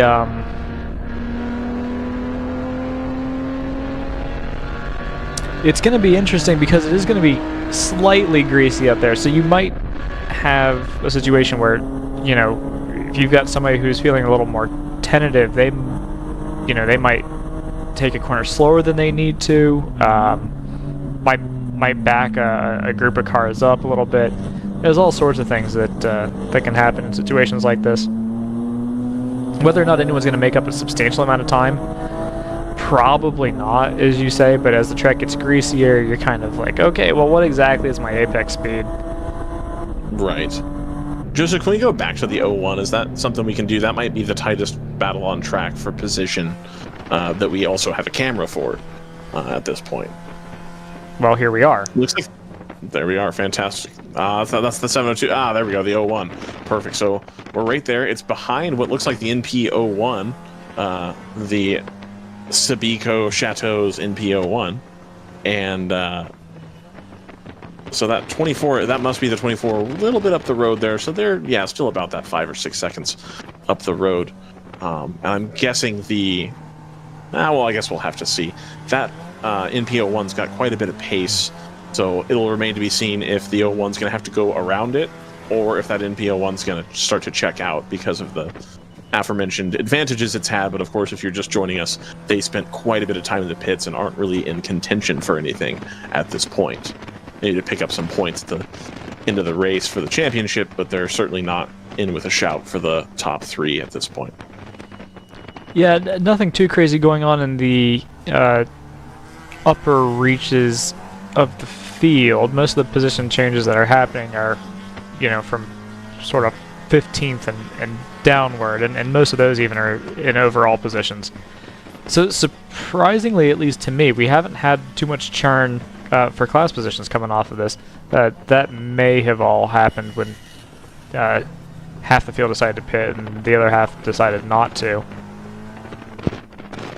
Looks like the 01 is along the NP01 right now. Gonna go down the inside here. I think that'll be a pass that gets made and finished. I go to the apex here. Yeah, I think so. Oh, just run a little. There we go. Yeah, depending on the car, you might want to take 6 a little tighter, just so you can give yourself a straighter line in the run up to 9 between 7 and 8. So is that the 24 ahead right there? Because they're now down to 1.75 seconds off the lead there. So I think that must be the 24 right there ahead. Yeah, there's a Cayman in between them. Yeah. Yeah, I believe it's the white BMW up the road. Oh, I'm sorry, go ahead. No, sorry, I was just saying I think it's the white BMW that's up the road there, so 2 cars ahead of the one that we're currently riding along with. Right. The Team ACP car's only 9 seconds behind the 01, though, so they're holding on as best they can. Again, they don't have the ultimate pace that the guys at the front do, but they're always there or thereabout. Let's kind of look down through to GP1. Looks like the 147 is kind of off on its own. It's got some people in between it and elsewhere. The second place GP1 car is number 44 PC Racing car. We got a little bit of a three-dog fight in GP2 for the lead there. Yeah, we were just coming through to that. GP2. Let's see, so I can actually see the real splits here. Yeah, GP2, you got the 604 out front, but the 678 only 6 seconds there. And then the number 17 Core Motorsports Mustang only 8 seconds. They're only 2 seconds behind second place. That's a lot of seconds. And they're only 8 seconds back of the 604. So as we see the 01 inch closer and closer to the 24 ahead. One of the things go ahead. Yeah, one of the things that's curious about the is it still raining? I think you were about to ask, and I think the answer is probably not, based on the feeds I'm seeing from other teams. But the point I was going to make is the 604 is ostensibly due a pit stop in about 10 minutes time, and it'll be interesting to see if that's I need to think through that one to see if that's real or if that's an artifact of the yellow flags that we've had. Right. One thing I will say is that even if they are due a pit stop, they'll almost certainly retain third place because the fourth place number 20 car is 2 laps behind. So they could take their time on that pit stop and still be on the same lap as the second and third place cars, the number 678 and the 17 Mustang. 17 Mustang, not a car we've talked a lot about either, but there they are. The 01 is right on the tail of the 24 coming out the keyhole turn. Yep. So, again, this will be the battle to watch on track for the cameras that we do have available. Let's just click here into GP3 while we're watching this on board. The 605 round 3 racing car looks like they're about a full lap ahead of the number 198, and then the 198 is another lap ahead of the 93 car. 24 getting a little loose over the crest at turn 5, trying to hold on to that lead. 01 cutting to the inside, getting the curb. And you can just see the 01 on the dash, the traction control cutting in and out, or the ABS, one or the other. As it flashes red, that means there's some type of intervention going on with the stability control system. That's so actually really I think we established that's actually part of the semi-auto shifting. Are you sure? Yeah. Because now, granted, because the shift lights are up above, and that's having different. driven this car on iRacing, the red is what happens when the traction control engages. But I might be wrong on that as well. Hold on, you can see the white bar there is red. He's moving to the left-hand side. I think he's just putting his nose in. I didn't think he was going to make a move, but he's got room, and he's going to try to make it happen. No such luck. Not quite there. He's going to force that BMW on the outside, though. Not really an ideal line, so he is still going to be losing a little bit of time there as well. Wide line around the keyhole turn. That's going to give him a great launch. Isn't able to make the most of it, though. Maybe a little bit of wheel spin in between, maybe we'll say second and third gear? Yeah, something like that. I will say that this battle back and forth in GTO is giving the number 9 a little bit more, ability to catch. They're down to 5 seconds adrift of the 01. 24 keeping a tight line on the way into 5. This seems to be where the 01 makes up its time. It doesn't quite have the legs that the 24 has. But, it's got a little bit more downforce that it's playing with, and so on the back half of the circuit, he's able to pull right in there. unfortunately, this is a track where it's really difficult to make moves happen in the twisty bits. You kind of need that straight line speed to make most of the moves happen. Absolutely. 24 hewing smartly to the inside line, keeping a tight line. It's not exactly the most composed coming onto the start-finish straight. Owen's He's just moving around a bit. Yeah, Owen's got a nose in. Takes the line. What's 24 going to do here? They are going to leave that line open, so they're not too concerned about the 01 throwing it in. Let's see if they do, and they do. Wow, like big move. It felt like there was a lot of slip on those rear tires, but they've pulled it away. Yep, just gone down the inside.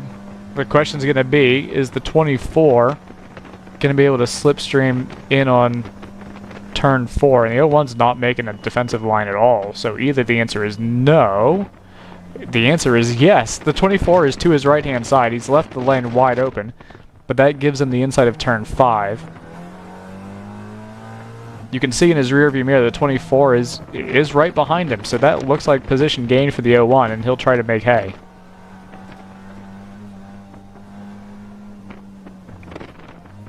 The Team ACP car now only 3 seconds, and this of course was before the pass was made, but they're only 3 seconds behind second place, so they're going to have to be careful that there's another car lurking back there. If they keep this battle on for too long, they'll have a 3-way fight for the front of the field here.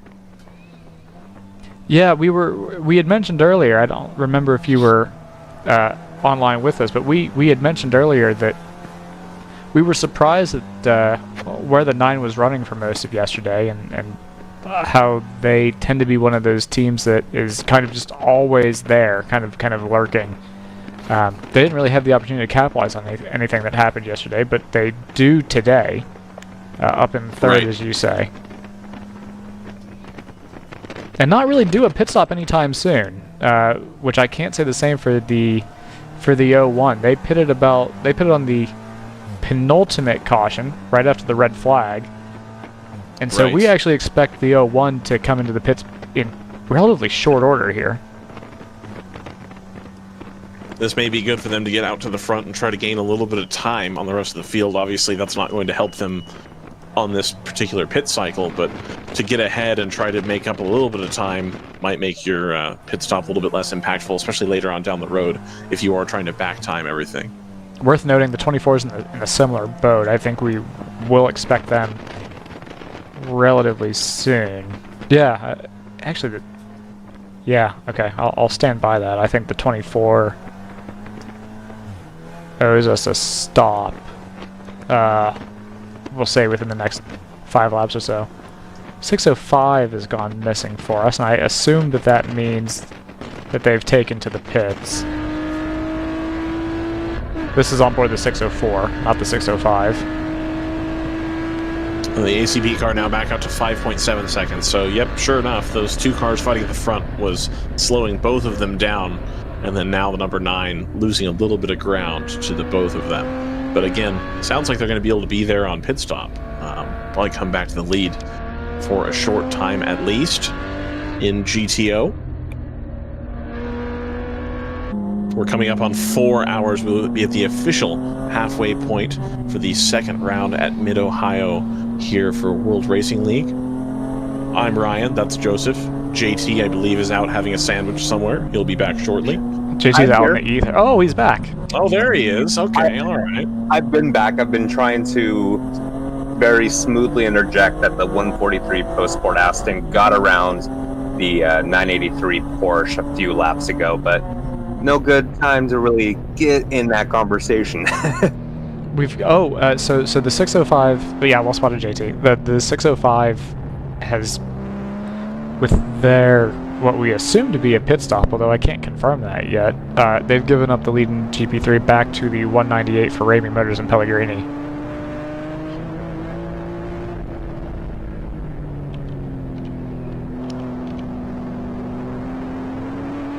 Outstanding.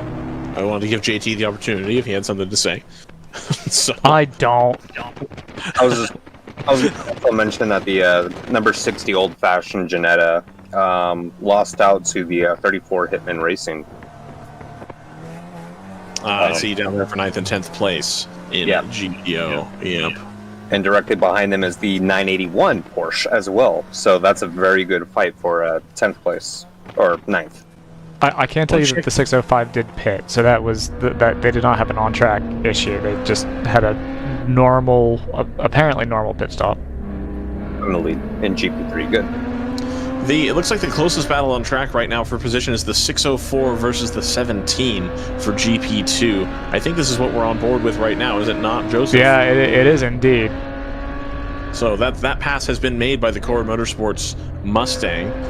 I believe that would be of the 4.6 variety with the older style taillights. I think the 5.0 had the sort of outlined taillights, whereas this has the more bold, regular-looking taillights, if you will.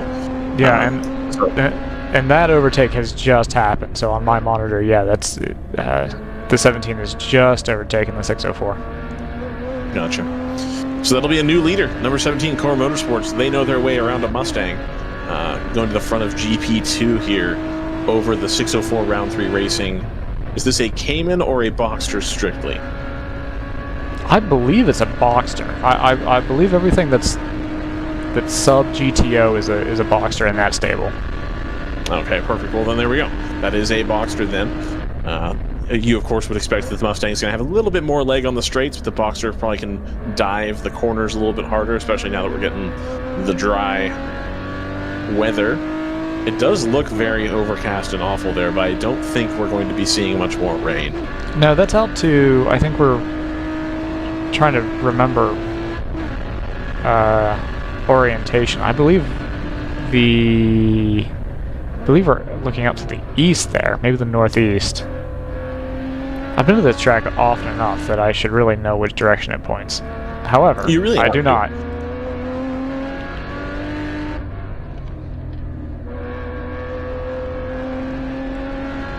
Just some overcast hanging around there, so we're not quite going to get the track surface temperature that I think we had at the beginning of the race. No. It seemed like as soon as the dampness wore off, people came into temp pretty quickly, but we haven't seen a whole lot of purple or green laps show up on Race Hero recently. Let's see, of course, then I say that, and the number 44 does their personal best of a 136 down the GP1 class. That's a pretty good pace for a GP1 car there. 136, quite nice. The fastest lap of the session, still lap 54, the 132.7 from the number 702 Round 3 Racing car. And it looks like they're currently about 4 seconds off that pace.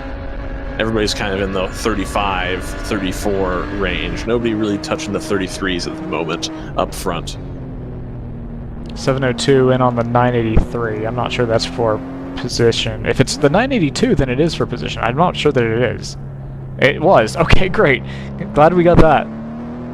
Perfect. Now they'll go and hunt of the 983. I believe they are a lap apart, though, on that. So they need to climb one more lap, and then if they catch the 983, then they'll only be a lap down from the leaders. Interesting. Okay, well that makes GTO a lot tighter than I honestly thought it was. That we'd had enough problems in that class. I kind of thought that we had several laps kind of among them, but that doesn't sound like that's the case. No, down to 11th, or I'm sorry, 10th. The old-fashioned Motorsports is 2 laps down, and they're on the same lap as the 702.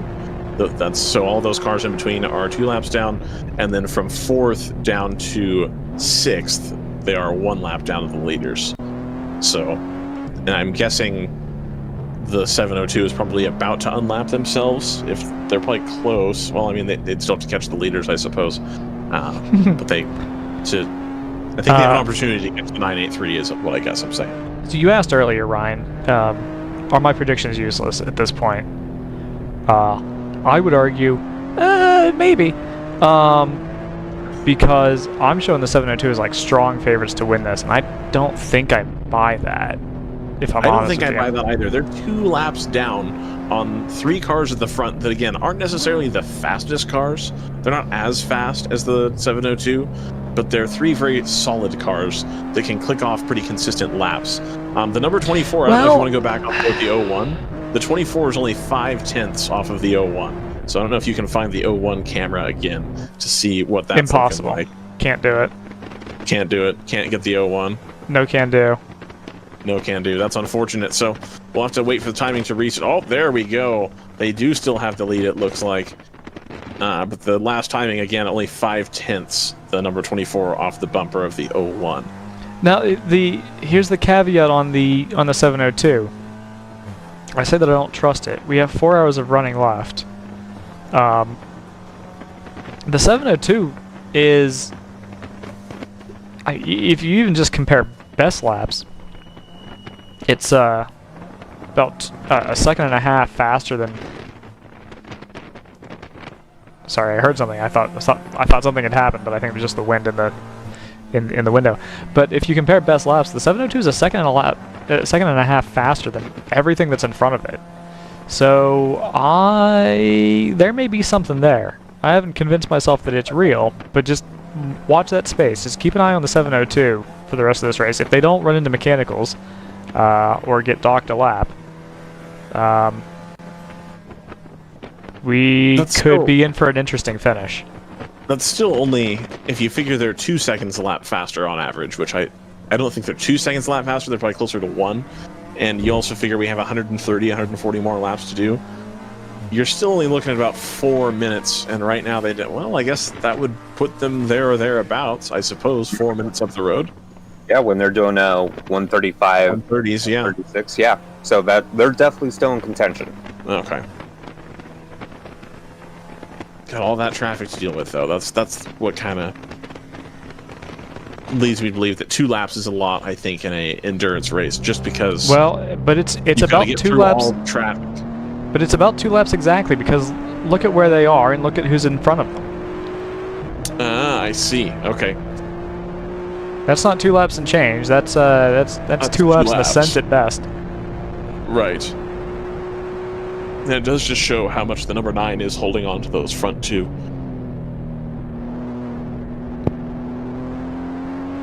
I'm wondering if the Hammer Motorsports Audi got held up in traffic, and that allowed the 24 to really catch and get right back directly behind.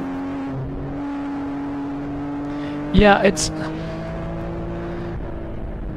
interesting because some of these cars, some of these race prep cars, like the TCR cars, they have electronic aid settings, and that can be something that if you don't go down the number 9, so getting closer to making up their lap. That was the 484. I should clarify. 484. Oh, my apologies. Yeah. Yeah, similar-ish paint schemes, but yeah, so easy mistake to make. But when you've got those cars that are relying a little bit on electronic aids, if you have a driver that prefers a very specific combination of those, and then you give that straight over to somebody else, you might modify.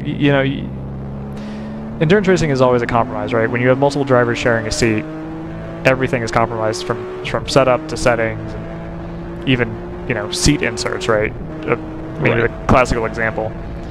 So, it's possible that the 01 just had it. It looked like there was a wing mirror on the track there. It's possible the 01 just had a large advantage and just hasn't quite been able to make use of it. I'm really interested in watching. Yeah, progress of the set. Lap traffic here in between the 24 and the 01. Yeah, and that'll now be 2 cars when the 702. 702 gets the 24, so they're wasting no time trying to get that lap back. And a couple sprinkles on the windshield too, and it appears to be fresh. I don't think that's spray coming off of the car in front. So we could be. I didn't see anything on the radar that suggested that we were in for anything heavy, but it might just continue to keep the track a little greasy and keep times down a little bit.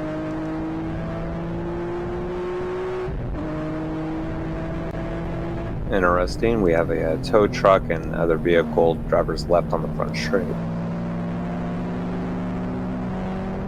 Another truck exiting turn 1. Ooh. Yeah, it was a little dicey. Oh, and that's allowed the 24 back through on the inside. Oh.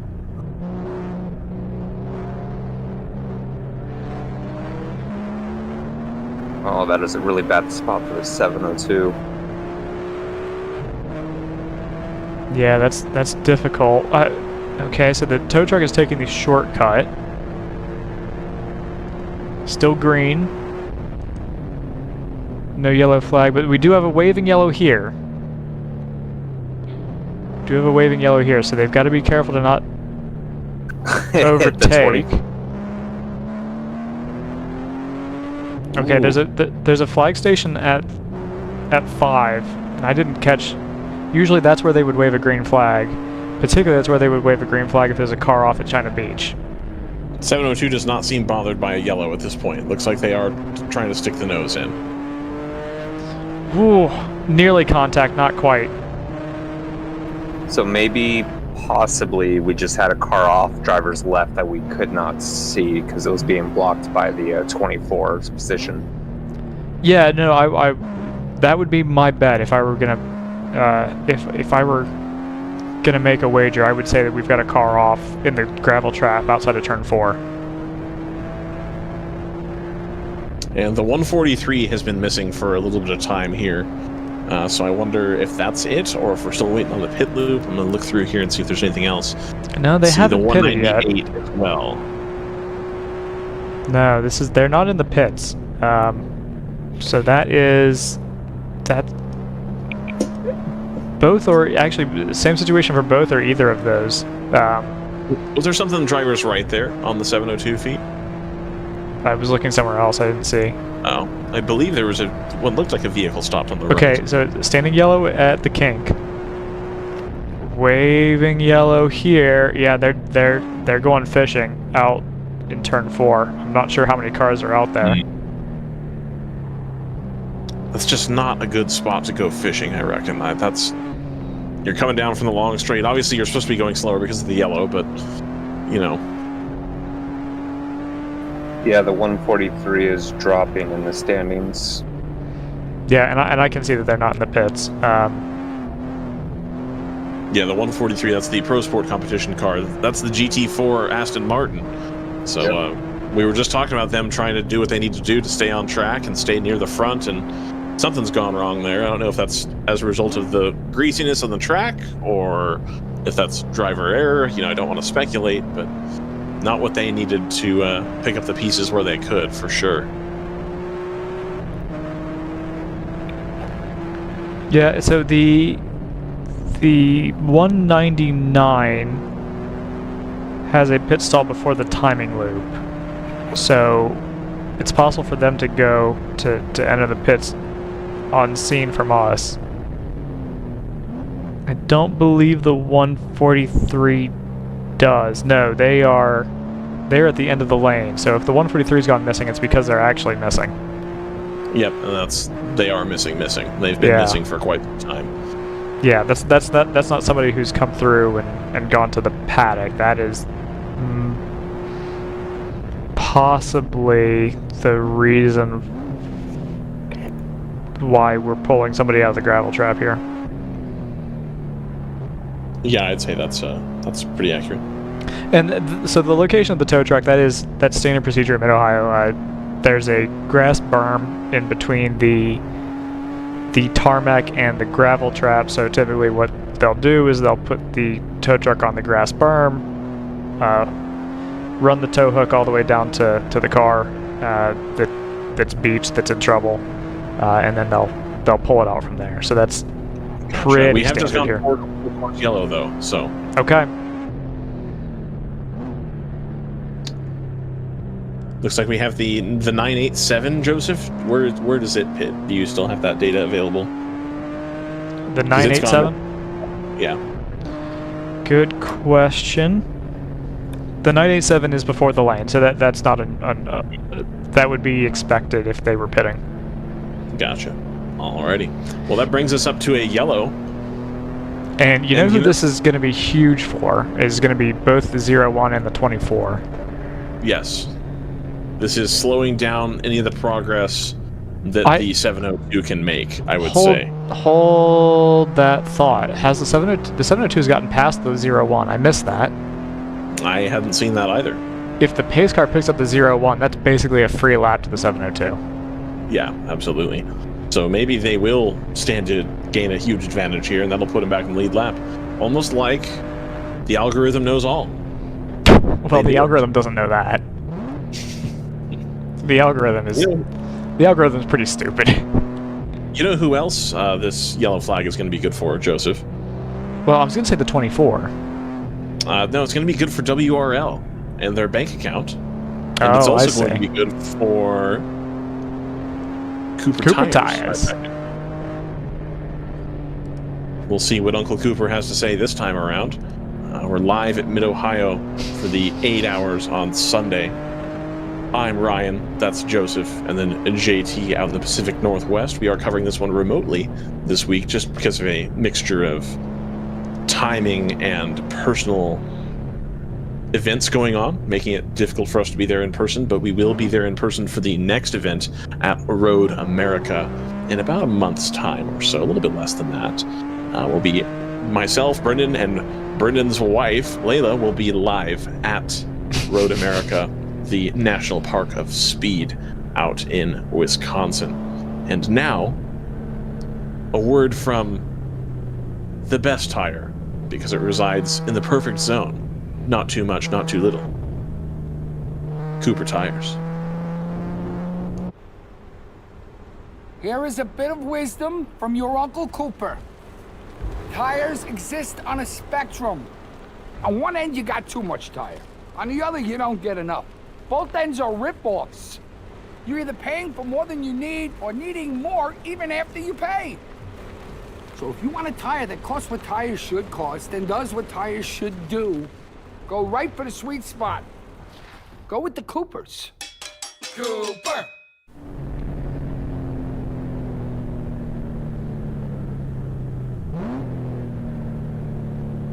Not to be confused or associated with former coach of the Ohio State football team, John Cooper, or indeed the current coach of the Tampa Bay Lightning, John Cooper.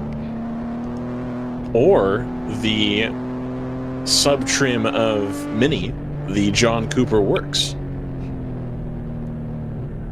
Anyway. Although that joke certainly didn't works. No.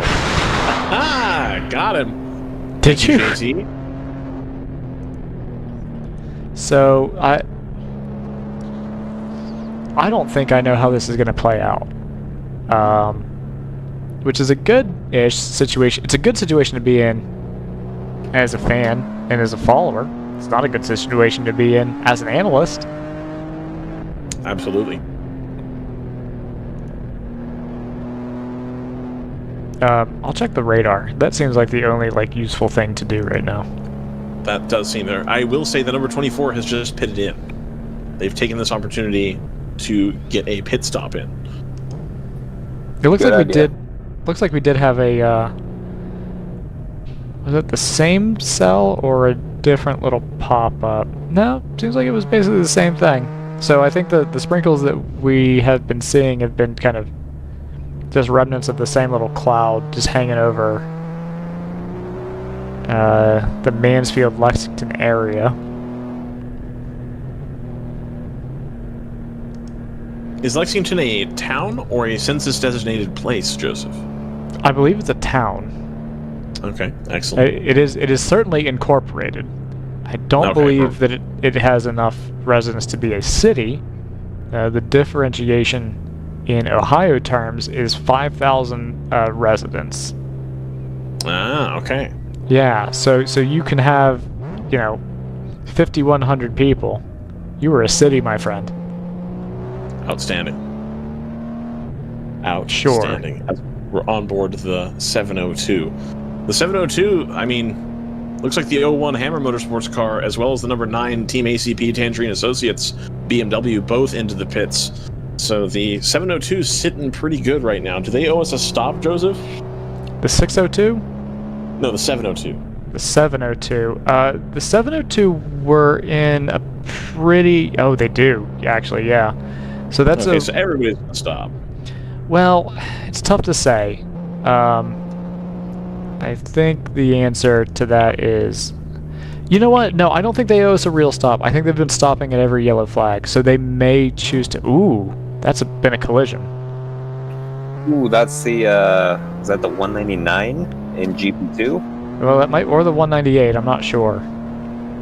The 198 would be the GP3 entrant.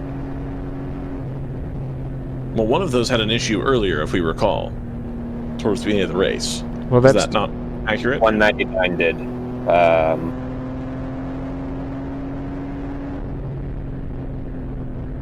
Oh, now I'm wondering... I'm looking around and I'm wondering if the 199 even... Oh, no, it's still out there, so that's the 198. It's the 198, yeah, the 198's still on 106 laps. It has been for a bit now. Because it was running right up with the 605 round 3 racing car. And we still haven't seen the 143, so we would put 2 and 2 together and suspect that maybe there's been a coming together. Could be. Looks like the 604 round 3 racing car has also taken the opportunity to make a pit stop. Cobra Motorsports Mustang, as we can see on board here, has not taken a pit stop this time around, so they'll gain a little bit of track position over the 604. And the 678 was a minute 53 behind. So if I'm the 702 here, it's a really tricky position to be in. This is when you start back timing to try to figure out what your move is. Because if they stay out, although they didn't end up, I don't think, picking up. Oh, they're at the back of this train. That's not as it's not as convenient as I think we were suspecting it might be. Interesting. Actually, no, because we're showing it on 1 lap down. And it had been 2, so it's at the back of this train.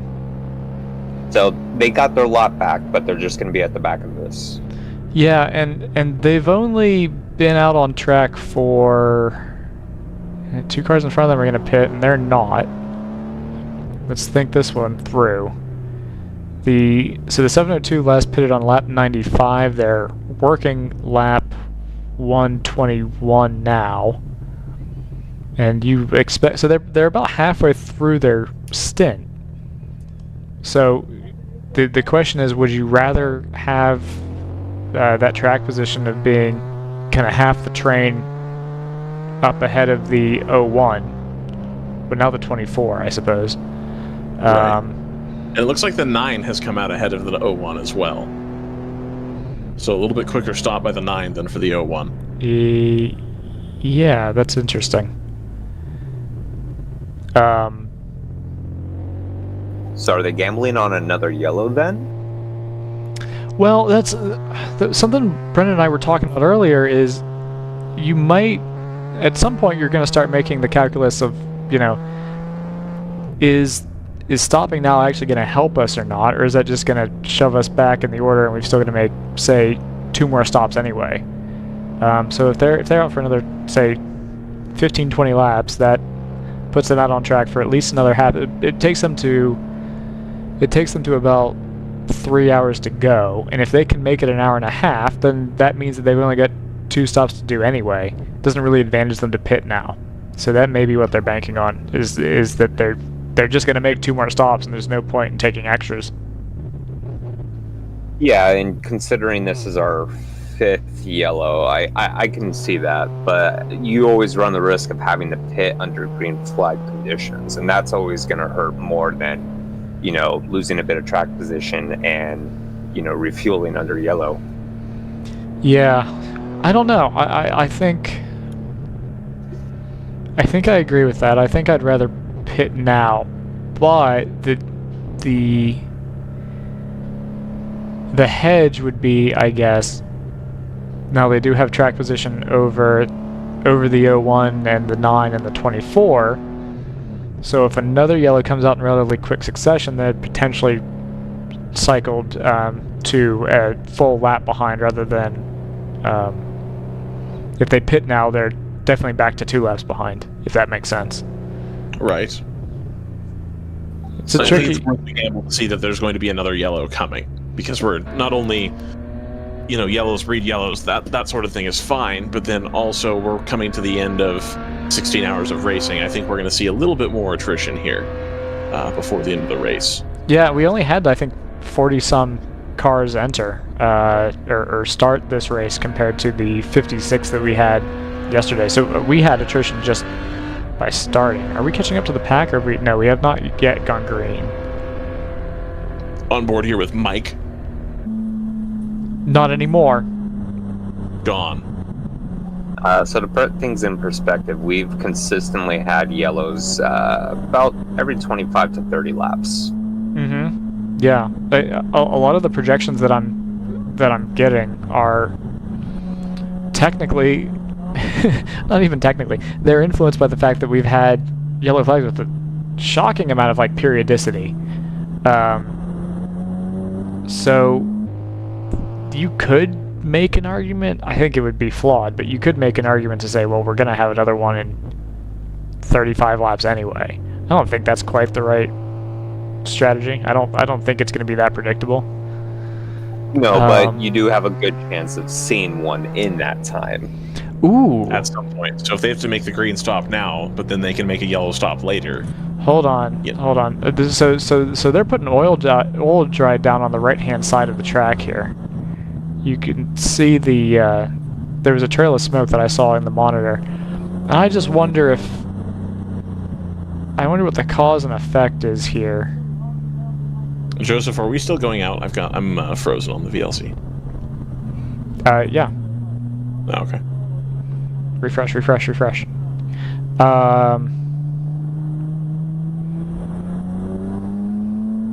Although I do need to coordinate with Brendan to see when we're going to make the switch over from part A of the Facebook to part B of the Facebook. Because you can only... around now might be a decent idea. Yeah, I don't know where he is. He's probably like 3 mimosas deep. This is 3 Look at them bad boys. Yeah. And an eggs Benny. It's 9:30 where he is. But it's the day after a wedding. He's 3 mimosas deep, JT. I know Brendan. That boy's 3 mimosas deep. His mustache will be, at least. And his bolo tie. I angry reacted to that. I hated it.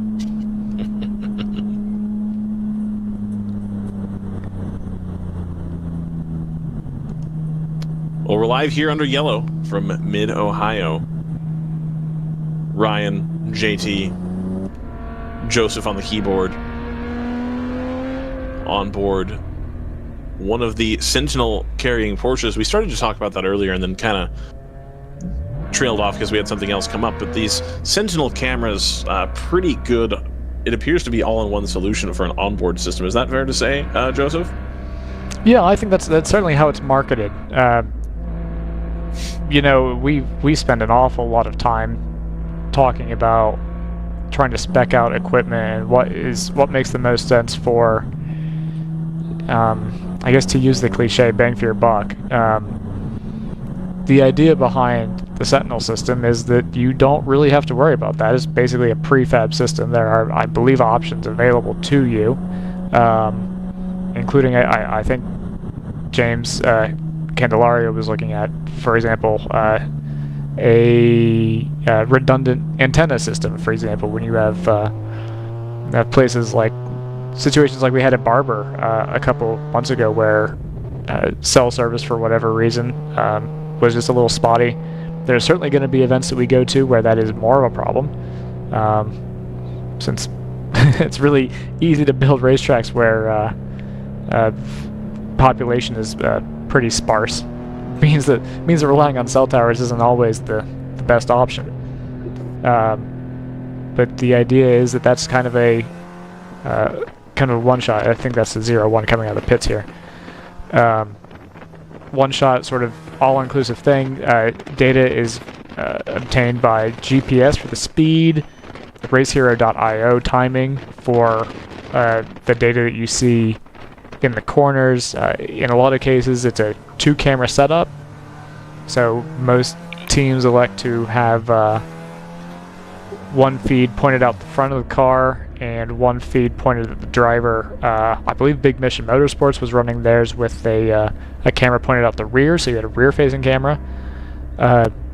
All sorts of different things that you can do with it, but you get to go in on basically a bundle and not have to worry about speccing things out and worrying about if if a certain brand of camera is going to overheat on you, for example. These have been pretty reliable for full 8-hour durations. Absolutely. It's really nice to have an off-the-shelf, if you will, solution to that kind of thing. I know for some teams, that's just one extra thing to set up on your car. Yeah, it's an extra thing to set up on your car, and you've got to think through, there's, like I said, speccing out and making sure that it's not going to draw too much power, and and all that stuff. Thankfully, we cut away, but that's definitely the 134, and it appeared to have some, or the 143, whichever one it is. It was the Aston Martin, and it appeared to have some front end damage to it. And I think if we put the front end damage of the Aston Martin together with the rear end damage of the Boxster, I think we get a little fuller picture of what happened down at turn 4. Absolutely. Which, again, unfortunate for both teams there. I know those yellow Boxers have been having a rough go of it today. And then the GT4, again, Aston Martin running towards the front. But today was not the day, I suppose. No, it's a great sounding car, that Aston Martin. When it comes by, I think I referred to the texture of the exhaust note. It's been great to listen to. It unfortunately looks like we won't be listening to it any further today. Do you think we could put a call into RJ and see if he can just have that team run the engine for us? We can just hear it every time we go by the pit lane. Oh, you know what? Yeah, let's go for it. I'm all in. I think we can work that out. V12 Aston Martin noise should be on your soundboard, Joseph. That's another sound we need to have there. Oh, that's a good point. Very interesting. Now we've recovered both cars now, and so it does make me wonder: are we maybe just waiting until we can get the pace car removed from the surface? I wonder if that's all we're waiting on, or if there's a little bit more that still needs to be done. I don't see any work still being done. No recovery vehicles, no intervention vehicles down at turn 4, so that appears to be all cleaned up. So we ought to be good to go here in the next lap or so, I reckon. As soon as we get all the safety vehicles off the track, all the tow trucks, etc., I think we'll be good to go green here. Yeah, you've got the 24. I'm sorry, Joseph. 1 second. You've got the 24. Currently has a 22 and 29 second gap to the number 9 and number 01 respectively. So there's some traffic between the 24 and the other two cars at the front of GTO. So they're going to have a little bit of an advantage to start out, at least when we get going here. And then the Cobra Motorsports and GP2, they're in first place, and they're still a lap ahead of the 678. GP1's going to be tight. We got the 147 and the number 44 only 6 seconds apart as we go green on Race Hero here at Mid-Ohio. Of course, the feed will take just a moment to catch up on that. So we got the 147 and the 44 are going to be pretty close here as we go to green, 4 seconds apart. This is a little bit of an aside, but I just noticed that on the... I'll cut over to the 01 so we have something to talk about. Yeah, absolutely. But I'm noticing on our timing tower that I'm listing the number 1 is in 3rd, which is curious. I mentioned that earlier, that we were the 1 and the 9 had been jumped by the 24 in the pit lane. That's not why that's curious. Why that's curious is because the number 1 isn't running today.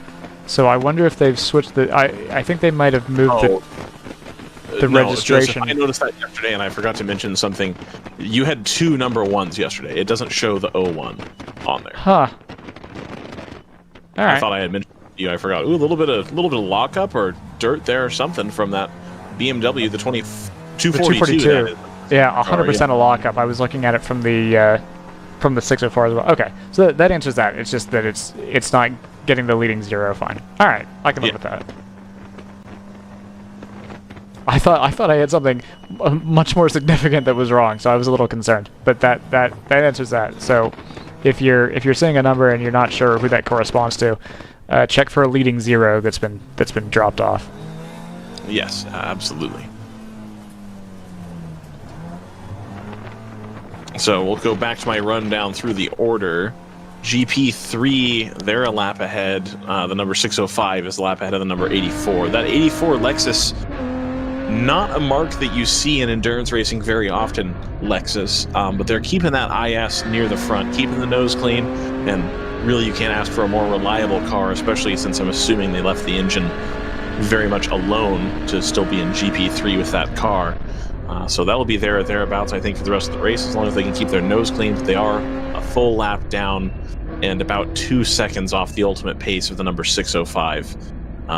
That 605 car did a 141, and it looks like the best laps in the rest of GP3 are 143 or 146. Yeah, the Ramey Motors Racing Pellegrini Performance car was the only car that, at least looking at Race Hero, had the pace to keep up with the 605, and of course they've run into some issues, so that's not going to be somebody we see. So GP3, I don't know, Joseph, what your prediction software says, but I think the 605, as long as they can run clean, probably has the pace to eke out a GP3 victory here. I know we're still 3 hours away, 3 hours and some change away from the end of the race, but just looking at raw pace, I think the 605 might have a pretty good shot at the GP3 title here for the second race at Mid-Ohio. And again, GP2, we got the Core Motorsports Mustang as a full lap ahead of the 678. They've got a little bit of pace on the 678, but not too bad, only about 8/10ths quicker for best lap time. And again, on that last lap, they were about 2 seconds slower than the 678. So that'll be close, I think, if the 678 can pull something out there. GP1, we've got the ART Racing number 147 and the 44, still pretty close. 3.9 seconds of drift there between the 147 and the 44 in GP1. And the third place, number 984 Team Frozen Rotors car, is 2 laps off of that battle. Which brings us back to GTO, which before the yellow was starting to get a little on the spicy side, has now kind of settled in a little bit. Looks like the 01 has gotten by the number 9.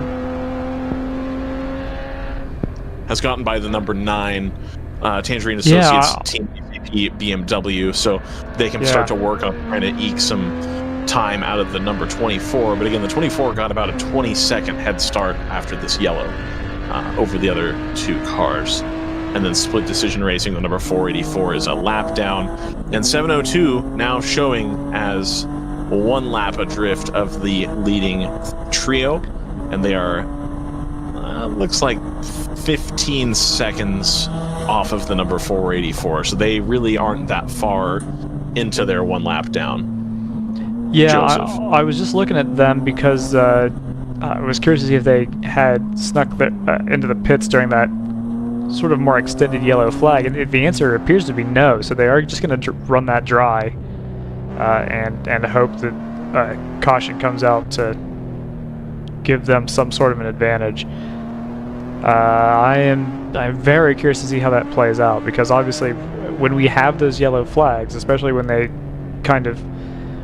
drag on as they sometimes need to do, that takes time off the clock for them to pull back time on pace. They're obviously running the same pace behind the pace car.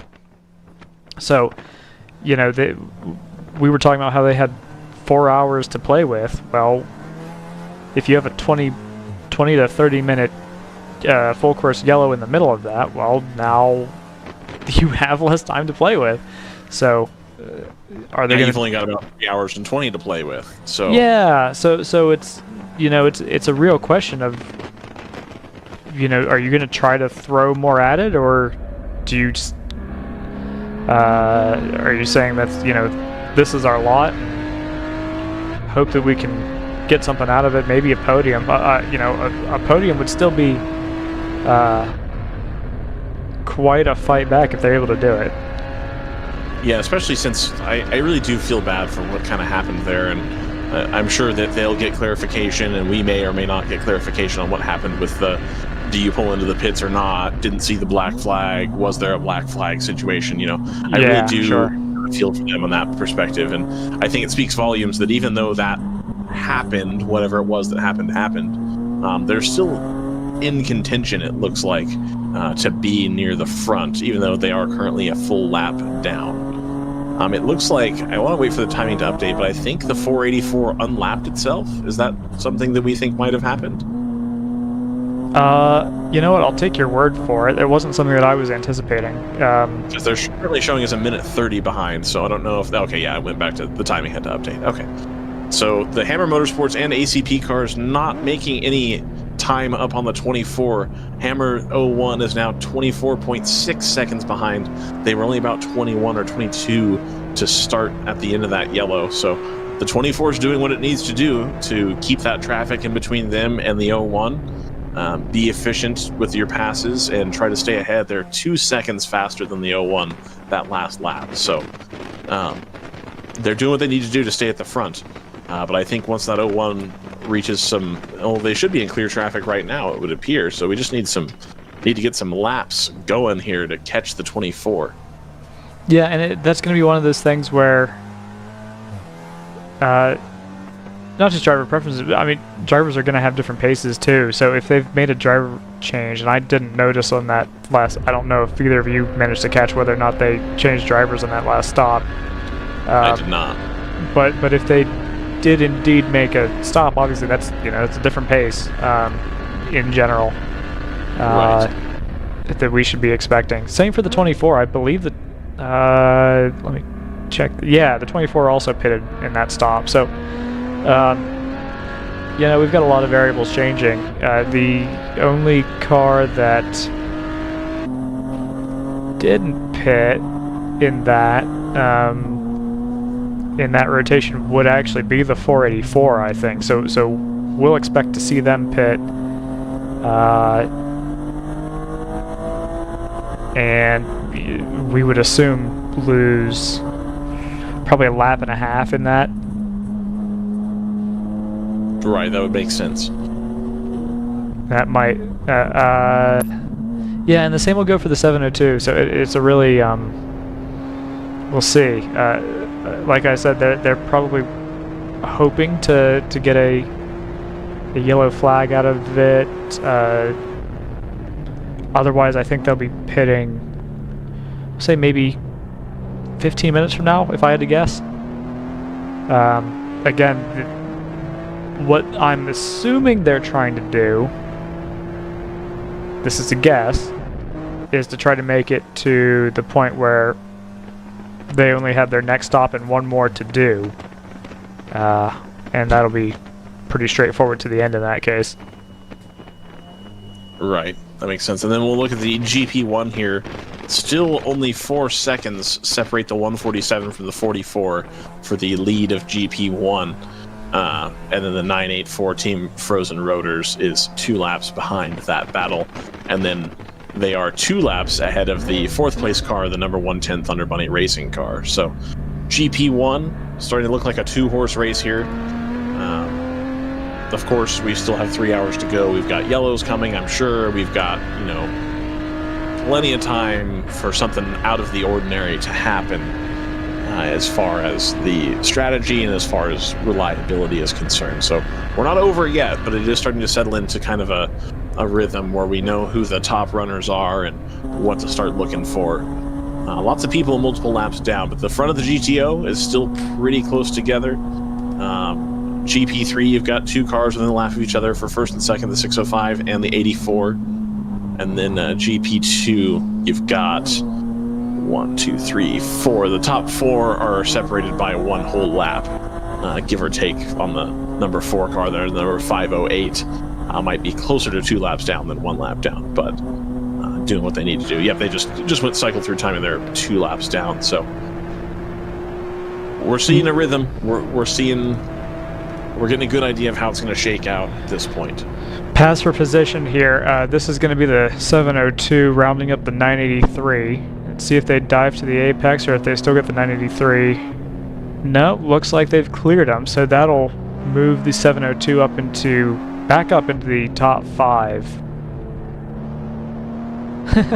So the Stratus, the racing NPO1, the number 59, has come back out on track, and all of a sudden they're turning fast laps. They've just done a 132.13, which is the fastest lap that car has run today by about 1.5 seconds, and it's the fastest lap that we've seen in GTO by 0.6 of a second. Jeez. Yeah. Yeah, so I think a lot of people are thankful for the NPO1's misfortune, unfortunately. Yeah, I would tend to agree with that as well. That car seems like it's got a substantial amount of pace, and so this, of course, might have been their last chance for a little while at least to have a track that kind of works for them. As Brendan and I discussed earlier, we've got a couple big tracks coming up in both Road America and Daytona that may not favor the low power, low weight car. Yeah, this is obviously a twistier track, and it's a track that having downforce is it's very nice to have. The Indy cars at one point were turning laps around 1 minute and 5 seconds. They would qualify, I think, close to 1 minute and 4. Yeah, bonkers. This is when they had the open aero kits. Okay. Yeah, and just lunacy. The speeds that they were turning. That's slightly on a different scale than what we're seeing here. Right. But it still helps a huge amount to have that downforce and to have that compliance over all the elevation changes. I think it's one of the things that gets mentioned all the time. It's tough to have an appreciation for the elevation changes here unless you've been at the track and you've driven it, because there's not a flat and straight part on the entire track. Even the front straightaway has undulations to it. I mean, this is to use the cliche, it's a very old school racetrack. You know, a lot of these Armco haven't been replaced since at least since the 2006 repave, probably earlier. The reason they're red is because the track was founded by or sponsored, at least, certainly owned. I forget exactly the lineage. I think also built by Jim Truman of Red Roof Inns. I was really waiting for a Jim Truman mention, but I thought it would have happened before now. Yeah, it on my bingo card. It took time, but here we are. But yeah, owner of True Sports, obviously, and the owner and founder of Red Roof Inn was responsible for this track, and that's why you see the red guardrails and indeed the red roofs on so many of the buildings around the facility. Exactly. What an excellent story here. Live from the hallowed grounds that are Mid-Ohio Sports Car Course, the Mid-Ohio Sports Car Course, if you will. I mean, that's what it says. 702 got to unlap itself again on the 24. Is that what I'm looking at here, Joseph? That's certainly the 24, and you're certainly on board with the 702, so I would say those two things are not in conflict. Fantastic. So the 24, again, I wonder what it is about that car that they just don't have the pace. I don't know if that's a driver thing. I don't know if that's a balance of performance to get it to fit into this class sort of thing.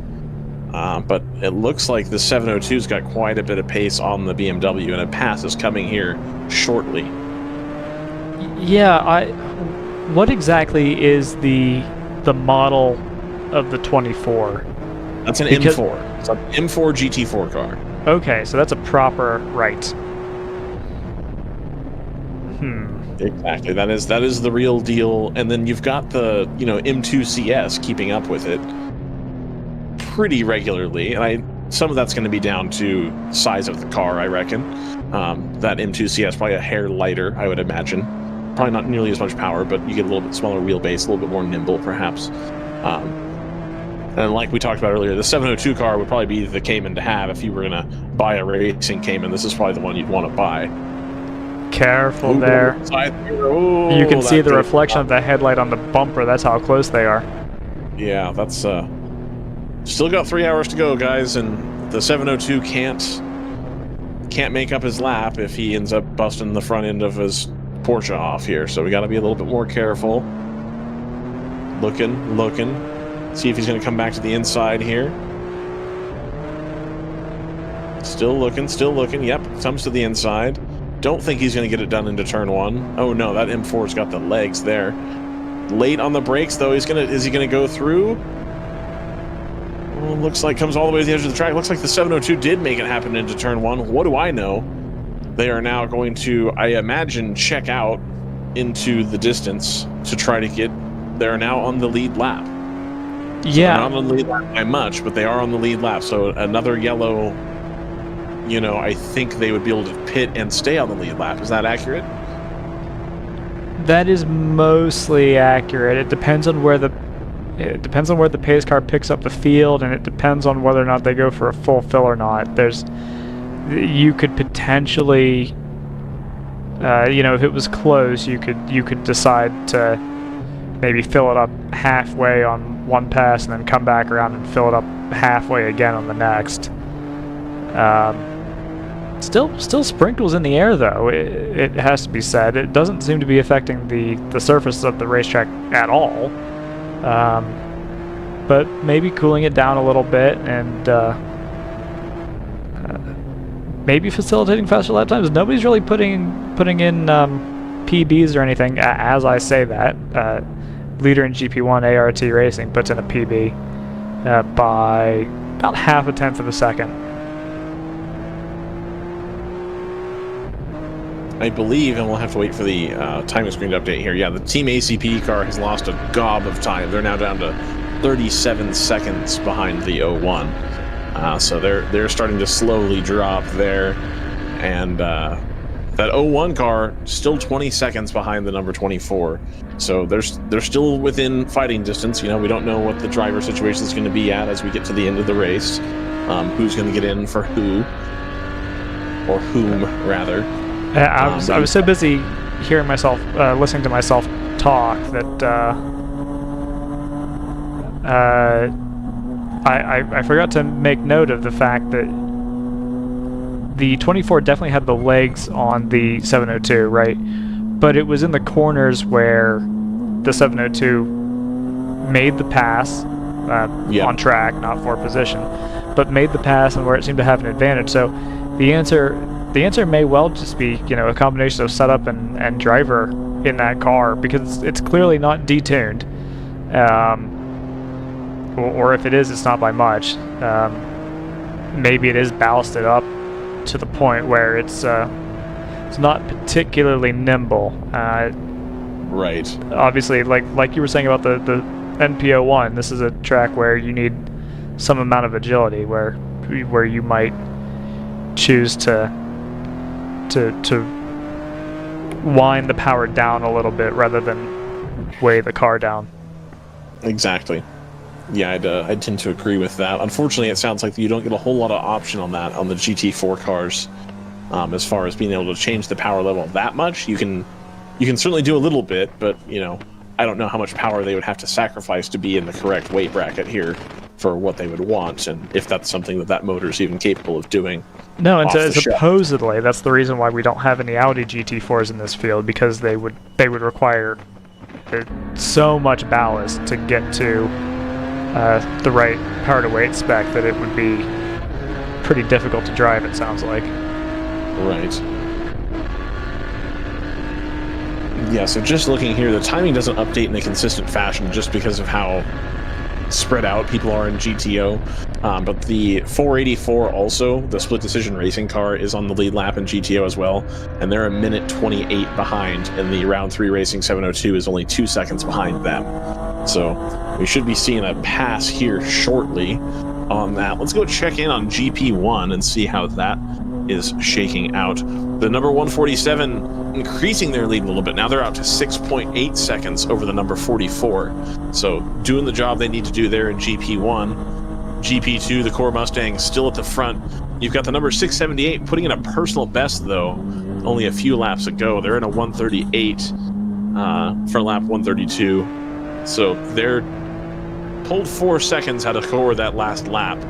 I think Core ran a little bit slower lap there than they're capable of doing. They ran a 142, and they've been down as low as a 138. So we'll have to see how that shakes out. Again, the number 678 still a lap down, but if they've got the pace, they might be able to catch them and then see if we can get make something work under yellow, make something work with a pit stop, something like that.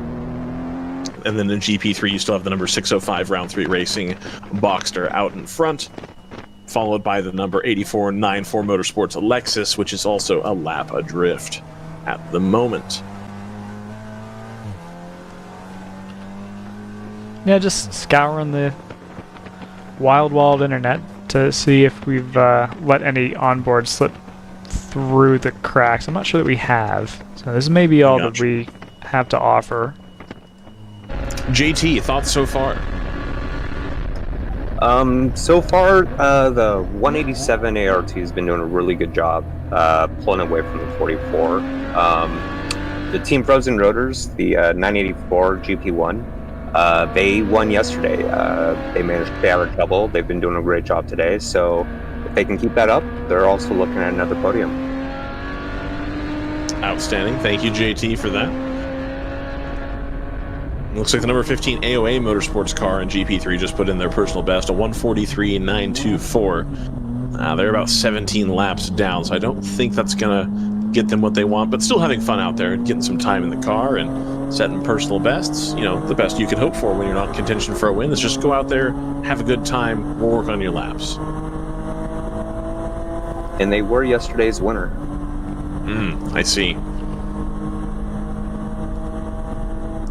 Anything else to glean here on the timing? The number 147 now out to a 9-second gap over the number 44. So gonna need a little bit more speed from the 44 if they're gonna keep it interesting. Now again, 9 seconds. We've still got 3 hours to go in the race, so anything can happen, of course. But just the 147 doing what they need to do to keep that lead eked out. Their best lap is a 137.09. And they're only a 10th off of their best lap so far. So they're consistently putting in the speed where they need to put in the speed, whereas the number 44, they're about 3 seconds or so, 2 seconds off of their personal best in this session at least. GTO, we have a change for 4th place. Looks like the 702 round 3 racing got by the 484 split decision. Yep, I was just going to scroll down to take a look at that. So the 702 clicking them off when they need to click them off. Now they're on the same lap and they're getting there, doing what needs to happen. The 01 Hammer Motorsports car has consolidated that lead down to a 16-second lead that the number 24 has. So they're a little bit closer, about 4 seconds closer. Looks like they took a lot of that out of this last lap they did, about 2 or 3 seconds a lap quicker than the 24 out front. Or on board the 702, the Core Motorsports car gives a nice point by there to the 702. Thunder Bunny Racing in the 1 Series on board them now. Very clean looking car, this Thunder Bunny car. Very clean, very straight, not a lot of stuff hanging. Got what looks to be mostly an original dash, clean button box, nice shifter. You love to see it. There's allegedly a feed for the 705, but it's been cutting in and out on us. Or sorry, for the 605. It's been cutting in and out on us. We may or may not be able to bring that to you. Excellent, excellent. 3 hours to go here at Mid-Ohio. We are firmly on the downside of this race. We're heading downhill. We're almost there. We've done nears makes no difference. 12 to 13 hours of racing so far, of 16 total. I'm Ryan West, Joseph Moodrock, JT Tammy, here bringing you live coverage of World Racing League at Mid-Ohio. Like we've got a good battle for 7th in GTO between the Old Fashioned Motorsports, Janetta, and the 34 Hitman Racing. The 982 Porsche is not too far behind. Definitely sprinkles on windshields out here, so it's doesn't look heavy. We're still sprinkling, but we'll want to make sure that the track's not getting too greasy. I do think we've now sprinkled more than I thought we were going to, according to the weather app of choice. No, it's interesting. I think what's basically happened is that it's almost been too fine. You know, it's almost misty. Without being there, it almost looks like it's misting, and so it's, you know, it may not even be showing up for most radar. It may not be getting the kind of returns that you'd expect to see. Although you look out, we're facing south now, going down. Sorry, I'm looking at another feed. If you look towards the south, there's definitely some pretty heavy clouds out there. Over to the west, it definitely wants to rain. The question is really going to be, you know, when does it get here? As you pointed out, the heavier stuff probably won't show up until the 5 or 6 o'clock hour. So we'll miss all that regardless of how this goes. But yeah, definitely. Looking at this, it's not exactly a dry day. So we'll have to keep an eye on lap times and see if they're falling, or if we're going around the circuit quickly enough to dry anything as soon as it comes down. So I'm just looking at the weather radar here, Joseph. What is the scheduled end time for the race? 4 Eastern time. 4. We're going to be getting real close, I think. I think so too. Yeah, the forecast has been, and it's like, ooh, that's getting real uncomfortable, because it really intensifies right around 2 o'clock in kind of the Ohio area, and starts to move back towards the north. So I do think we may see a substantial rainfall at the end of the race, because I'll send you the photo on the chat so you can kind of see what I'm talking about. And I'm assuming you have the same thing pulled up, but it just starts to surround the area at 2:30. And if we're not going to get out of here until 4, I do think that we'll see some rain at the end. Yeah, I don't. There's certain places around the country, I think particularly about the Midwest and the Southeast, where you get a lot of energy that just kind of builds up in the atmosphere. Ohio doesn't tend to kind of, I don't have a better word for it, but it doesn't tend to like flash over in the same way. It may, but I would be a little surprised. But I've been surprised before this weekend, so I guess we'll see. Looks like the Thunder Bunny car here trying to get by the Lexus. Ooh, just clicks away. That's okay. The number 702 coming across the start-finish straight. Joseph, do we have a prediction update available? Is that something that we can do? It is something that we can do. You have got the laps that it needed that, 2 hours ago we thought, I don't know about that, but now it's starting to look like, it looks like it's going to happen. Yeah, to be perfectly honest, I was like, well, this race will never enter a rhythm, and it seems to have finally entered a rhythm just as we start to get, a little bit of light inclement weather. Right.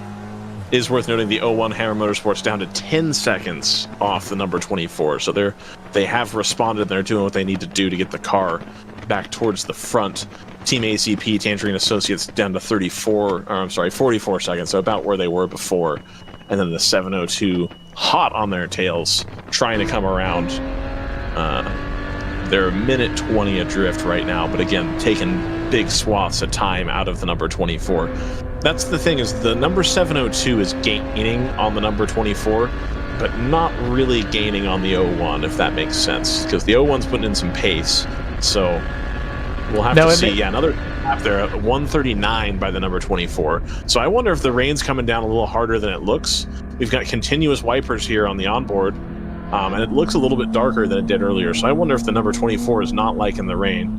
And yeah, just as I say that, the 01 posts a 137, about 3 or 4 seconds of drift. So I wonder if it's raining quite hard now and actually having an impact on the track surface. Yeah, we see the 101 coming into the pit lane. Let me see if that feels like that's on target. Yeah, that's about right. So that they're not doing anything particularly in response to anything that we're seeing out on track, I don't think. Yeah, I have new predictions. I am amused / confused because we still like the 702 apparently. Excuse me. I don't know how much I believe that.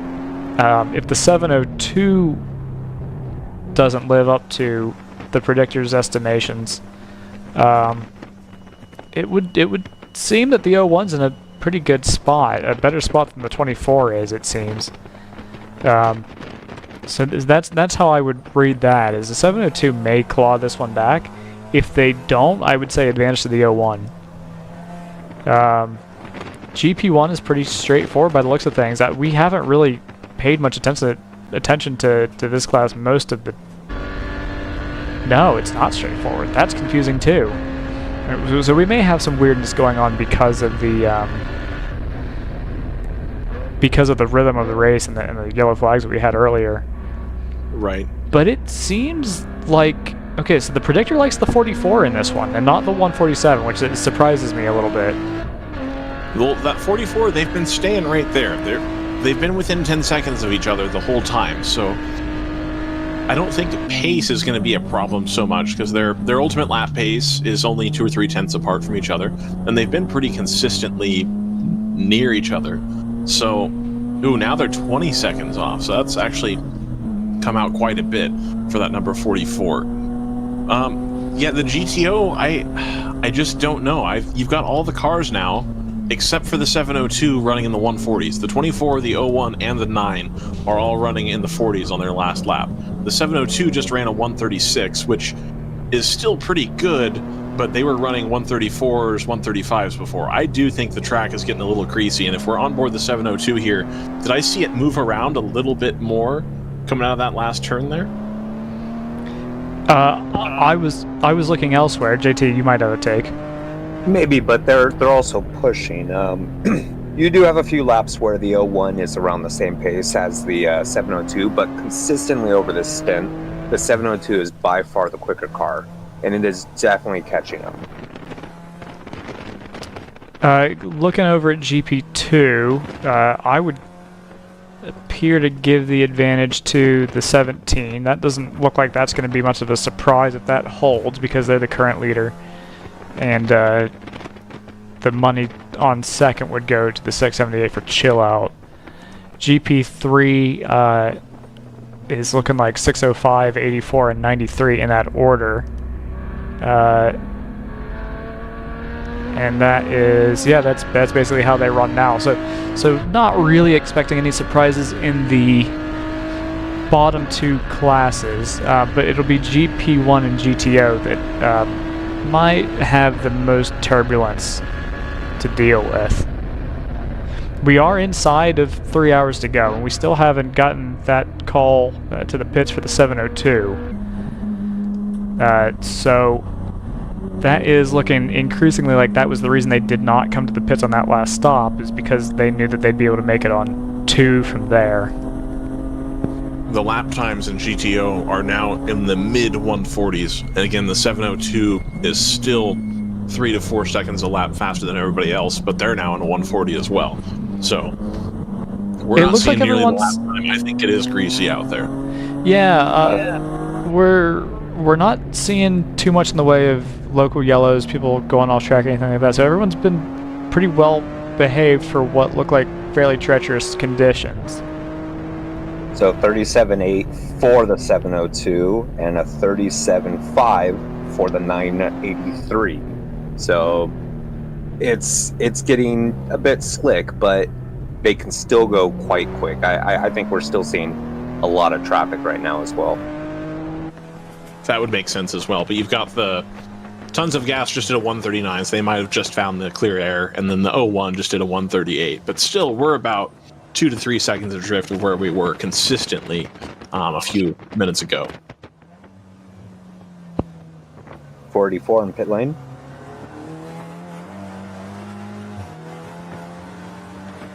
Yep, 484, that's the split decision racing car. Not quite the pace, and they aren't nearly near the front either, so I think they figure to hang out around this, top 5 type position, unless the 983 starts to catch them as well. They don't currently have the ultimate pace, but we'll see if a driver change fixes that for the 484 split decision racing car. That's going to be a M2 CSR. So that's kind of similar car to what the number 9 has. They just don't nearly have the pace of the 9 right now.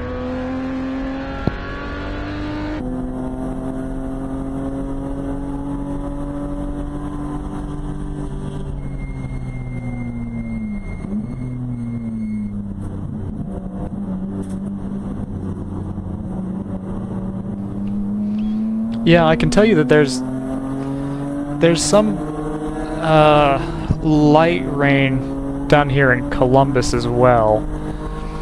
So I'm not surprised that it's gotten damp up in Lexington. You can't really, down here it's to the point where you can at least see it on the ground. You can't really see it on the ground, at least as far as I can tell from the pictures here. Obviously, we have enough evidence from the lap times to know that there is some. If we're not losing grip, we're at least getting behavior that suggests the drivers are being a little cautious. The 75 for AOA Motorsports, which I believe is a GP2 car, possibly GP3. I should know that. Currently 5th in class. Yeah, they've just put in their fastest lap of the race by a full second. So while some entries are taking it kind of safe, there are quite a few that also are not. Go ahead. I was just to say it's that Mazda Miata's doing what they do best. If you look at the updated radar, there is substantially more green around the Mansfield-Lexington area than there was projected to be as little as 10 minutes ago. So the rain has come. I don't think anybody really was expecting it, so it would make sense that people are going to start to be a little bit more cautious, not wanting to ruin their race by pushing too hard when, again, looking at the radar, and of course the radar doesn't seem to be tremendously accurate, but we've got a recovery vehicle that is perpendicular to the surface on the way into the carousel. Let's keep an eye on that. I'm not sure what that's about.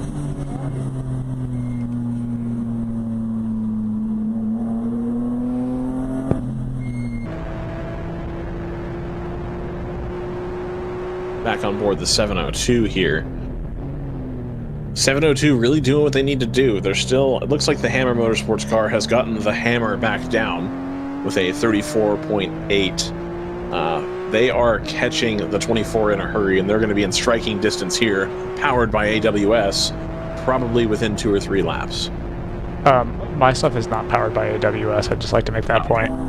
Okay, no problem. No problem. Do you have striking distance graphic that we can take a look at? Do I have what? A striking distance graphic. Oh no, I could do one up in the paint if you like, and it would be just as informative. I think so. I think that's a good idea. We should probably work on that for sure. Okay. The recovered vehicle that was on the entry to the carousel no longer is, so I don't know if maybe the repositioning and nothing else. But whatever may be, that obstacle has been cleared. Outstanding.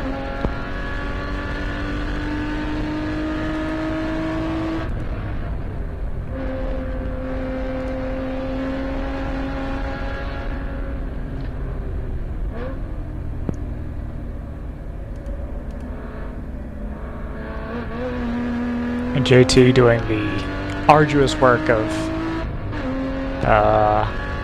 oh, it's Wiley. Interesting. Okay. Yeah. Is that how that's pronounced? I assume so. I was just going off the name and the entry list that I have. The 15 has gone missing. Is that because they've pitted, or is that because they've spun off? Probably because they've pitted. They have been a ways down. They had problems early on, which is a real shame because they did win yesterday. They've been quite quick.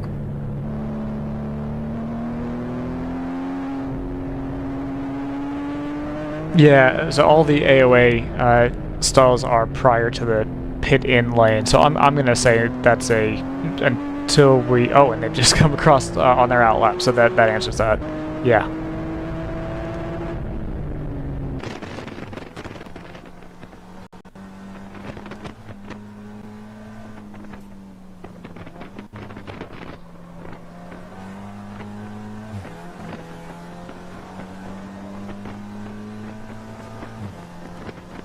Yeah, it feels like, to borrow a phrase, we're in a little bit of a holding pattern while we try to figure out what is...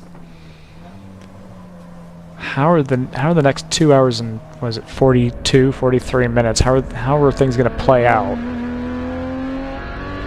Because we've got a lot of teams on very different pit sequences, and I think it's maybe going to take until the last, maybe hour and change until we really have a sense of how many stops are left for everybody. I still think 702 is really stretching. This is by far the longest run that they've had today. Partly as a function of the fact that this is the longest green flag run we've had today by quite a margin. I can actually check that. Let's find out. Ooh. AOA Motorsports is 75, not the 15, but the 75 has overtaken Plan C Racing, the A51, which I don't know if that's even...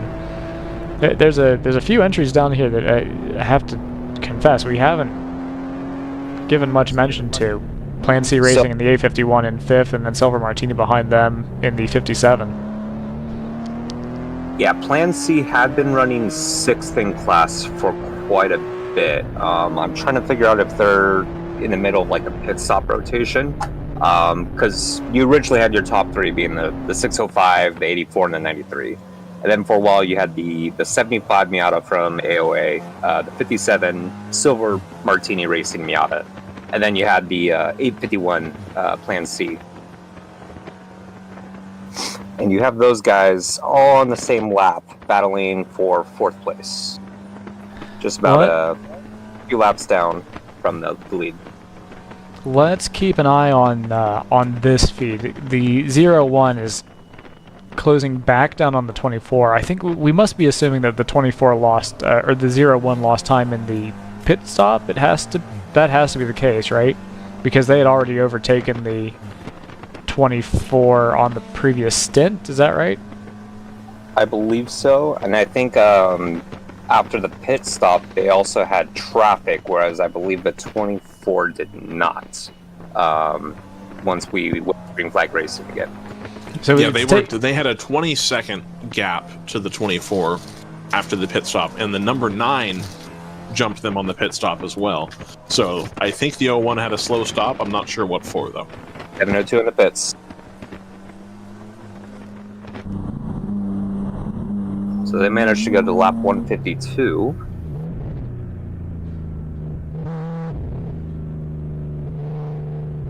A little more ginger into the pits this time by. Much better. Yeah, much less drama. Okay, and we're going to lose that feed for a little bit.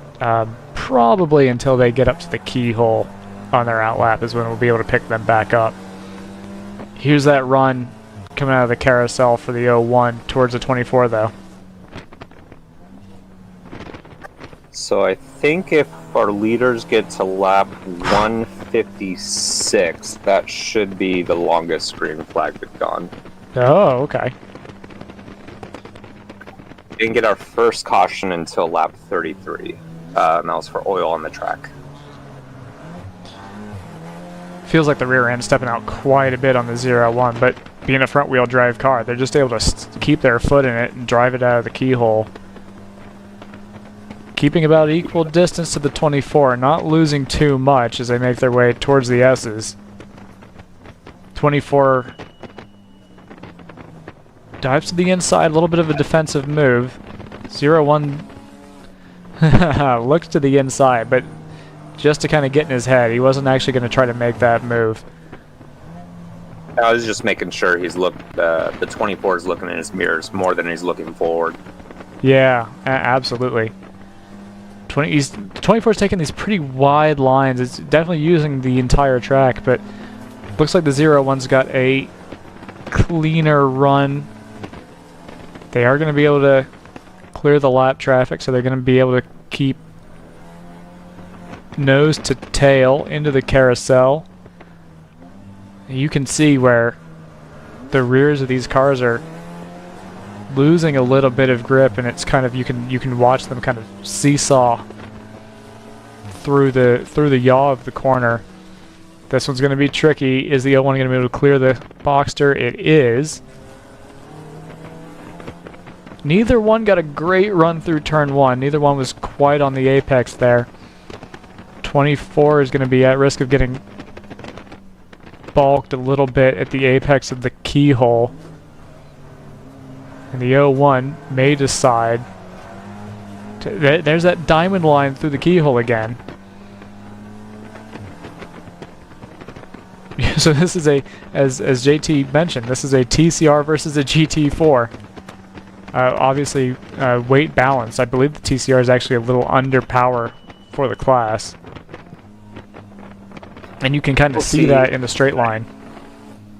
The TCR being front-wheel drive, we will see them in sketchy conditions like this start to be more competitive. Yeah, for sure. He's back up to the tail of the 24. The 24 is not using all the road. That did not seem like the smoothest turn 9 for them, but the 01's not able to capitalize. Now, if simulation is anything close to reality, at least in iRacing or ACC, it seems like the GT4 BMW is a little bit more difficult to drive in the slower speed corners, especially second gear. Yeah, you could see that in the carousel. He almost, it was almost the kind of line you'd expect to see somebody who was defending on worn tires. The 01 way wide there. Not quite on the apex. The Stratus number 59 coming out of the pits in front of them. I don't suspect that they'll make it very difficult for these guys, and indeed they get off the gas and let them straight through. Holding on to what looks like a 1.5 to 2 second lead, but we've seen that go away pretty quickly on the backside of the circuit. Little bit of rain still in the air. Seems to have mostly abated.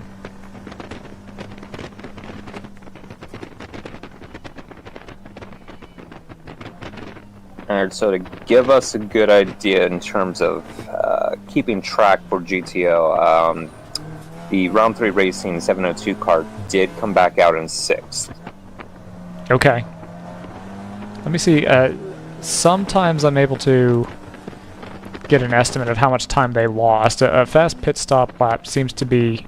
a fast pit stop time differential seems to be a little under 2 minutes. So we will hopefully have that. Yeah, it's actually 1.5 minutes in some cases. So hopefully in a couple laps time I'll be able to give you some insight into how much time they actually lost on track there. Gap is closed right back up. The 01's looking to the inside. He's not going to try it unless he's going to try to round him up around the outside. I don't think that's going to work out for him. Yeah, no, he has to do something. And they have not been able to make a move coming out of the keyhole. Might be able to make one if he's able to set something up into the S's. Just taking the outside line around the keyhole. I don't think it's an over-under. I think he's just trying to pin the 24 to the inside line. Not totally unsuccessful. He's going to be able to slipstream him. But the 24's still got too much power for him to do anything with it. You see the 24 kind of fade to the inside very earlier than you would usually take that corner. Yeah. 01 holds tight in turn 5. Yeah, you can tell the 24, they're mirror driving just a little bit because they're not really taking the ideal line. They're taking a defensive line in a lot of these corners just to hold the 01 behind him. And it doesn't feel like they're maybe 100% confident behind the wheel of that. There's a lot of sort of rear traction loss by the looks of things, and I think that's maybe preventing them from really wringing the neck out of that BMW. There's a lot of torque being put out by that turbocharged 6-cylinder motor in that BMW, and it comes on pretty early in that car. So it is, as JT was saying, second gear, a little bit on the difficult side to drive. 01 has to back out of it a little bit. Could have had a run, but just didn't quite have the timing right. Oh, this is going to be a little hairy. Not too bad. Definitely kind of shoves it in there. A little bit of diamonding of the corner, but keeps it pretty tight on the apex. Not the wide in, wide out sort of deal that we've been seeing. This is going to be interesting. It's going to be tricky, and the team that's going to be kind of rubbing their hands together, this is going to be the 702, because I think it's safe to say that the 01 has a little bit more pace on the 24, but they're not able to get around him. Catching is one thing, passing is another. Agreed. I also want to bring to our attention battle for GP2 lead between the 17 Colt Motorsports and the 678 Chill Out Systems BMW. Ooh, interesting. Okay. Sorry. There's the Stratus car going back through on the 01, which I'm a little surprised by, to be honest with you. I did not think that car had the pace in these kind of greasier conditions, but they clearly do. A little bit of a hip check on the 24, actually, and that's really going to mess up his line. 01's looking to the outside. Are they going to try to dive inside? Oh, that's 3-1. That's not going to work. Oh! Everybody very sensible there. Especially the 01 designed to back out quite early there. Yeah, that could have ended really poorly if all four of them were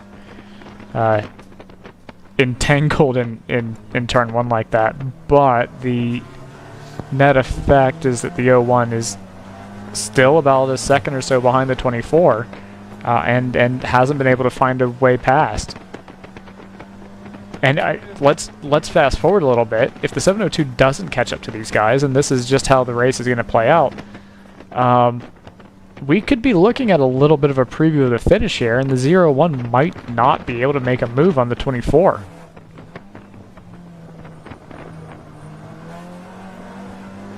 Yeah, it seems once we get on the straights, the BMW is able to pull enough of a gap to protect under braking, at least to defend the inside to protect under braking.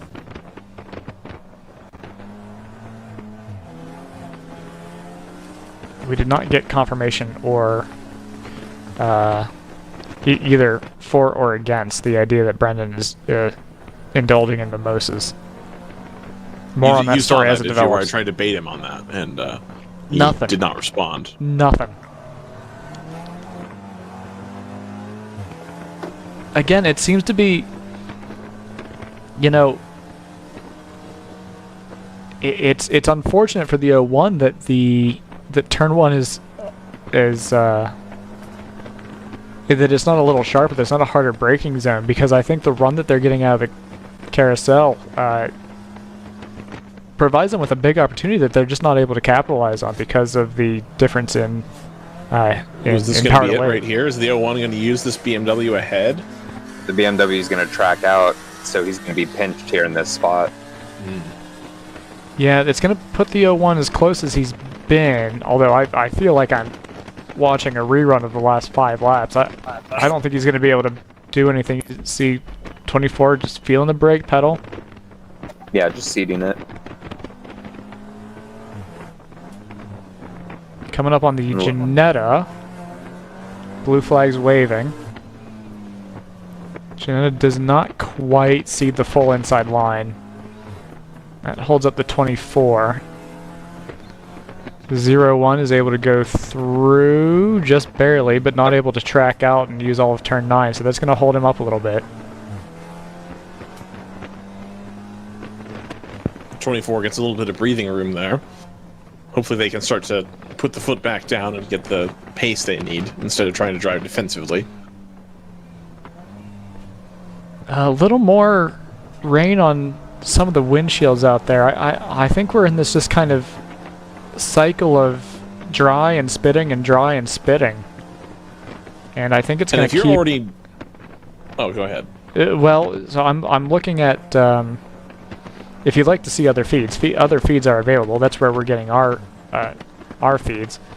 Oh, that looks hazy in the distance. That almost looks like real rain.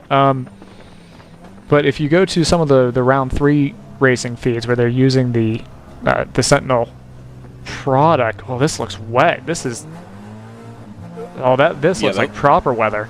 That looks like rain. Yeah, I agree. Oh, and it's the complete opposite of what we expected, right? The 01 wasn't able to get traction out of that corner, and the 24 just took off. I just have to think it's a matter of time, though, for that 24, that if you've got a car that gets a lot of shove at low RPMs, and it comes on kind of suddenly, there's like a surge, and it's rear-wheel drive, and it's already bouncing around a little bit in the sharper corners, you gotta think it's a matter of time before they make a mistake, if the 01 can keep the pressure on. Well, that GT4 though, it's got a lot of electronic aids. It's got traction control. It's got, I don't know if it has any sort of stability assist, but it's definitely got traction control and anti-lock brake. So those are the kinds of things that just dialing those in is going to make a huge difference in conditions like this. Right. Oh, the 604 is around. The 604 is around at the exit of turn 1. Just done a perfect 360. And no harm done, apparently. Oh, wow. That's coming down quite hard now. That is genuine rain. Yeah, and the 01, I think, had a moment, unfortunately, when... Oh, and the 604 is off at the keyhole turn 2, able to drive out of it. But yeah, it is slippery. We are going to start seeing a little bit of chaos here. There's a car off in front of these guys here. The driver's right. That's 24. Okay, well that's your lead change, and as Brian predicted, that was the mistake that they needed. This last lap, we've seen a sudden just downpour. The track condition completely changed. We saw last lap the 01 going wide here at this corner, just getting caught out by the sudden lack of grip, and we saw the 24 take advantage of that.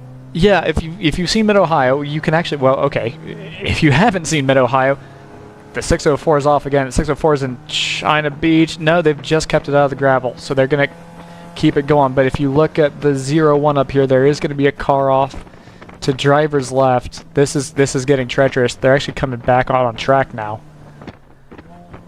Yeah, that's that to the right of the picture. So what's happened here is the weather is coming up, and now they've gone off to driver's right. They are having a horrible time. A Civic? No, it's a Boxster. That's the Boxster and then the Mustang ahead. The Mustang's not going to be liking this either. That's Boxster not a car that you want to be... The Boxster that's off track is the 604, and they're just having a miserable time. They've been off track, it seems like 4 or 5 times in the last lap, and they may actually... Okay, they've got it in reverse now.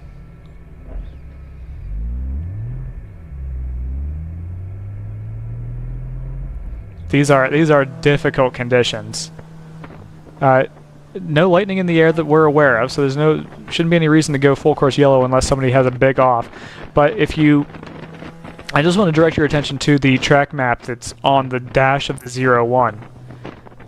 They are driving slow. We may be full course yellow. The 01 just posted a 2:14 lap. Hold on, let's look at the flag stand here to make sure we're not at full course yellow. We're not. That's just their pace. We're not. They're All right. Wiggle Mustangs.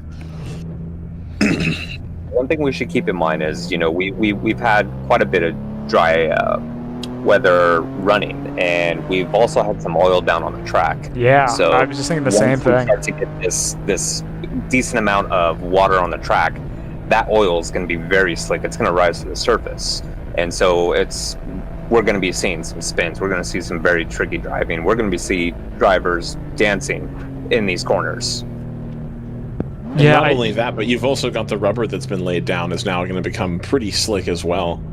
604, not pitting. They went off of the carousel, but they've elected to stay out there. They're gonna try to make this work, but they are having a rough old time. Ooh, that doesn't.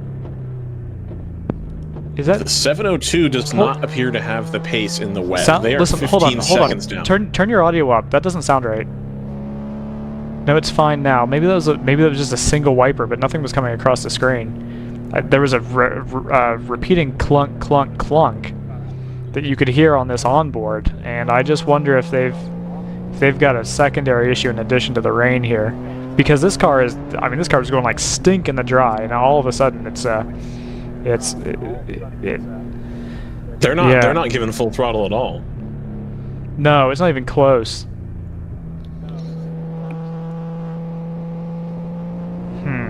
Ooh, that doesn't sound great. No, I think something's up with messing this with car. something on the dash. It doesn't sound right at all.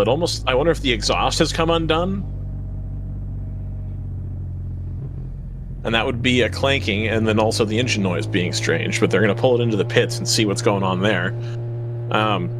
Yeah, this just came to the 01, frankly. The 01's going to probably, just looking at the timing and scoring, has the advantage in pace, and I think we kind of predicted that as far as weight balance, etc. But there's the 24 in the pits. I missed that as well. Yep, the 24 had pitted in after their spin, or I believe. But I wouldn't have expected them to still be in the pits. They were going to come... Were they due for a pit stop anyway here shortly, or no? I'm not sure. So, because we had the 702 pit most recently and the 44, I believe. So we should have been seeing the 24, the 9, and the 1 in the near future. No, yeah, they were about due. So yeah, you're right. I don't mind that. I don't mind that stop from them at all. The 110 is also in the pits. Wow, this is really... 702's back in the pits, yeah. The 678 is now back on the same lap as the 17, so I would, if I had to guess, the number 17 is hating the rain right now. That is not a car that's going to be suited to driving when it's damp and wet.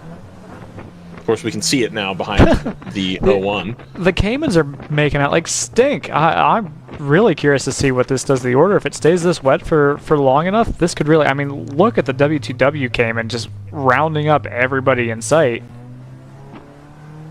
So, yeah, let's keep an eye on the 983, because, I mean, we saw them take the victory yesterday, and we've still got 2 hours, 20 minutes left, and if we're going to have conditions like this going towards the end of the race, I think they might be able to make up that time.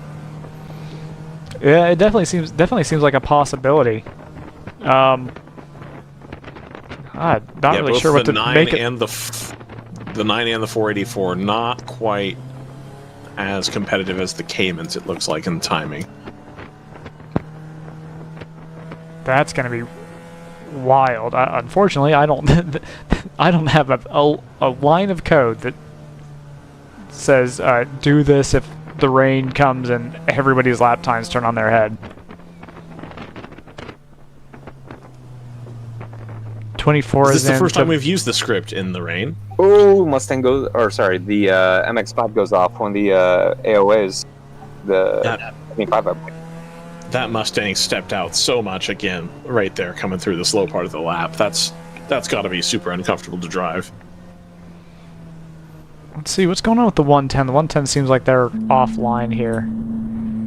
They've just come out of the pit, so I'm a little surprised.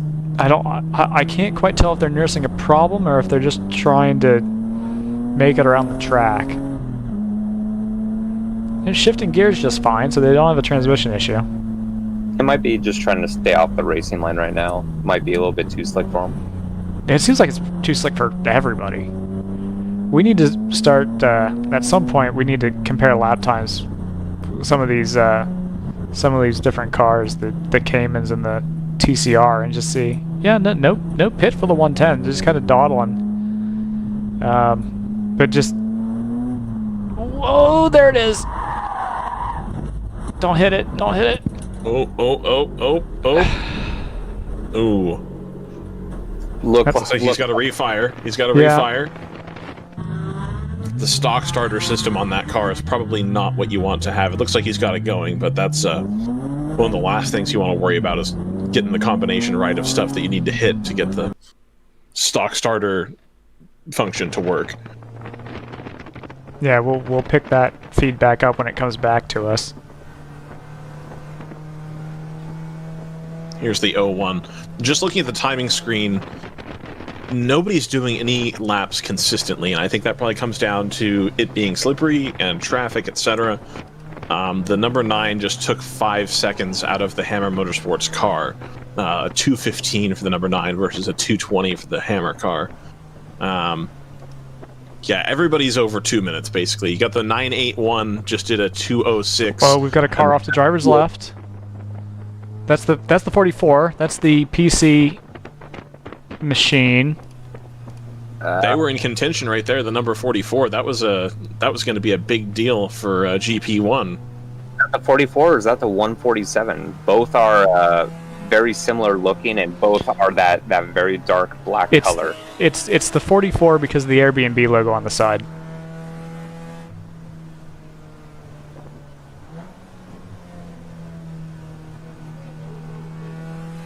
Yeah, fastest car on track right now is... I'm scrolling, I'm looking. We've got a We're new leader, looking. and you mentioned you thought the 17 was going to struggle in these conditions. Well, I can tell you that they've just been overtaken by the 678 for the class lead in GP2. And they had a lap on the 678 was the other thing. The 678 was a lap down. I'm genuinely a little shocked. I don't think I expected the pace to be this wild, this wildly different from the dry. It may well be that the surface is really oily. I don't know if it's had. I don't believe the professional racing season has started at Mid-Ohio yet, so they probably haven't had any running in anger. I'm trying to think if there have been any club events that have happened here. I will say that the wheel-to-wheel racing cars are currently the fastest cars on track by a lot. Who's spinning? Who's spinning? Is that the 702? It looks like it, yes. Ooh. Not going to be good for the 702. Then they were making hay. They were doing what they needed to do, getting it done. And now showing down in 8th place and 4 laps behind on the timing screen. So that may very well have been them. Yeah, they've pitted twice since the 01 was last in.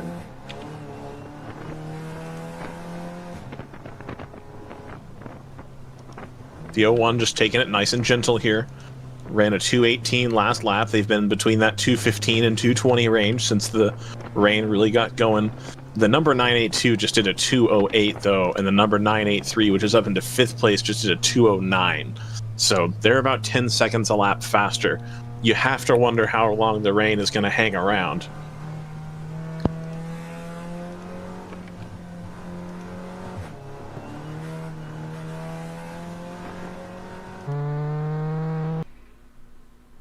just trying to check and see if I can get a read on the weather app here.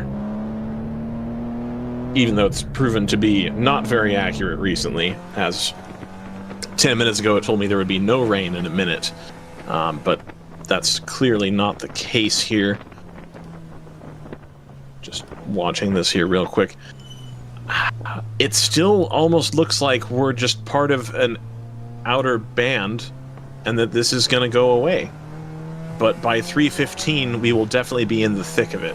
So I think it might let up here shortly, but before the end of the race, I think it will be back, and it will still continue to be heavy. Oh, the 702's gone off again. It spun at the top of the keyhole, turned, done a perfect 360, and apparently continued.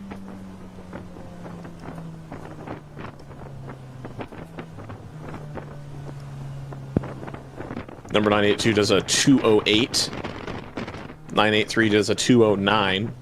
And then the 981 does a 203. So the fastest wheel-to-wheel racing car is the one that's all the way down in 11th, and they're 5 laps down. They're getting close to getting under well, that give it an hour. They might be winning.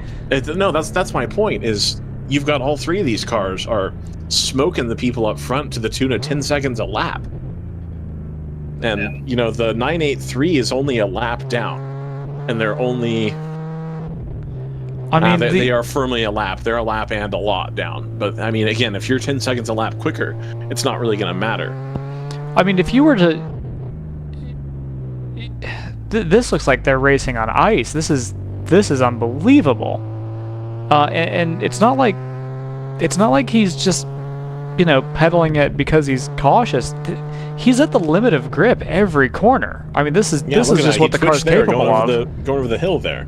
Yeah, this is incredible. There must be so much oil and dirt on the racing surface. I'm baffled.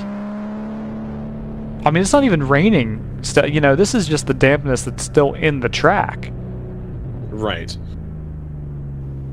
Someone we haven't really talked about, right, up until this point, the number 34 Hitman Racing has climbed up to 6th in GTO and overall.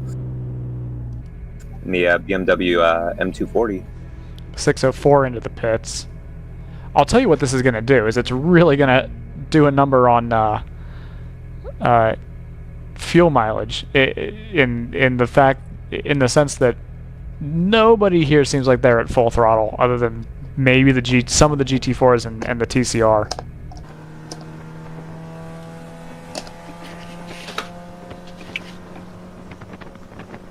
Absolute craziness. If you want an interesting race, just add rain, and here you go. Look at it. That's what's come to pass here. No all-wheel drive cars in this lineup this weekend, which there was at one point a WRX that ran in the series. They would have loved to have been here for this race, I reckon. If they could have made it to this point, it's been a very attrition-heavy weekend.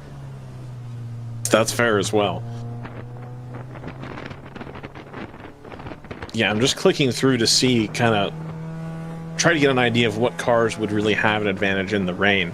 And I keep coming back to wheel-to-wheel racing and their GT4s. I just think that the mid-engine, with a little bit more downforce from a modern GT4 car, might be the ticket. Well, and just you've got a lot of these. I'm thinking about who must be absolutely ruining this. Must be the Aston team for Pro Sport. I wonder if their car would have been well suited for this too. If I may, we saw a few moments ago the NP01 Stratus Racing go by the 01 and just walk away. Their last lap, just updated, it was a 202 and now another 206, so that's doing pretty well. And the 982 just did a 205, and then the 983, which is up to 4th place now, just did a 208. So again, pulling about 7 seconds out of the leaders. The number 24, now that it's back out, just did a 210. So I wonder if the 24 switched tires, perhaps? Yeah, or sorry. drivers, anyway. If which car swapped drivers or tires? The 24, they just put in a 210. They looked awful in the rain, and then now they're running in near the same echelon as the GT4s, or the track is drying out. Yeah, the 01, this car looks like it's a little more composed, and I think we're starting to get actually a dry line in certain parts of the track already, which is wild in its own right. But I mean, this car, these TCRs were, I didn't look at the O2 to be fair, but this car was some 10 seconds a lap off of the times at the, oh no, impact on the inside of turn 9 for the number 604. Just spun it to the inside. But these TCRs, these Audi TCRs, were some 10 seconds a lap slower than the Porsche Caymans, which that was so counter to what I had expected. I think the smart money, quote unquote, would have been on the front wheel drive TCR just walking away with it, but instead they seem to have had no grip in these conditions. I don't know if it's down to tire choice or what. You're going to have a little bit more grip coming out of the corners as well in something that has a mid-engine, because as the car rocks backwards, you're going to get more weight over the rear tires. So the mid-engine, you're already at a balance advantage, and then as you get on the gas, you're going to gain a little bit more grip at the rear end back, whereas every time you hit the gas in this Audi, you're losing front end as the car leans a little bit. Now, granted, you would try to run a setup around that, but I don't think anybody was anticipating rain, especially this early. So the TCR may have, as they pull into the pit lane here, a little bit more of a dry setup, put onto this car. Just looking to see if this is early.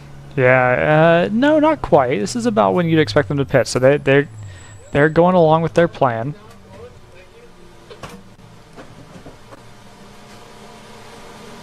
See, we're going to get a driver change here, it looks like. Yeah, and this will be interesting too. Swap one driver out, put another driver in. Ricky Stenhouse's crew chief hops around the wall. Quick update in GP2. We heard about the 604 Porsche going around. They are now demoted down into 4th. That brings up the 508 Wiley Motorsports BMW, who also got 3rd yesterday. So if they can stay out of trouble, they can be on the podium again.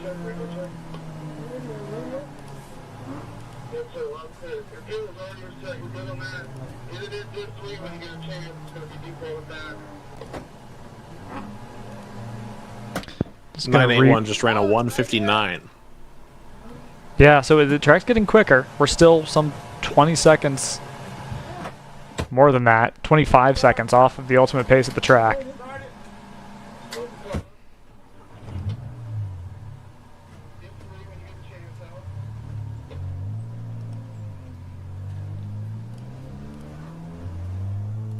Hammer car back out without incident. Looks like a driver change, probably a little bit of fuel as well. Interestingly, I think they will cycle back into the lead. Go ahead. Interestingly, I didn't notice a front tire change, so there was no changing unless there was something that happened on the left-hand side. There was no obvious interest in changing either of the front tires. Maybe a driver mod thing at this point. Perhaps this driver's going to get in and start setting some under 2-minute laps. Yeah, I'm really curious. I'm not sure.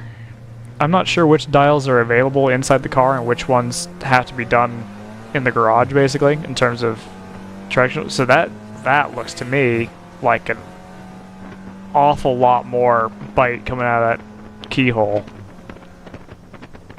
So maybe they wanted a shorter pit stop to try to build a gap to the 24, which we believe did possibly take at least one tire, or did take one tire. Whereas we see the conditions starting to improve right now, so maybe they're just trying to get that gap on track.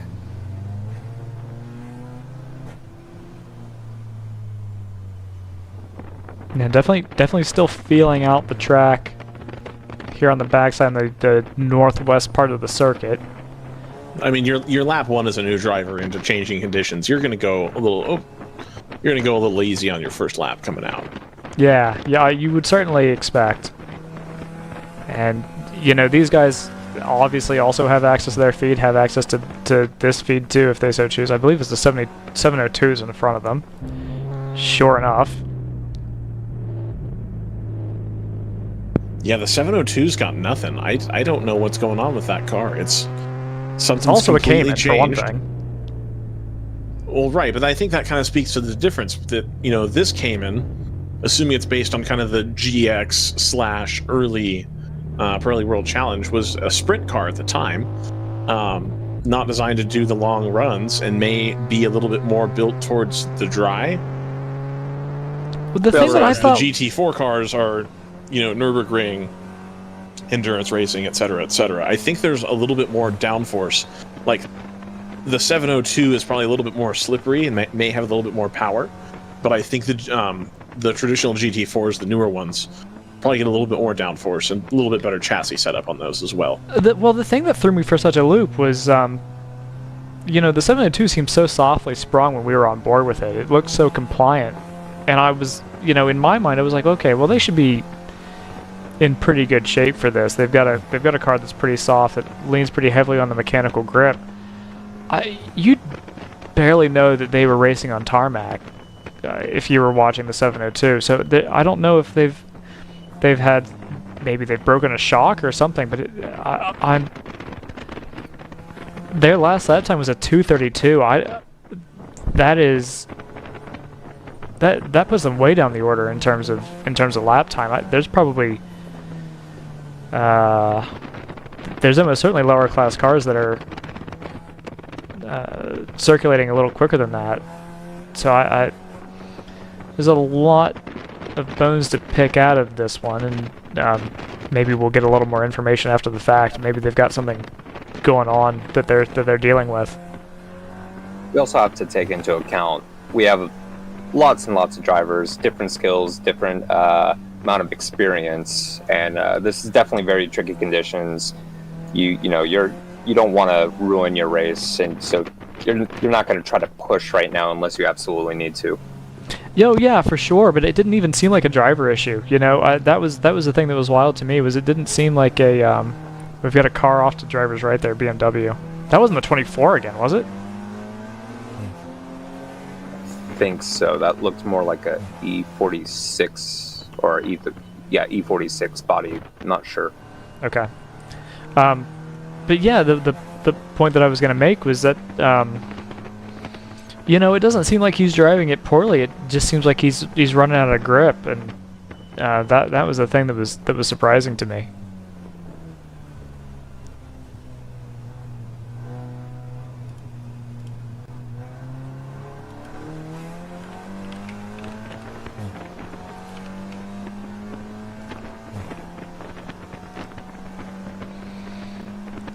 So I think it's safe to say that all projections are out the window. They're gone. It's over. Yeah, at least until the track dries back out. And even then, it's going to be of limited value. I think it's safe to say. I don't think we're going to get a lot of track dry time at this point. I think by the time we get back to dry, we're going to be staring down the barrel of some more rain. Okay, so straight away, the 01s put in a lap time around the 2:02, so that we're getting closer to the times that those Caymans are putting in. We're not quite there, but we are definitely moving in that direction.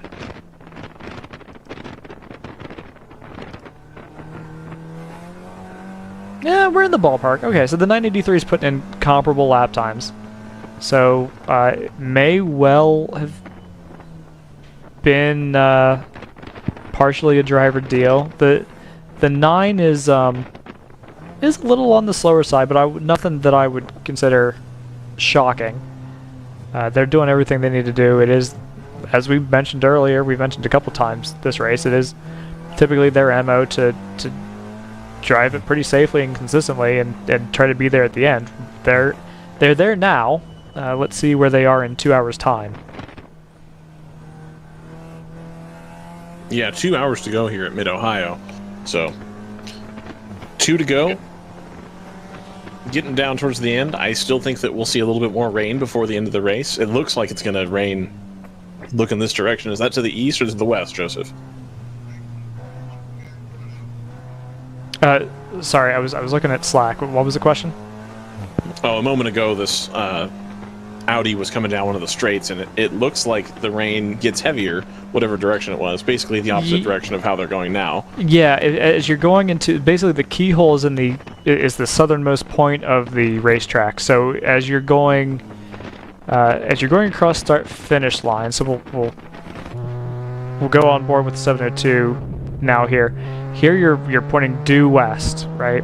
You're basically pointing directly into wherever the weather's coming from, usually. And then you're gonna turn slowly, gently now. I'm not convinced there's nothing broken on that 702. That's what I'm saying. Something feels off about that car. There's a dry line. It doesn't look wet here at all. Well, this was the part that it rained over first, and then it seemed to... So the point is, so you're going south towards here. You're going south from turn 1 to turn 2. Then as you round the corner, you're doing a 180-degree turn, and by the time you come out of it, you're facing due north. So that's the direction you're going. You're seeing the weather that's basically already come past us now over the horizon. Gotcha. So what you want to be looking for when we're looking at onboards, you want to be looking towards from turn 1 into the keyhole, and then and a little bit from the carousel into turn 1. But we're seeing most of our weather from the southwest this weekend, so that's the direction you want to be paying attention. Gotcha. I agree. That looks almost dry from there. We don't have the times to back that up. But definitely that part of the track looks a little drier. It's also, it's also a little higher up, so maybe you get a little better runoff. Well, I don't know if we had much running water over the track, so that may be a non-factor. Brendan has information from Tim Myers of Hammer Motorsports. Alex Bolanos has gotten into this car, and apparently his moniker for the day is Rainman TCR. Yeah, they just put in a 151, which is only 2 seconds adrift of the 981, who did a 149. So they're now in the elite pace, if you will, in the rain here. And again, the track is starting to dry out, so we should be getting closer and closer to that kind of 140 mark here shortly. Yeah, I would love to hear, hopefully we'll get some comments, at least on the WRL Races Group forum on Facebook, about what it was like to drive in these conditions, because it looks like an absolute ice rink when it's wet. Right. It makes me think, you know what, that actually doesn't shock me a ton. Qualifying for IndyCar was wet last year, or changeable conditions, and it caught a lot of people out, like an awful lot of people out. So, but the thing that's surprising is this isn't a new surface, like we talked about. This track hasn't been repaved in quite some time, so it's not like there's oil in the track that's just coming up now. If there's oil in the track, it's from track days and club events like this that's soaked into it. I just want to look back through the order now that we kind of have some semblance of normal, if you will, as far as everybody kind of settling into a pace. A little bit slower pace, but we're not having people gliding and spinning all over the place. GP2, that 678 Chill Out Systems car, did the job and got themselves back up into the lead in class. Prior to the dampness here, they were a full lap down. So I think between the Mustang not being a stellar car in the rain and some skillful driving in the MX-5, the number 678 has managed to take the lead in GP2. Mustang only 37 seconds behind, and they had a reasonable pace in the dry. So I think the more the track dries out, the more they're going to be able to come back, and 37 seconds isn't insurmountable, especially with 2 hours to go. They're going to have to start working on it now, though. It's not something that they can take all day to do. You only got 2 hours left. You got to start pulling some time if you're going to be able to do it. So you've got that coming there, especially with the specter of rain still to come, perhaps. They might want to have a little bit bigger, not only past the number 678, but also have a decent margin there. So we'll see how that shakes out for them. GP1, it's still the 147 from the 44, but now I just want to wait for timing to update, but I'm pretty sure yeah, the 44 is 49 seconds behind the 147 in GP1, and then the other runners are 2 and 7 laps down, respectively. So, Team Frozen Rotors, the 984, 2 laps down, doing incredible pace compared to the rest of GP1, currently at a 159 versus the other two cars doing a 204 and a 201. Number 9 is Interestingly pitted. enough, Number 9 is pitted out of the lead. Number 9 has pitted from the lead. Okay. The GP2 cars are actually running quicker than GP1 right now by about 5 seconds. So that's something to look out for sure. And then we've gotten GP3. Yeah, the number 605 still about 4 seconds in the lead, and they're also running about 155. So we're finding that for whatever reason, the guys in the front of GP1 cannot keep the pace of the lower classes, which is probably going to cause some consternation in traffic. You've got the number 1 Hammer, the 01 Hammer Motorsports car just turned in a 150 lap, whereas the 24 just did a 148, and they're only about a minute behind now. So again, hoping that with this drying track, everybody can kind of get back to where they want to be. But we're starting to, for the 702, for example, have just completely undid any progress they had made. Is now going to be a 3-horse race between the 01, the 9, and the 24, and maybe the 983. If the rain returns, both the 983 and the 982 are a lap down. They may still be in with a shout at this if the rain returns.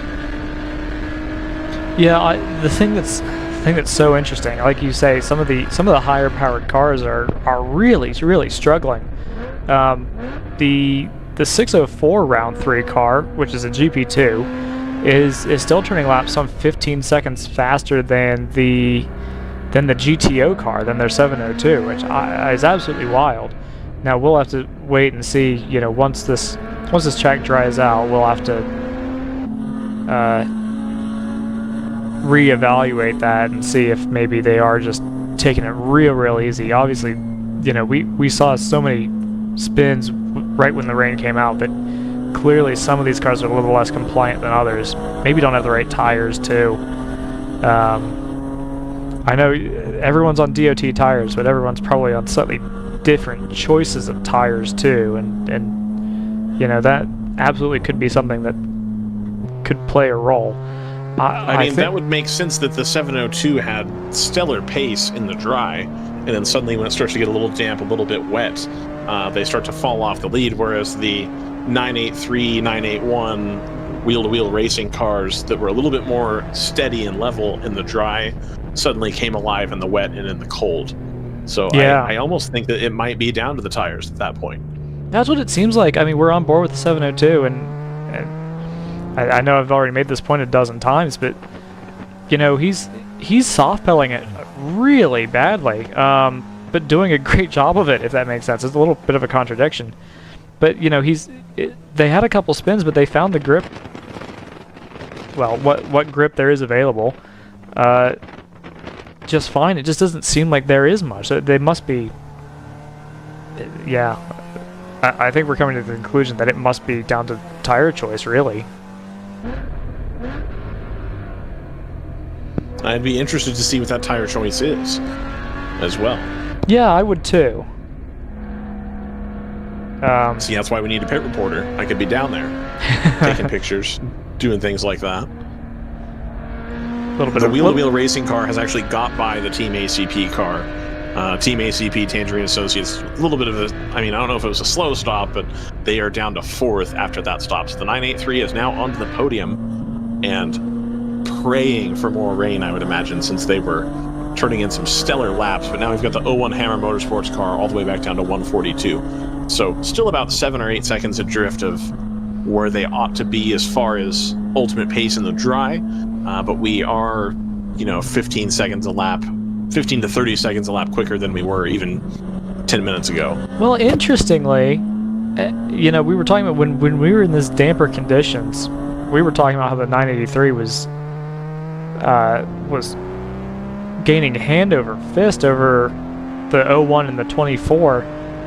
That no longer seems to be the case. Actually, the 01's last lap at a 142, which was a huge leap from their previous laps, that's some 6 seconds faster than what the 983 is running now. So the pace differential is completely swapped around.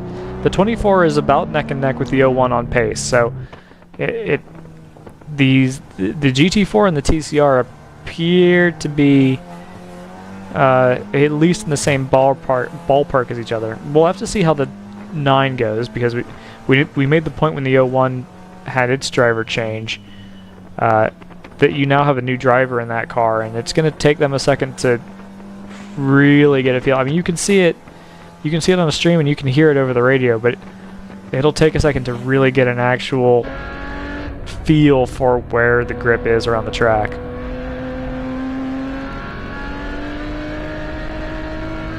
You've got the ACP as well as the split decision racing down there. Split decision turning in a little bit quicker times than the ACP, and again, that's another example of the guy who's in the ACP car right now hasn't put any laps in, especially in the damp.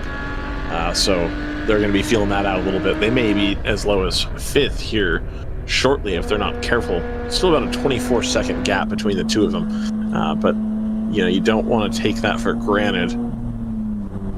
We'll wait for timing to update here. There may be a lap down still. 28 seconds between the... Oh no, sorry, I keep messing up here. 484, number 9, 24 seconds. Yep, so Team ACP doesn't have a whole lot of time to keep losing. If they're going to lose 5-6 seconds a lap, they're going to have to find some pace here quickly. 02 Hammer Motorsports Audi moved up to 9th place, getting around the number 60 Old Fashioned Motorsports Ginetta GT4. Well, let's make the point really quickly. As we see a couple big old raindrops on the on the hood of the 702, or on the windshield of the 702, we made it through that run, through that little shower with, yes, the occasional spin, but no big incidents. As kind of all over the place as things have been from time to time this weekend, that was, I think, pretty well handled by everybody that's still on track. Agreed. Yeah. We've been looking for 55 laps, something around there. Green flag. It's been good. Surprised to see the Ginetta falling. Oh. Yeah, I was just going to say, surprising to see the Ginetta still off pace as much as it is. Not sure what electronics they have available on that car, but still struggling, still kind of tumbling down the order a little bit. They're tumbling right there next to the 702 as well. 702 just put in a 158, which is not going to cut it.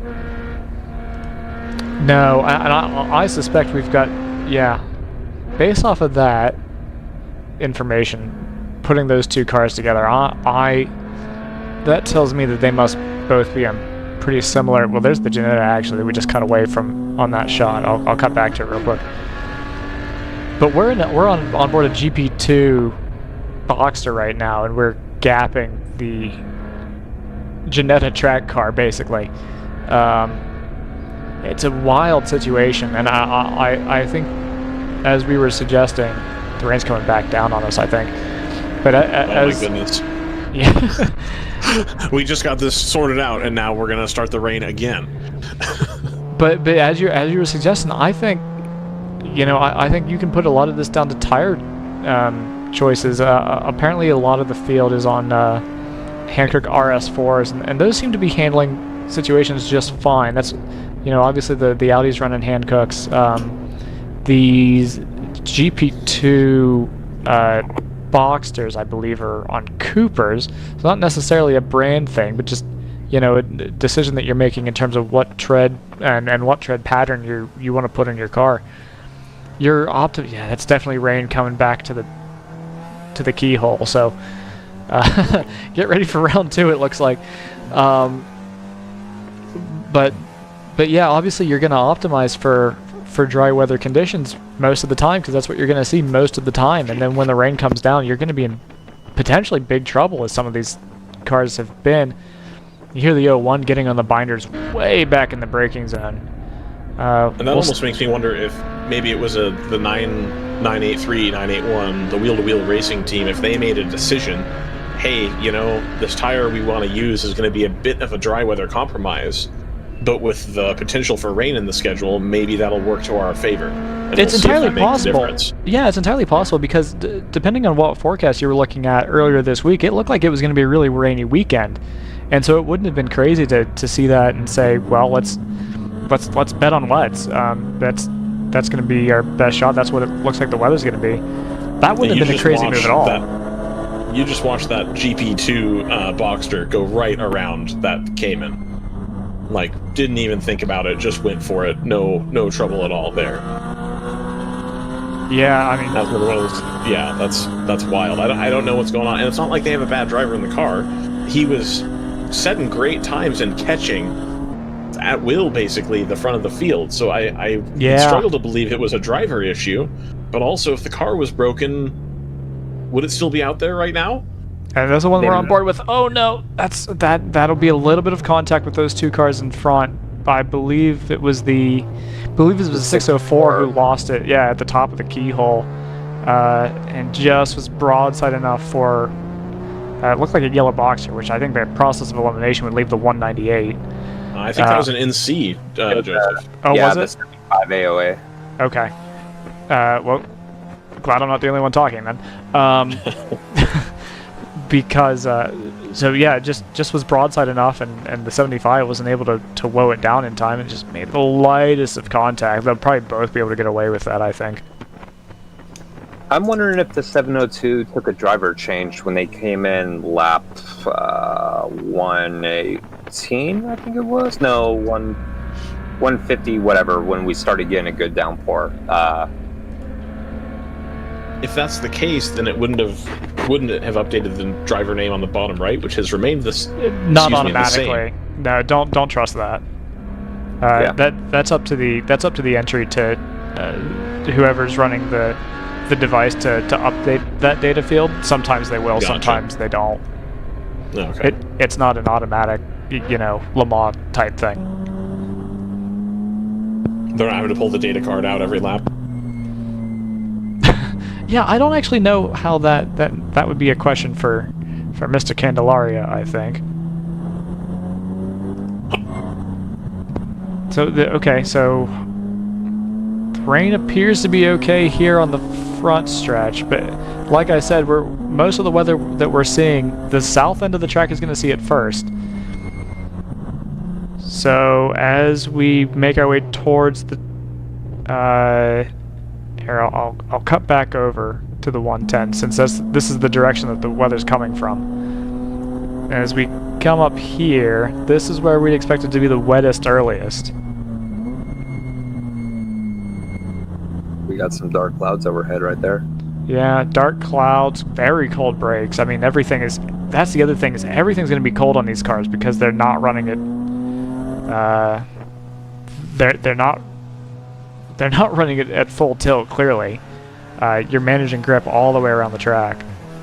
So everything's going to be off nominal from what you want. Speaking of cold brakes, Team Frozen Rotors is still running third in GP1. That was a great segue. Yeah, outstanding. And they were the GP1 class winners yesterday. So Hammer Motorsports has just dipped back down into the 201 range as far as lap time. So we're definitely getting some appreciable amount of rain. But you've got both Hitman and Wheel to Wheel ran a 156 and a 151 respectively. So track is not nearly as good as it was, 3 laps ago, but also I think certainly not nearly as bad as it was 15 minutes ago, if you see what I'm saying. We're back to kind of that intermediate stage where it's not completely soaked, but we're also not dry yet either. We're going back the other direction as the 01 just turns in a 2-minute lap flat.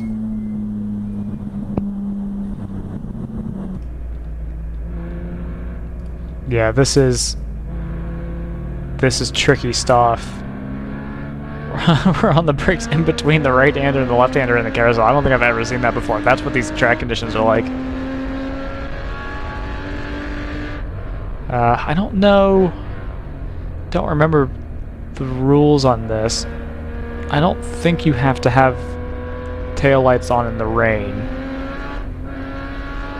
that would explain some of the taillights that we're seeing.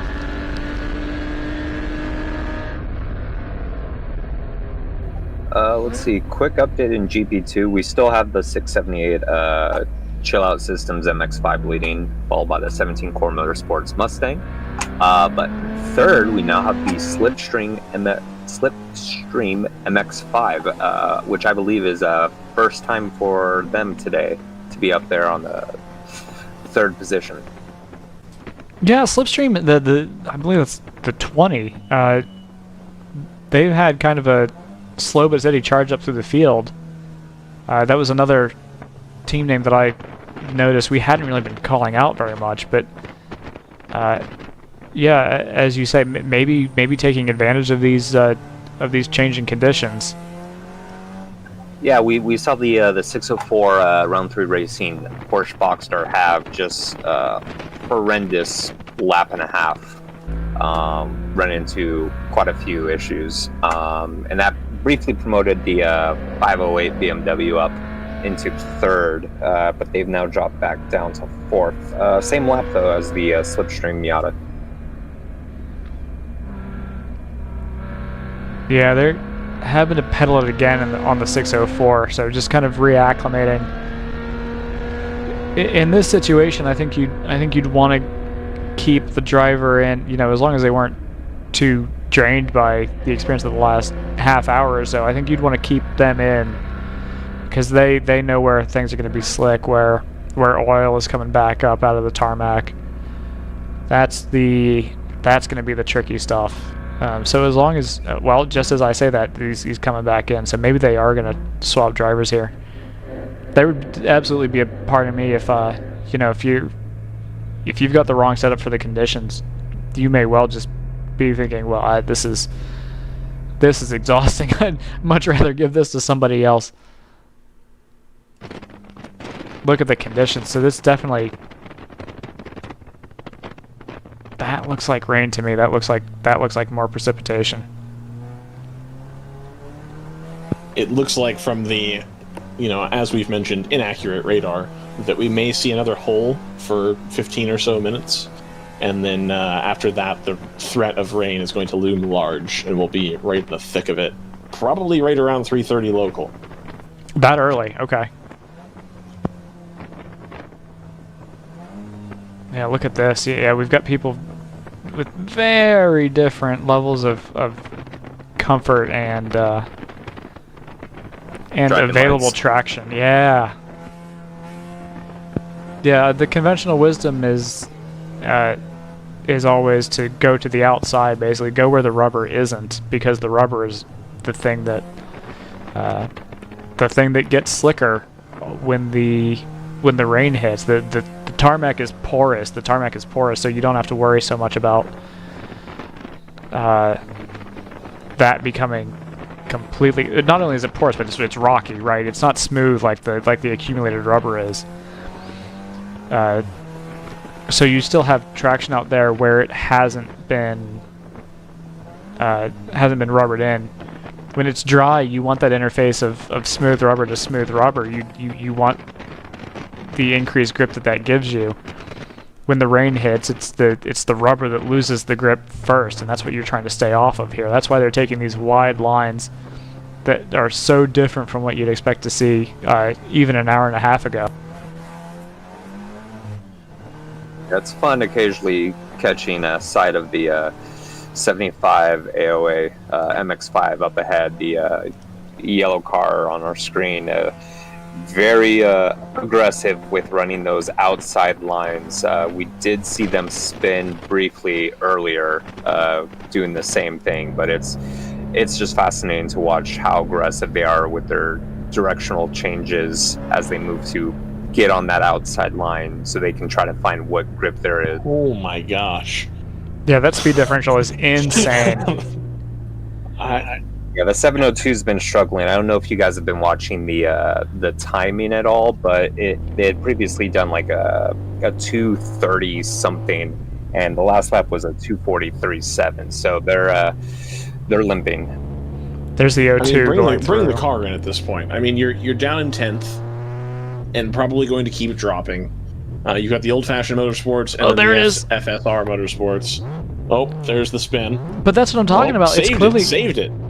That's what I'm talking about. It's clearly not the driver. There's nothing you could have done in that situation. There's just nothing there. I mean, I don't know if it's maybe the tires are just bald. I don't know what it is, but slippery surface flag. Yeah, no. Okay. Yes. I agree with that assessment. Like the weight transfer going forwards just really caught the rear out, so the rear just stepped out. Yeah, maybe that's, I had been talking about how softly sprung they appeared to be, and maybe that's actually part of it somehow. Yeah. I'm gonna have to do a reprojection at an hour, and I have no faith that it's gonna be even close to accurate. What does it say right now? What does it say? I'll run it. I'll run it at. Oh no! Oh no! No! No! No! No! No! No! I don't know if that Cayman knows how. I think it was a Cayman knows how close they were to just being cleaned out by the AOA. But that's shades of the Audi R10 almost getting cleaned out by the Orica at Monza in whatever that was, 2008. It was like Stefan Artelli in super slow motion. I love that the 702 is just like, nope, I'm gonna go pit. No, thank you. I would like a sandwich. Holy cow. An interesting side note, Zach Veach had been somewhere further south in Ohio, was supposed to take part in some outlaw-type sprint car race that was canceled because of the rain. And people, and by people I mean me, had tweeted at him saying, hey, go find a ride for a WRL. I don't know if he'd want to at this point with the conditions the way they are. This would have been probably really unfun. I don't know.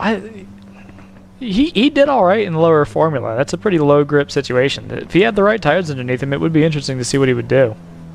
I mean, it would be interesting, but you'd hate to come in as the pro driver and get into a car that you haven't driven before. Just don't tell him your real name. He might be here. We don't know. He may be here. He may be doing something. Yeah. That might. Yeah. Maybe he's in the 702 and we've just been like, what are you doing, bud? We're really hoping that Vassar Sullivan doesn't watch this. But yeah.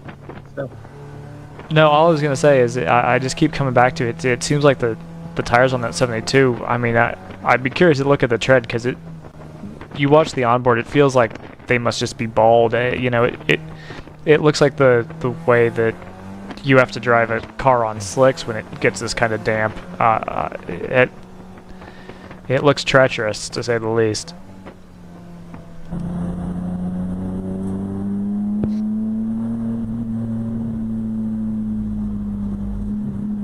Yeah, the number 01 is currently just turned to 2 minutes 12, and then the 24 did a 2:19. So it seems like when the rain gets a little bit heavier, the 24 loses any advantage. The 24 doing okay in the damp, okay in the cold, but when it gets heavy, that's not the car to have.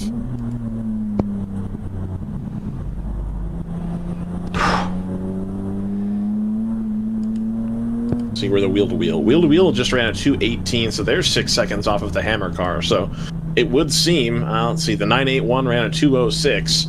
So the Hammer car with Alex at the wheel doing a job right now, staying out in front, keeping the lap between them and the 24, doing what they need to do. Yeah, that feels like they're finally maximizing the benefit that that we would expect from a front-wheel drive TCR, right? That's coming back to the pace that we think that car ought to be. Whether or not they did something in the dash also, or if it's just the driver change that made that difference, they are doing much better than they were about, say, maybe 30 minutes ago. Coer, on the other hand, is now down to a lap down in the wet conditions. I want to make sure that the timing is going to update on that, but it looks like they're a lap down. So they were a lap up on the 678. Now they're a lap down on the 678. So the Mustang not taking to the rain very nicely. Well, it's interesting. They've kind of predicted. They've actually, I don't know if they've had a driver change, but they're actually now clawing back on the 678. Yeah, the last two. Yeah, on the order of about 5 seconds a lap. They're only 30 seconds down. Okay, that makes more sense. Okay, so we could be coming back to a genuine battle there in about 6 laps time. So 6 laps around here in the dry would be about 9 minutes. So it should be about 12. 702 in the pits, as we know. I don't 604 in the pits as well.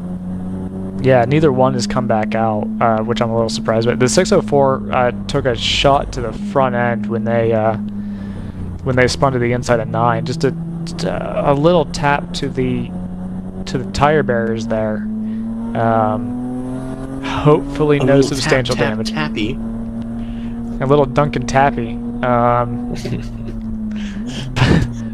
But actually, it was a reasonable impact. Actually, so they may have knock-on effects from that they're dealing with.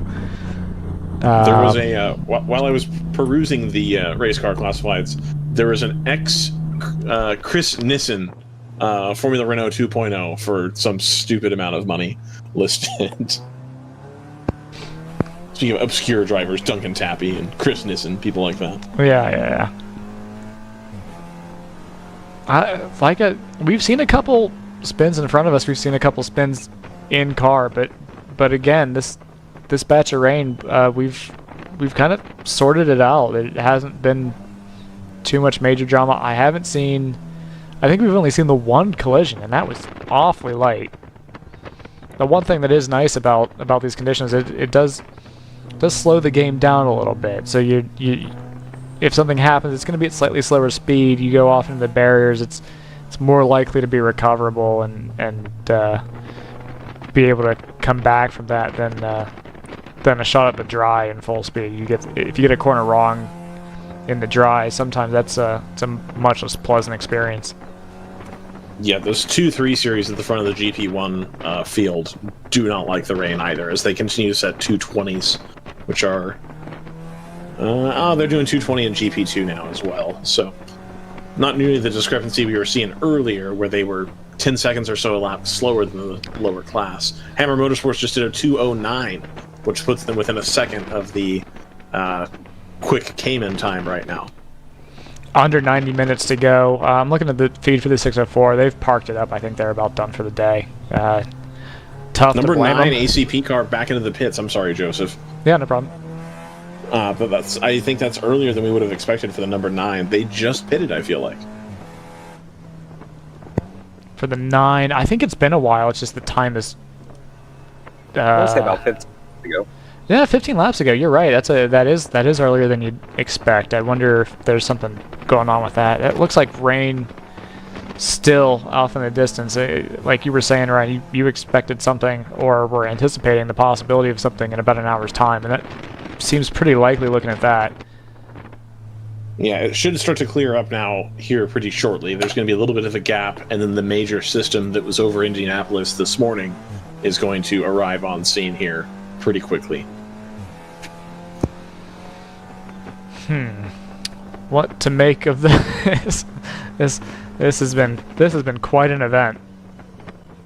I can say with some confidence that we're about to lose we have basically lost the 604 feed. They've parked it up, and the wheel is hanging up on the rear view mirror. So that's day over for them, which leaves us with 2 cameras. And one of those is the 702, no? The 702 has not come back yet. I don't know if they're still in the pits. If the 702 comes back out, then we'll be up to 3. Ooh, someone's just gone by. Okay, that would make 3.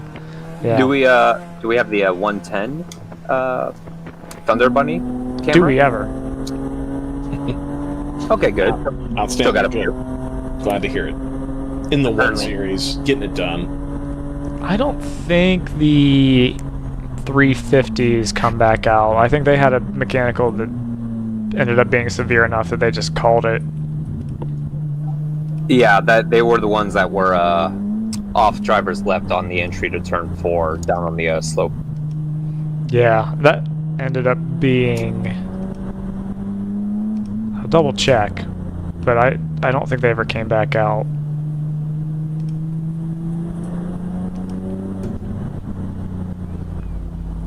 No, they're still hanging out in the garage. They're not coming back either.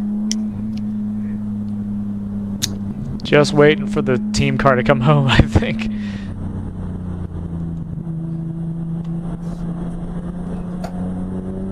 Now, I'll double check. Okay, 484 has pitted. Did we? I don't know if we noted that. 702 is still in the pits. I do wonder if they're going to come back out or not.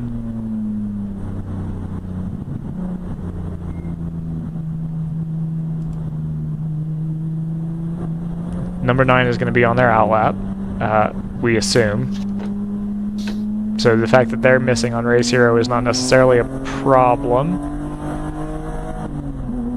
Yeah, their pit stop has promoted the 982 Porsche to 4th and the 34 Hitman Racing M240 into 5th. Oh, and also the 981 Porsche as well moved up to 6th.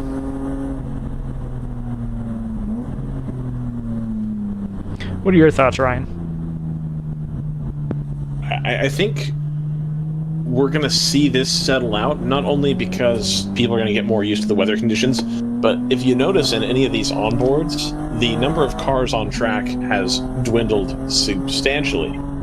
So we're going to get a little bit more consistent running, I think, as well, because you've got people who are going slow, going very slowly, so that they're, easy to get around.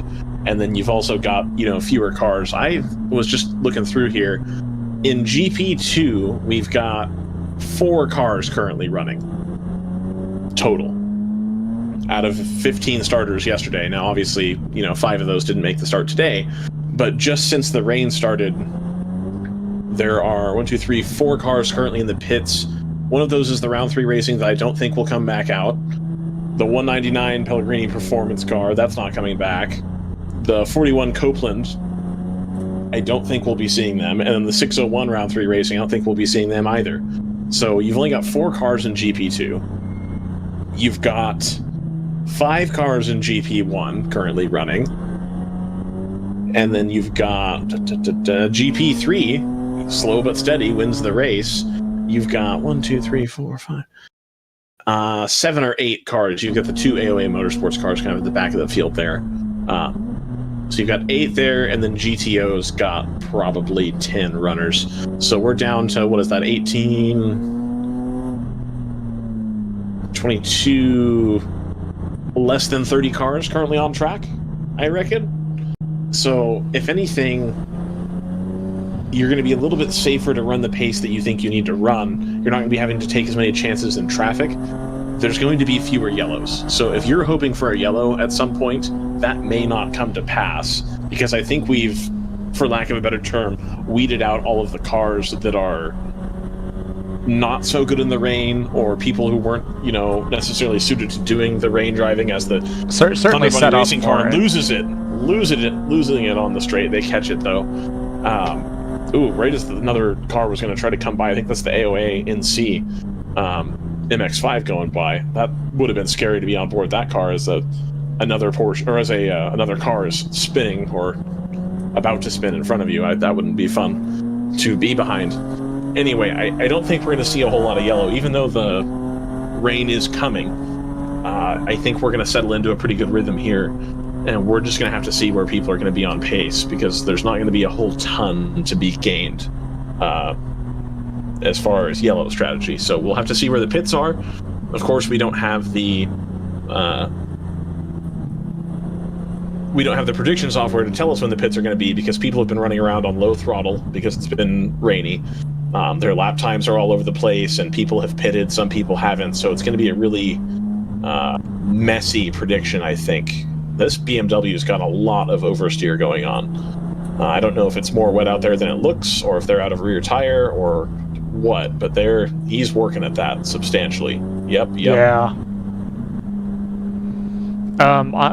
So I ran the predictions a few minutes ago, GTO, assuming nothing happens to the 0-1, that is locked up for them. That is Locked and loaded. 24 without a chance, huh? Basically, yeah. It is the 0-1s to lose. 24s would land second if that were the case, and then you'd be looking at one of the two W2W cars, most likely the 983 for third. GP1, similarly, ART is looking really strong there. PC Racing, which we at one point called the favorite for that class, we would favor them instead for second, it looks like, right ahead of Team Frozen Rotors, who would be on course for, I believe, their second podium of the weekend. GP2 is going to be interesting. Keep an eye on GP2. That's going to be neck and neck between the 678 and the 17 still. So that's going to be our race to watch, I think. I've only got 678 with about a 70% odds of taking that. The rest go to the 17, and that's neck and neck for me. GP3. Yeah, especially given the vagaries of how that's making decisions. That is neck and neck. I agree with that. And then for GP3, strong advantage to round 3 in the 605. You know, as difficult of a race as they've had since the rain hit, that car seems to be in pretty good shape. They are running very slowly right now, 243 versus the 216 of the number 93 car. So that's something to watch out for as well, as they can't continue to drop a bunch of time like that. You know, No. we still have an hour and 18. If the rain 30 comes seconds back, a lap is going to go pretty quick. Like, yeah, and especially if the rain comes back as you predict or expect, I guess.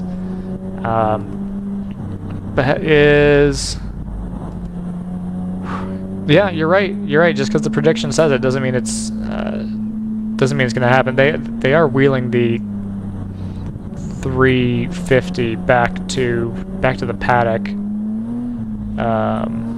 Oh, are they? No, I'm sorry.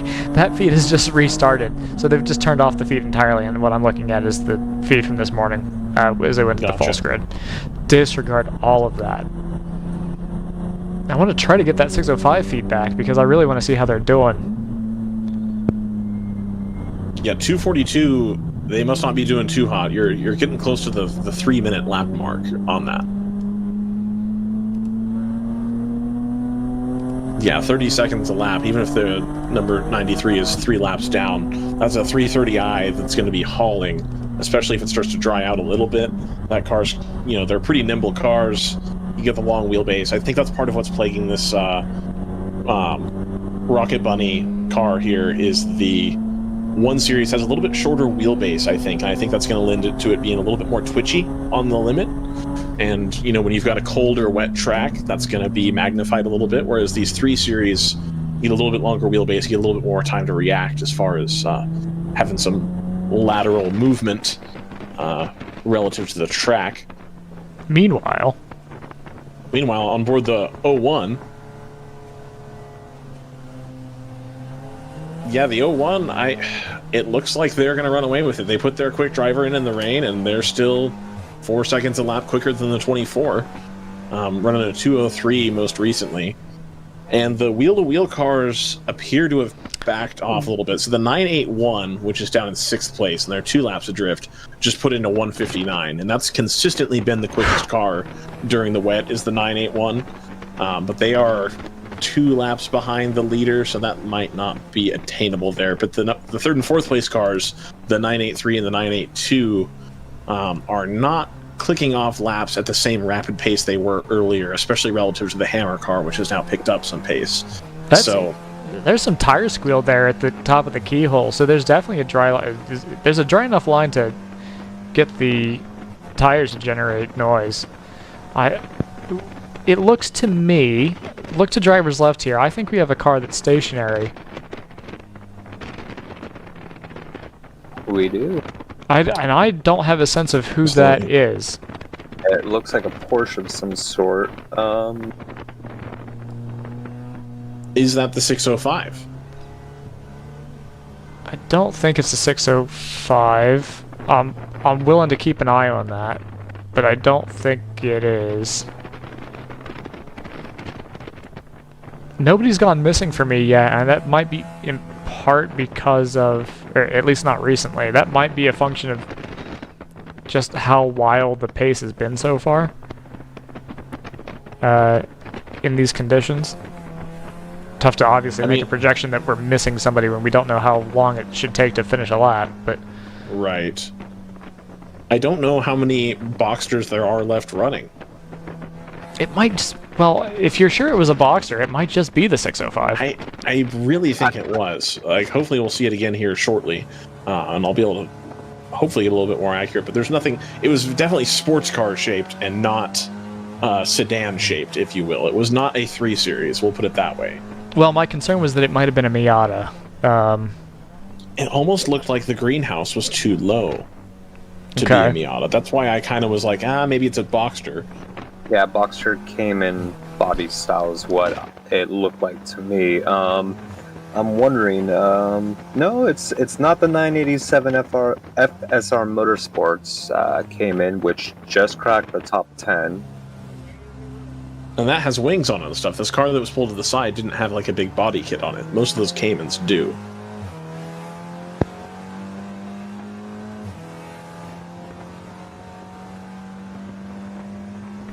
I fear we've effectively lost the 702. I think they might have heeded your advice, Ryan, and just parked it up because... Yeah, you can't trundle around going that slow. That's not going to be safe for anybody, you know? As much as I respect the, you gotta stick to it and stay out there. Ooh, we've got... Yeah, and there's another one It off. might be an NC. Oh, there's another one. That's a... Ooh, was that the 944? It did look a little... up in years, I'll say. I would have accepted the 944 there. So the 851 Plan C Racing. 605 just registered in the pit lane, so it's probably not that. Yeah, okay. Yeah. We've seen a lap recently from Frozen Rotors. Ooh, good call. In Good call. I forgot about the Frozen Rotor car. Well, but I think if it was them, they would have been overtaken by the 44 by now. They have always been overtaken by the 44. Yeah. So you're thinking... I'm sorry. Yeah, I was looking at ART. Yep. Team Frozen has been sitting in third. I'm thinking they're still going around, though, judging by the lap. Well, they're showing as lap 187, but they're also only showing as 1 lap down. All right, so like it hasn't updated. Pits.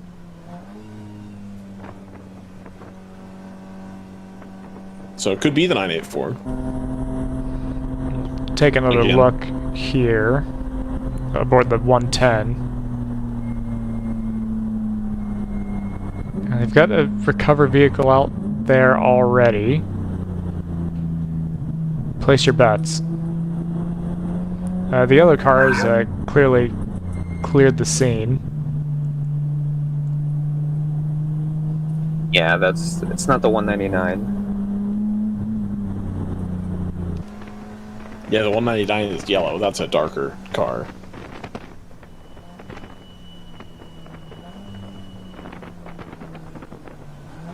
Let's see if we'll see it on board here with the 01. The race-leading 01. It might be some type of MX-5 deal. What are the chances it's the 15? Because I'm missing the 15.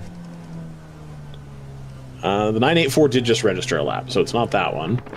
The 15... I see in the pits. Yeah, 15 is in the pits. Is it in the 85? I know it was in the pits, but what are the chances it's on its out lap? Okay, I'd buy that. I'd buy that for $1.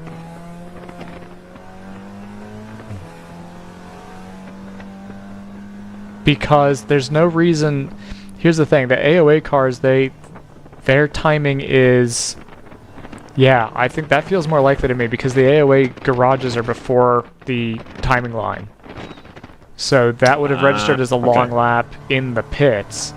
If they're still missing again, I think someone's gone out of the pits and had an issue. That's the theory that I'm gonna propose here. I feel comfortable accepting your theory. We'll take that in as gospel here. Yeah, no questioning, please.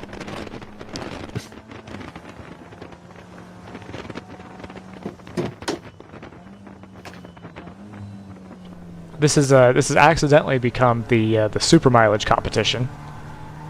Now that it's impossible to be full throttle at any point on this track. Right.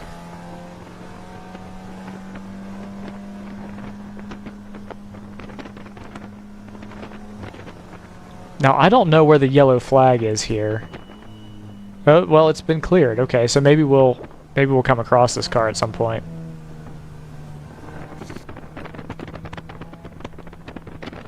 Oh yeah, I meant to do that. Perfect. So as we get back going, under full green, as we move the car out of the way, Joseph, I think it's time we visit an old friend. Who could you be referring to?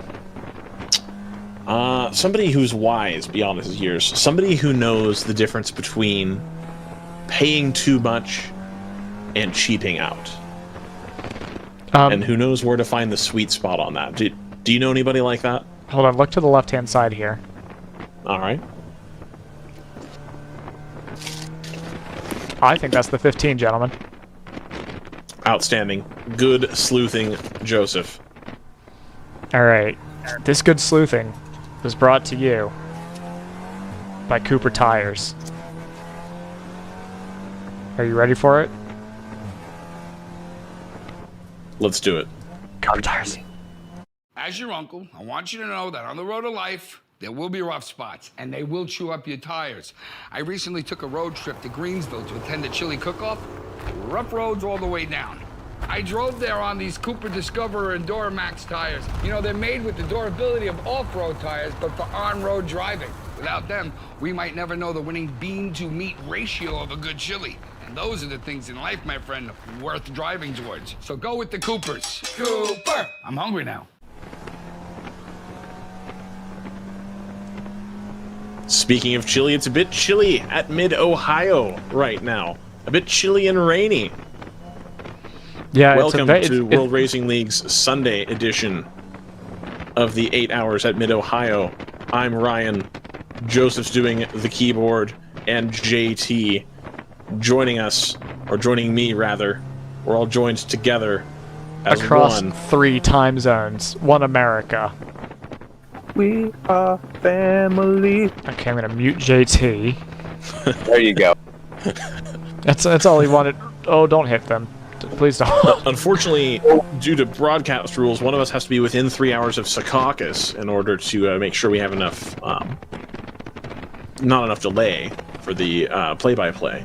Unfortunately, none of us are that, so we'll continue doing it this way. We're gonna have to send this one up to Ottawa for a replay. Gotcha. Sounds good, sounds good. So you're on board the number 01 Audi, the heir apparent to the throne of the GTO classes with the overall win. They're currently 2 laps ahead of the number 24 BMW, so this Audi TCR car getting it done in the rain just ran a 157. That's a good 7 to 8 seconds clear of what the number 24 was able to muster on the last lap. And then for GP3, we've got the number 605 Round 3 Racing Porsche Boxster hanging in there, about a lap ahead, just did a slow lap. 447 might have been their pit lap. We'll have to wait and see on that. And then we've got the GP2, number 678 Chill Out Systems car has widened the gap between the number 17 Core Motorsports. If you recall, about 30 to 40 minutes ago, we mentioned, hey, we need the track to dry out in a hurry, and the Core Motorsports Mustang needs to get on its horse, if you will, to ride into the sunset if they're going to have any chance at taking first place, and they have currently let themselves down by going to a 43-second gap. And then in GP1, we've got the number 147 Art Racing car. Just ran a 2:04, pretty good time there over the number 44 PC Racing car, about a lap down there as well. So the field is pretty well set. As I mentioned earlier, we've got not a lot of cars running right now, so we're not liable to see too many extra yellow flags to the end here. I do think we're liable to see a little bit more rain here in the next 30 minutes or so. Hot Joseph. Take. Oh, was I supposed to have something queued up? No. I don't. So, good. All right, JT. So the that awesome What a number guy. 75 AOA yellow Miata we saw earlier, just rocking the outside line in every corner, has jumped up to third in GP3. The 84 94 Motorsports Lexus dropping down to fourth. That might be from pit cycle, not entirely sure. So I'm going to keep an eye on it. Joseph now displaying chance to win on the left-hand side of the screen there inside the graphic. Many a goose egg, it must be said. Absolutely. So no hope for anybody under 40th overall, which one would expect at this point. I always wonder what this one is about, Joseph, when it just shows one rando car by itself. Don't know what that is. That means that there was a car. GP1. That means that there was a car that was entered and it was not given an official class. I see. Okay. It actually it tripped timing, but didn't actually turn any laps today. So that's just kind of an aberration. Gotcha. So we've got a 70. Okay, all right, we'll do GP3. Yeah, GP3 looks like the 605 is going to run away with it. We've got a 1% chance for the number 93. That's the TC Klein racing car. If we go based on last lap's pace, it looks like the 605 just ran a 254. So they're running 2 not-so-good laps in a row. So that might all go out the window.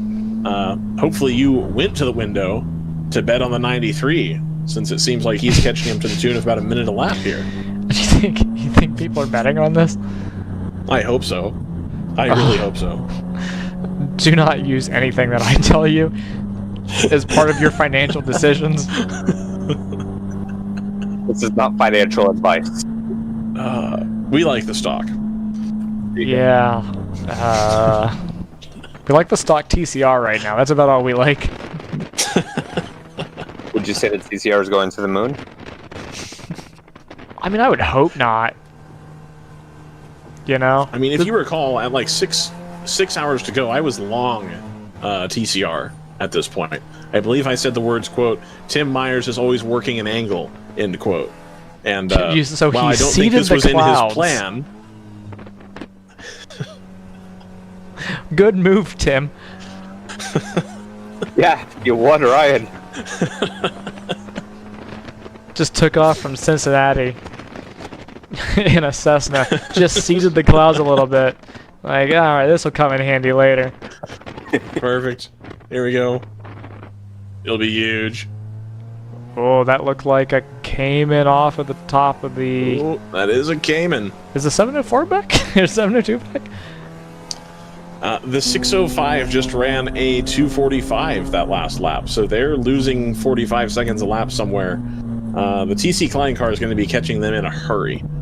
And using the Python predictor service, I would say that we're going to have the catch within 2 laps. And the difficulty will be easy.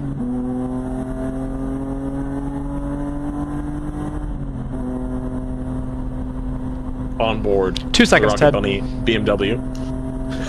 On board the Rocket Bunny BMW, the 1 Series. A pretty clean race from this car, and I believe last time I commentated a race, the 1 Series did decent as well. I stand by that as being a pretty good platform. You're starting to see the E46s, so kind of your 1999 to 2005 BMWs, really starting to go up in value. I know this because I just looked for one to purchase and changed my mind because they're all beat to hell. If you can find a beat to hell one, then you're fine and do all the work yourself. But the cost is really starting to come up on those. Same It's with an the up-and-coming E30s have been- neighborhood. Exactly. Whereas that 1 Series, especially a non-turbo 1 Series, is not really in huge demand right now because they look a little funky, and the Rocket Bunny guys have made this one work pretty well. And I've seen. Why do you keep saying Rocket Bunny? Is it not Team Rocket Bunny on It's that car? Thunder Bunny Racing. Thunder Bunny, Rocket Bunny, Thunder Bunny. I thought we were doing a bit, and I'm like, what's a little bunny between friends here? All right, Thunder Bunny Racing. That makes sense why the letters on the dash were out of order, and I was like, why? Why are they out of order? That would be why. So, Thunder Bunny Racing. My apologies. Glad we cleared that up. In the 1 Series, absolutely, yeah. That's and in the you pits. have no idea how much less distracting that is now. They are in the pits. Great cars to be on board with. Yeah, TBR. Okay. I was like, why are the R and the B backwards? That doesn't make sense. That makes a lot more sense now. It's like FIA. Great car. You're like, what? International Federation. What is this, French? Yeah. What? I think it's supposed to be International Automobile Federation. IAF would be the yeah. You just correct way to say it in basically English. yeah. You just it's basically alphabet soup, and you're like, now it's English. Ooh. Alrighty, we're checking on the camera. Ooh, don't like that sticker on the camera though. That's for sure. No. We'll be hoping he turns his head there. We're good. We're good. Okay, we're good. All right, that's better. That's much better. Driver is staying in the car though. I think, unless he just got out. Hi to my friend Alex at home. Those are great engines. Wait, what? What was that, JT? The sticker, engine manufacturer. You're welcome. Oh yeah. That's right. That is an AER engine in the BMW Mazda based 2.5 liter with see. a turbo. Okay, I was like, I didn't see an engine sticker on the helmet. Well, Weird. we're the 01 here at Mid Ohio. I got nothing. It all goes to shit when Brendan's not here. We are fine. Yeah. Hitman Racing and the M240 doing a great job up to 4th in GTO. We are Hitman finally Racing under an coming hour. back. These last 2 hours have felt, I mean, I'm sure they felt agonizing for the drivers. It's been fascinating for us. There's been so much going on. And yet somehow it's really cemented the lineups. I feel like the only thing that's really still in question at this point, although you guys were keeping an eye on the 605 and the progress that they were or were not making, I'm still really They're curious. now within 12 seconds, now that you mention it. They just did a 2:57 again, so that pass is going to happen here. The 93 should be in the lead of GP3 next time around. Did they just... So again, My goodness. The gap on the last lap went from 63 seconds to 12 seconds. I've never seen something like that. I'm telling you, Joseph, you should have gone to the window on that 1% chance.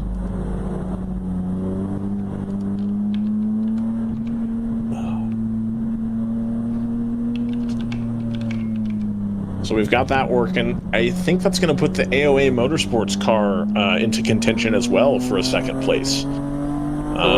Yep, that just happened. There we go. Perfect. And they're only 4 seconds back of the TC Klein car, so there's a race to be had there. Not the race that we thought we were going to have, but still, MX-5 versus 330i. Yeah, 2 positions lost there. Yeah. So let's keep an eye on the 75, and the lap times that they're turning have been quicker than the 93, so I think there's something there too. We'll want to keep an eye on that because the 75 may go from 3rd to 1st in a matter of about 3 laps here. Yeah, that would be outstanding. Unfortunately, it looks like the Lexus, after being as high as 2nd place, I believe, kind of drops back into that 4th place position.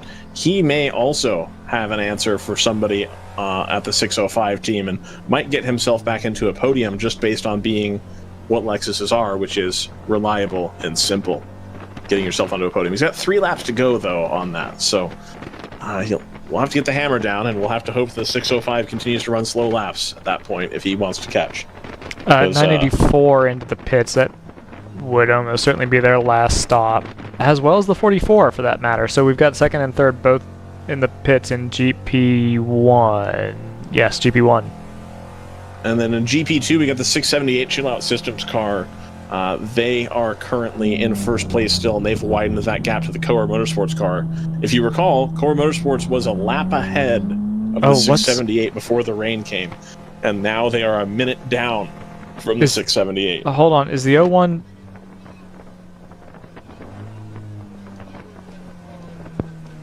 Is the 01 low on power here? Unclear at this moment. Listen to that. Alright, I'll have to unmute here real quick. We'll just go live on board. Turn up the volume and enjoy. Crank it up.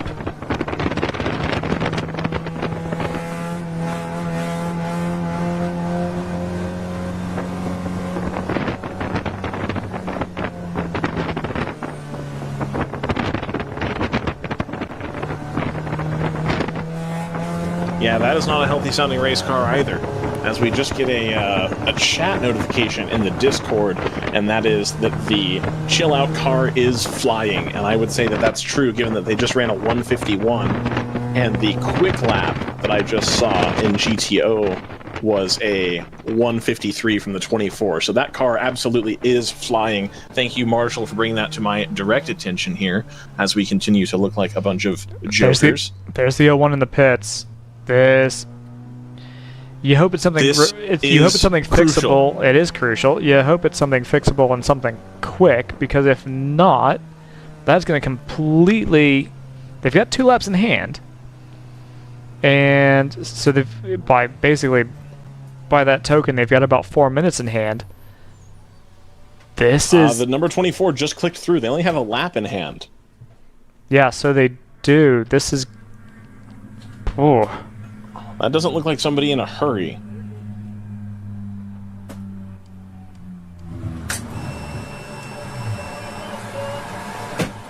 Hopefully you went to the window on the 24 and look at the prediction machine. If you were predicted to have won your class, so far you're 2 for 4 for having an issue come up. So that looked to me like chill out systems number 678 and the 147. Watch your back, because apparently people predicted to win are now coming into issues. Looked like a reboot on the. Cylinder came back. Yeah, but now it's bucking now. Cylinder came back, so they lost a cylinder. It sounds like. Ooh, that's not what you want to hear there. They're gonna open the hood. This is he's. Shut it back off. The laptop is out. This is a dumb question. This is a dumb question. Is the TCR gasoline or diesel? It's gasoline. So it could be a spark plug issue.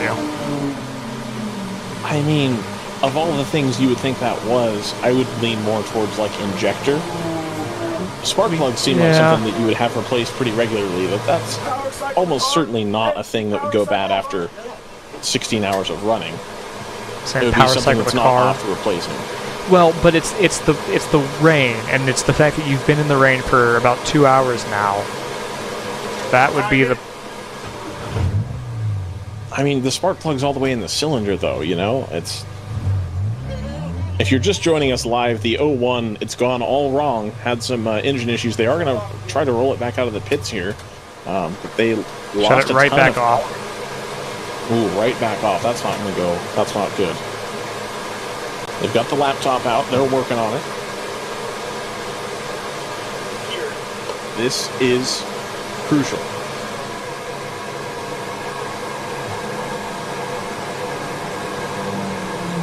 Stunningly gorgeous pit uniforms. Very well coordinated. Definitely the same team. That doesn't look good. Taking gloves off. Having trouble either plugging something in or screwing something in, maybe? Like just grabbing the hood latch or something if it's like half engaged or stuck. Ignition on, asking for it. We've got a car off. It's the 34 is either slow or just off at the exit of turn 9. Lovely. That would be the Hitman Racing car. Fourth in GTO or fifth now.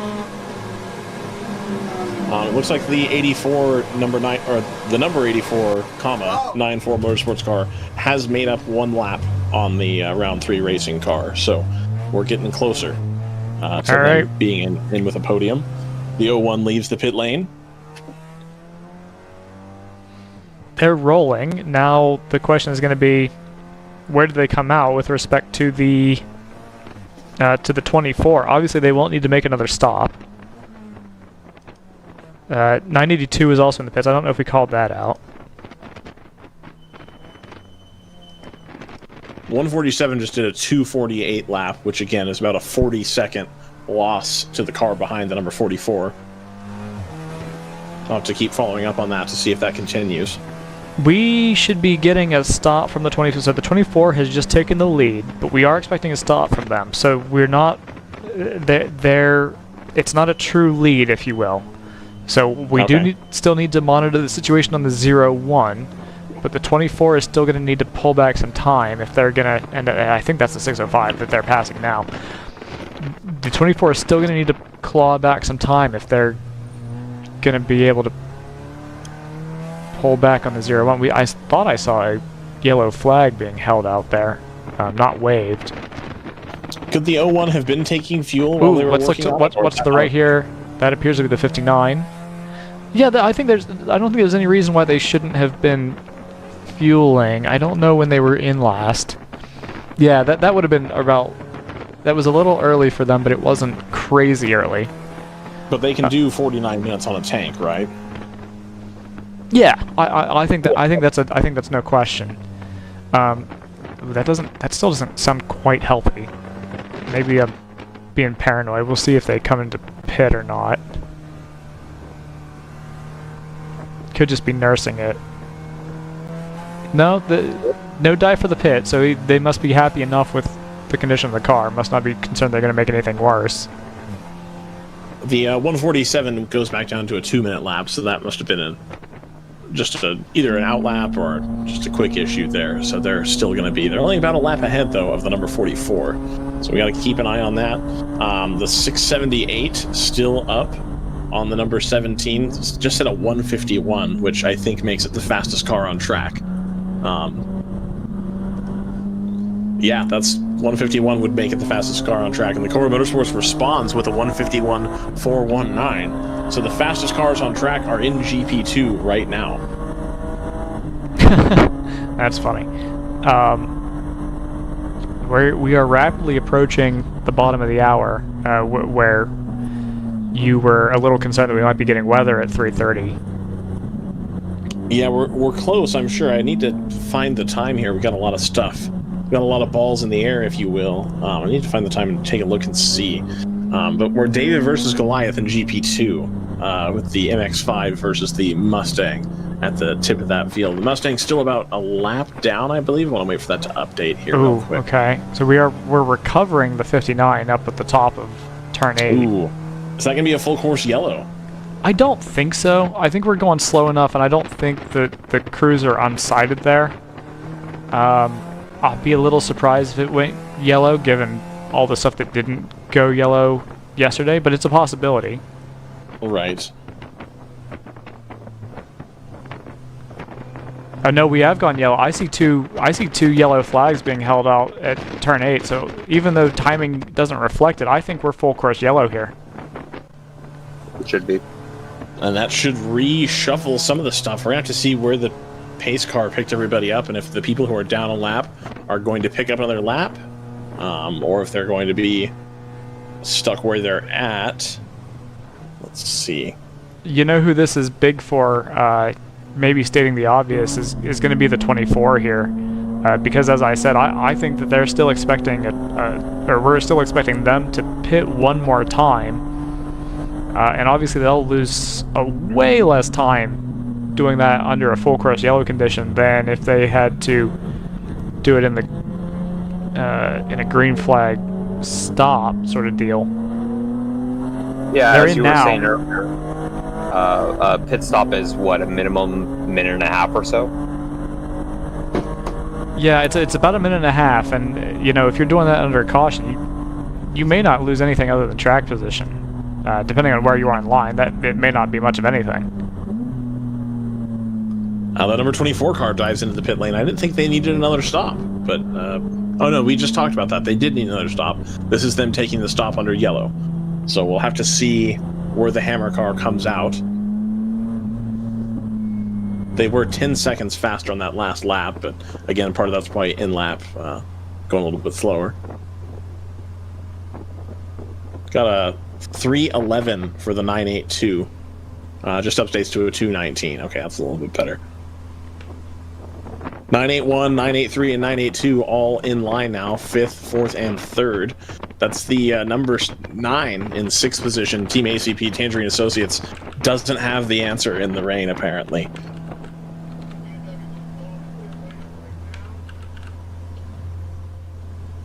Yeah, they have, I don't know if we mentioned this, but obviously we see here the pace car has picked up the 01. may have missed it. Did we talk about the 75 AOA taking the lead in GP3? I believe so. Yeah, because we had the round 3 racing car just trundling around, losing 45 to 50 seconds a lap. Yeah, I promoted the 93 to the lead. Right. Oh, the 70. Oh, I see what you're saying. No, I just completely missed that. I was more watching to see if the 84 was going to catch the 605. Yeah, so we were expecting that to happen. We were expecting, I think we were, at least I was expecting the 75 to pass the 93. They had about 5 seconds of pace on the 93, or on the same lap that they both passed the 605. So that's not totally surprising. Okay, timing is finally switched over to full course yellow. Ryan wanted to put money on the 93. Yeah, see, that would have gone bad. It's a good thing I didn't go to the window.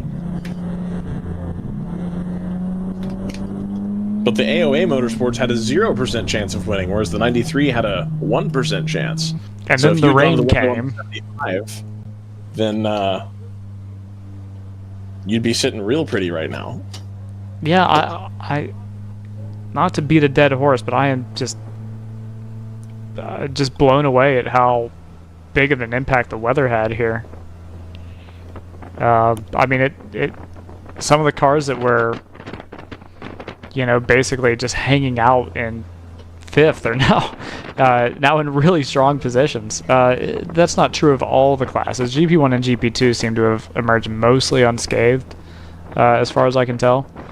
But yeah, huge upheavals in both GP3 and GTO, the fastest and slowest classes. So it's not necessarily about a power thing or anything like that. It's just, you know, just how teams decide to optimize their setups. It seems like both of our top 2 in GP2 are in the pits now.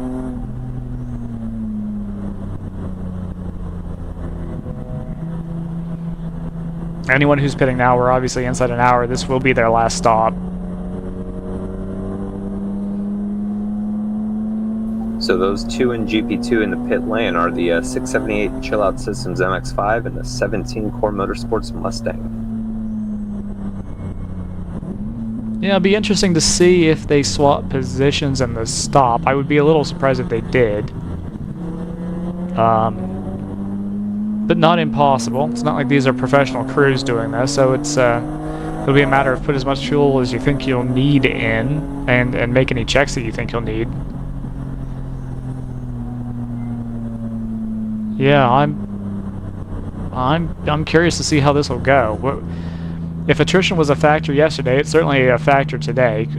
Half of the GTO field is stopped. Half of the GP2 field is stopped. Nearly as much of, not quite the same amount of the GP3 field is stopped.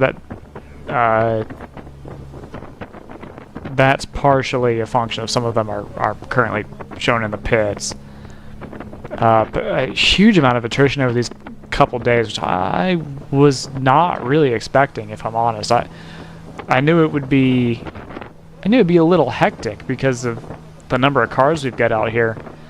I don't think I expected the level of attrition, and it's been the constant across both the Saturday and the Sunday.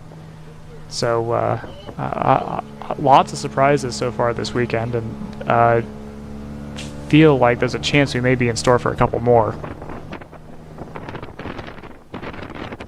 Absolutely. It looks like we are still due to get some rain at the bottom of the hour. So here in 10 or 15 minutes, I think we'll be seeing at least some sprinkles, if not some steady rain, like we saw about an hour and a half ago or so. It does look like the majority of it is going to hold off until after the race, but we are going to start to see the tip of it here in about, like I say, 10, 15, 20. That's supposed to stay for 20 or 30 minutes and then go away. So we'll have to see if it stays dry to the end after this little burst that's coming, or if we're going to have to be wet the whole way through. And I think if we're wet the whole way through, we will see some more shuffling going on. You've got several positions that are on the same lap, and we've also got several cars that are running substantially slower than their counterparts, especially in the changing conditions. Yeah, so we'll have to keep an eye out. I think we're in store for a little spot very, very soon, as a matter of fact, a spot that's just popped up to the west of Lexington. I think we could go green under very different conditions here. Meanwhile, P1, the 110 Thunder Bunny Racing 1 Series been promoted to 3rd place, with Team Frozen Rotors Porsche dropping down into 4th. Frozen Rotors had been holding on to that 3rd place for quite some time. You know, for probably the last, I don't know, 3-4 hours or so. Yeah, absolutely. Yeah, that's interesting. Are they... I wonder if they've had an issue. I think they have had an issue. I'm not sure where. But their lap time history, I don't... Like, they haven't registered any laps during this caution period, and they didn't run... They didn't register any laps that seemed like caution lap pace, so I think something might have happened to that car. By any chance, was it the car that was being recovered in, what was it, turn 7? I thought that was the 59. I thought that looked like the NPO1 to me. No, it couldn't have been. No, because that car is circulating. So I'm just wrong about that. Maybe it was the car that was stopped at turn 7.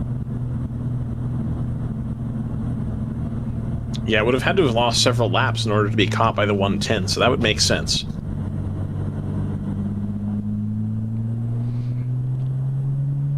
Yeah, that's another little upheaval in the podium places then.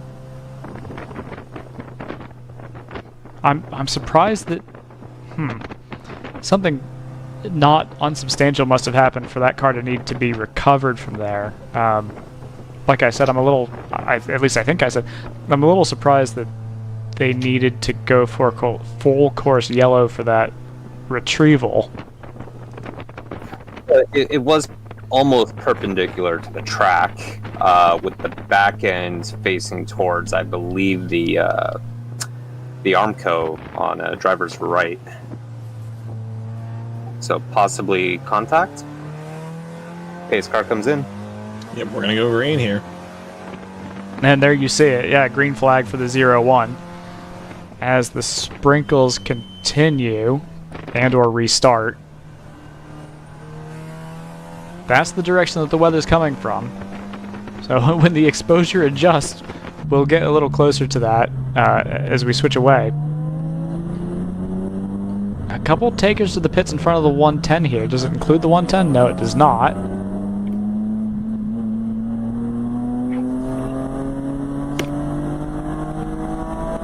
Be the 484, I think, that they've just buzzed past. And the 02 that's going past them. 02 had an issue early in the race, but they've done a pretty good job recovering. They're up to 8th in GTO, a couple laps down. Yeah, it's unclear what was going on with them, because they actually didn't take the green flag. They actually were working under the hood on that car for the first few minutes of the race. So that's actually part of the reason that's fallen so far behind. It was basically, the reason is because it was always a little bit behind. Obviously, that's the drivers of the one that was not able to start the race today. Can you imagine getting back into a car after that yesterday? I couldn't do it. You just roll and flip the car. I mean, granted, you proved that you were safe when it happened, but to wake up the next day and call Tim and tell him, yep, fire the second car up, let's go. You know, that's... wow. Yeah, like you say, I mean, I don't know. I think everyone's got a pretty different reaction to that kind of thing. I think there's certain people that would say, all right, fire up, I'd like to go back. There's certain people that would say, probably myself included, who would say, actually, I think I'd rather not today. Thanks. Please and thank you. We are now back into the 140s in the GTO class, both the 24 and the 01, running a 144 and a 146 respectively. As the track dries out here, the wheel-to-wheel racing cars are going to lose their advantage. One wheel-to-wheel car is only 8 seconds off of the 01, but again, as long as it stays dry here, the 01 will be able to make a little bit of hay in the dry. They were pretty quick. The 982 and the 983 are right next to each other. They're only separated by about 5/10. Of course, we'll see how that updates here when we go past start-finish on the next lap.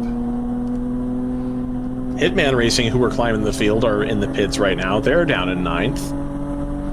Yeah, they had run it wide at turn 9 maybe 30, 60 minutes ago. So off-track excursions like that, this isn't exactly the smoothest terrain to run off-track on. So they may have kind of jostled a few things around in doing that. Up ahead, we see the 17 Core Motorsports Mustang really trying to get through traffic as we see the Miata passing the Thunder Bunny Racing. I'm not sure exactly what happened with the pit stops, but Chill Out Systems has almost a lap on the Mustang, so the Mustang is furiously trying to pull away from the Miata. Now, they've been about at that level for the last 20-30 minutes or so with that Core Motorsports Mustang. It really needed to get back ahead, and we got a message on the Discord that the Chill Out Systems car was just absolutely flying, and they were the fastest car on track for quite some time.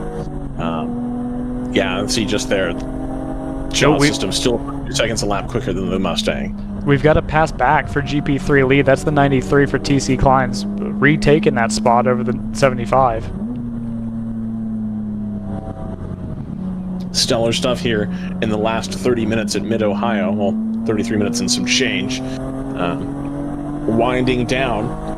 Things getting closer. What was it, Joseph? Probably 30 or 40 minutes ago, we were saying we had settled into a pattern and we had pretty much figured out what was going to happen? Yeah. So much for that. The thing that's really changed things has been that yellow flag period, because that allowed the 24 to make a yellow flag stop, basically, as opposed to a green flag stop, and that saved them basically a lap. So where they might have been nose to tail with the 0-1, they've got what must be close to a maybe 2/3 of a lap lead. So now it's incumbent on the 0-1 now to push like crazy to get up to the 24 when we thought it was clear sailing. Obviously they lost that advantage when they appeared to have an electrical issue with a cylinder firing. Were able to fix it in an amount of time that I didn't think was possible, to be honest. I'm sure they're still happy to be out there, but they must be really irritated to have lost that lead. They've only got 29 minutes now, 29-30 minutes to close that gap, which the last I saw was about 1 minute and 34. We are just starting to see some rain on the windshield here of the Thunder Bunny Racing car. So I think that rain has arrived, and just looking at it, I don't think it's going to let up between now and the next 30 minutes. I think it's only going to get heavier if it does anything.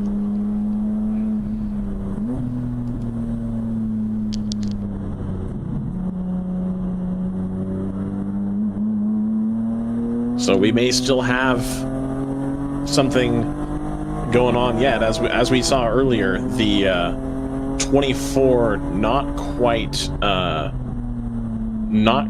as good in the rain as the 01, especially now that the 01's got their quick rain driver in. And yeah, we're just trying to keep it going. Here we got so for GTO, I'll just do a rundown here one more time just for funsies. We got the GTO number first position. We got the number 24. That's the Tons of Gas Motorsports BMW M4 GT4. And then in second place, we've got the 01 Hammer Motorsports Audi TCR. And then third through fifth are 3 of the wheel-to-wheel racing GT4 Caymans, which were lightning quick in the rain on the first, kind of spat of rain we got. And we'll see if that's going to come back to them. Everybody's on the same lap. The Hammer and all 3 of the wheel-to-wheel racing cars are on the same lap. Tons of Gas is about a lap ahead. So we'll see if the rain does come, if that's going to impact these cars.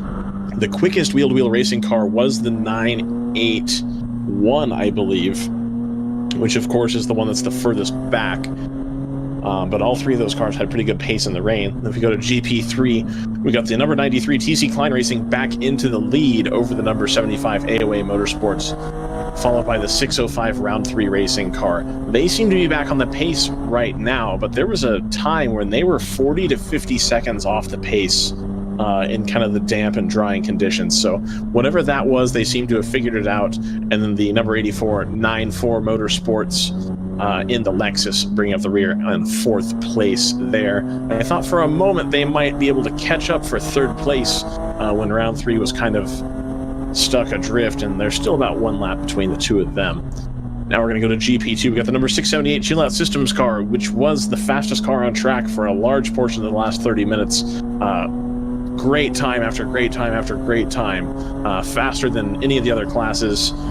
Just eking out a lead over the number 17 Core Motorsports Mustang. Again, these 2 cars have been pretty close at the front most of the day. The 17 Core Motorsports was a lap ahead at one point, and then the rain came, and of course having a Mustang in the rain, probably not the right tool for the job there, unfortunately. And so now they have swapped around to the 678 being in the lead and the 17 being in second, with the number 508 Wiley Motorsports car in third, and they're about 8 laps behind. So a 2-car battle at the front of GP2. GP1, we got the number 147 Art Racing car. They are at the front over the number 44 PC Racing car, who is now 2 laps down. Again, that was a pretty close battle at one point as well. They were within, a handful of seconds, I think as low as 5 seconds adrift of each other at one point. Again, that gap, has now grown to about 2 laps there. They are followed in 3rd place by the number 110 Thunder Bunny Racing BMW 1 Series, which we are on board with right now. So that's kind of where we're at. 216 laps complete at the front of the field. 27 minutes to go. We are starting to see a little bit more rain on the windshield here of the Thunder Bunny Racing car. Yeah, we'll just have to see how the rain's going to go, because it seems like everything's pretty solidly how it's going to end up. But if we get another yellow or we get heavier rain, it's going to shuffle all of that up pretty well. And JT tells me that the number 59 is currently being recovered. I haven't seen that yet on the feed because I've been looking at the timing screen. But if we see the number 59 being recovered, if it's on the track surface, we might see a full course yellow again. If it's off the track surface or not around a blind corner, etc., they may do a hot pull on that. I'm just getting word now that we're going to be cutting over to a new stream on Facebook.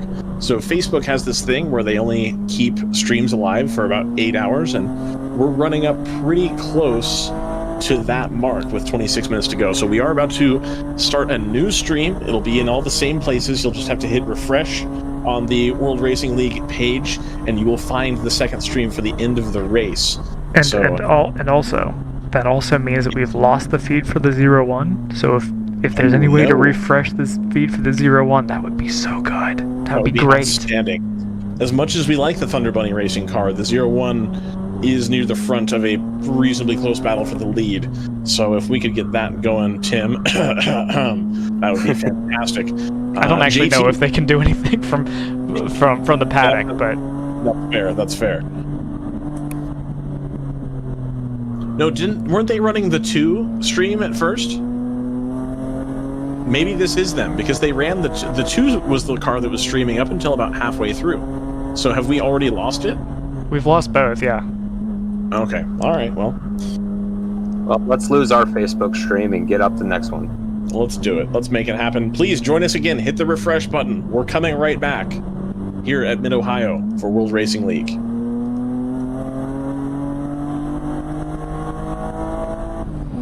Yeah, just about 25 minutes to go. Hitman Racing back out on track. They've lost about 23 minutes in doing that.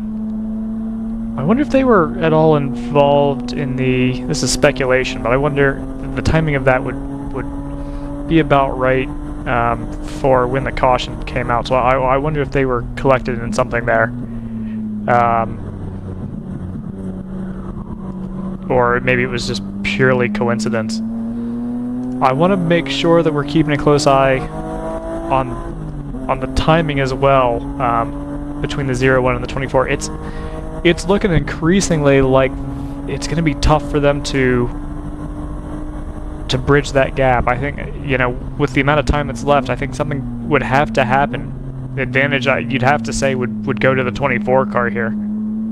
Yeah, I tend to agree with that. One lap over the course of 24 minutes is a pretty tall mountain to climb. Even if you get some help with the weather, if you figure a spin costs you 20 or 30 seconds, you've got to be hauling and hoping the other car makes a mistake at this point. Yeah, or that the rain just comes down and you decide that you have your rain ace in the car, and maybe they can get 5 seconds a lap, which is getting close to what you'd need at this stage in the game. Absolutely. JT. Oh, usually you have something to say when I toss it to JT, but that's okay. We can keep going. Yeah, the 59 was being recovered right at the entry to turn 9 on driver's left a couple laps ago. All right, and we think that we got that taken care of now. Yep. Okay, fantastic. So, yeah, should be good to go. As I mentioned earlier, we've got substantially fewer cars on track right now, just because of how stuff is shaken out with pit stops and attrition and the rain. So I don't anticipate there being a ton of yellows moving forward, at least not from car-on-car incidents, which is always nice to avoid those. Yeah, and we haven't had too many of those, as far as I can tell, while the rain has been a factor. And that was honestly my biggest concern when it came in, is you have this loss of traction and you just kind of barrel into something. There's not much either one of you can do. But everyone's been pretty well behaved, at least from the views that we've seen. And been pretty cautious as well. Yeah, and I think those two go hand in hand. Nobody's really doing anything crazy in traffic here in the wet. Even now, when we've got the track back to a greasy state, I say with crossed fingers, as you can see the raindrops on the windshield with the trees in the background. We're down to a greasy state on the track. We've got a dry line for most of it. It seems as though, it seems relatively sedate. I don't know if it actually is, or if that's just kind of the illusion of being sat in an office chair while people are doing the real work. Right, obviously. Yeah. I mean, these guys are sitting as well, so who's to say that they're putting in more effort than you are? Well, I don't have a 5-point harness on, so... Oh, okay. All right, I guess without the harness, you're right. Yeah. But the times have continued to drop. We're only about 4 seconds off ultimate pace for these top two guys. You can tell that Tons of Gas is giving it tons of gas, and Hammer Motorsports has the hammer down. Had to do it. Sorry. No. But yeah, that gap is, if it's not stagnated, it's the pace differential has definitely shrunk a little bit. And it's not obvious that the 01's going to be able to claw this back. As much as they look like they were strong favorites before the mechanical issue hit, it's looking less and less likely by the lap and by the minute. Meanwhile, the rest of the top 5 is all W2W Caymans, so they made out huge with the rain and the pace that they had in those damp conditions. It's great to see the Will to Win Porsches back up there. Absolutely. We talked about it's unfortunate for the 01. Talk about unfortunate for the 702. We still haven't really gotten to the bottom of exactly what the reason was, but the 702 had come back from some weirdness with whether you're supposed to follow the safety car into the pit lane or not, on kind of an officiating call there. So they had to fight back from that. They managed to do it, and then the rain came, and all of a sudden they lost all their pace. So I feel really bad for them because they put on a hard charge to undo whatever mistake was made. Again, we don't have the specifics on that as to what happened and what the call was made in that regard. But yeah, you got to feel for them too. I just have a hard time believing that nothing was wrong with that car because I don't know. They were doing everything they needed to do. You know what? I'm gonna be frank. I think there was. I think it has to do with the tires that they've gone with. I think it has something to do with the tread pattern or tread depth that Round 3's gone with on their cars, because it was on their cars that you have to say there was the biggest fall off between dry weather pace and wet weather pace. It was honestly a little bit like they had been on racing slicks and weren't able to change off of them. So that seems to be the common denominator, and it's, what can you do other than chalk it up to bad luck and hope that you come out of it with a relatively undamaged pocketbook. Which is why I think it's a good move that they went ahead and pulled the car in as opposed to continuing to try to run around when they were, that far off the pace. There's our 01, so there's our hard charger. Our hard charger award? Yeah. Joseph, can you give me a take on who you think won the Green X Challenge? The Cooper Tires Green X Challenge. Okay. I think you might be in for a couple letters from a few legal departments. Who would have won the Green X Challenge? That's a good question. It's a good question. Can you use number of pit stops, or do you have any data like that on who went longest on stints, or? Yeah, weirdly, nobody sends me a list of how much fuel they went through for the weekend. Well, so I'm not looking for fuel specifically, but I mean, we could make an inference that we know that you can't just run around with a huge tank. So, I would imagine the car that spent the least amount of time in the pits was the Green X Challenge winner. No, I think the fuel is so tightly regulated, or not so tightly regulated, but I think here's what my guess would be that it's probably the will to win cars, and I'll tell you my reasoning for that is that they were kind of. Ooh, we've got another change to the lead in GP3. While I pontificate, the 75 is back ahead of the 93. Wow. Yeah. Outstanding.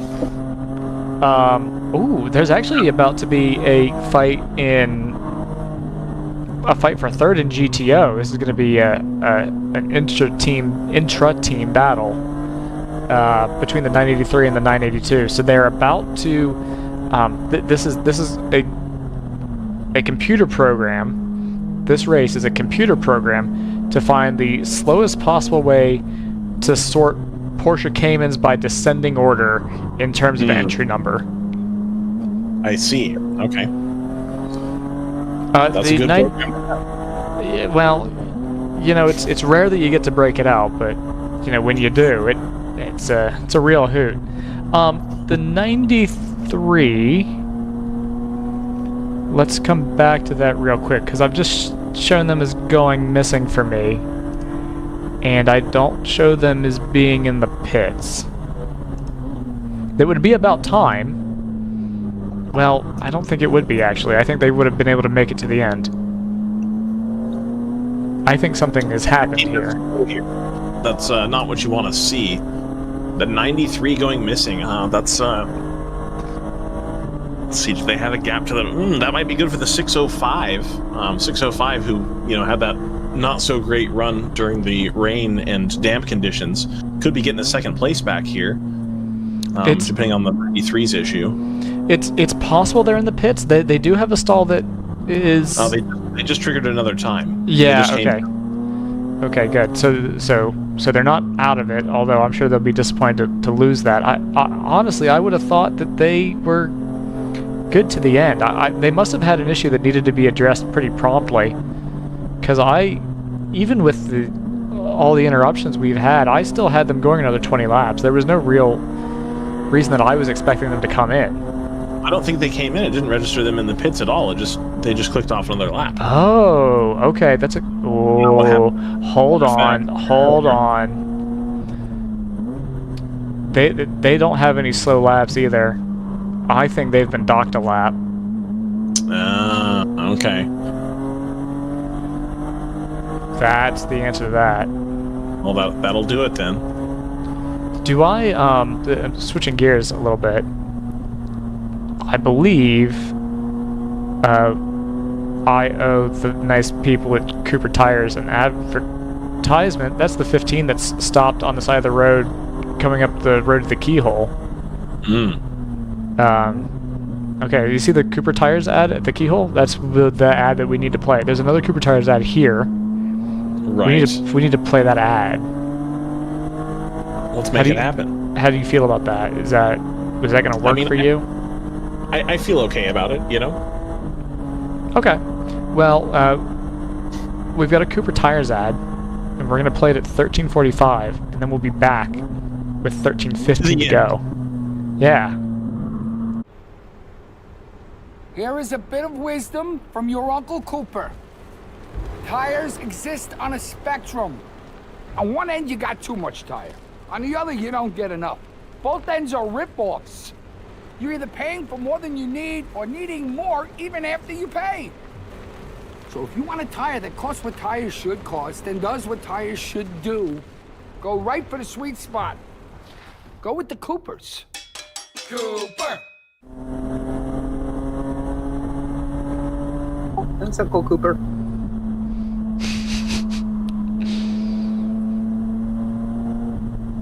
You know, a couple of these classes, my predictions actually held up. Let me just make that point. I just did a bit about the Cooper Tires thing with respect to WRL. My mic was muted, so that's unfortunate. Good. That's what I have to say about that. Was that a yellow in turn 1? Or was that just a single yellow for this recovery? It's a single yellow. The Marshal is wearing a high-vis yellow jacket, and that's the reason. I think it's... yeah, so that's why it looks like a double yellow, but I don't think we're actually under a yellow flag condition here. Okay, so just a local yellow for turn 1. Yeah, and you can see the reason why. Car stopped. It is almost certainly the 15 that stopped on the run-up. I only adhere to fresh, locally sourced yellows, as opposed to outsourced ones. Okay. There's a joke in there somewhere. I didn't have time to craft it. That's okay. You certainly didn't find it. Absolutely not. It's the 242s coming to the pits. That's a GTO car.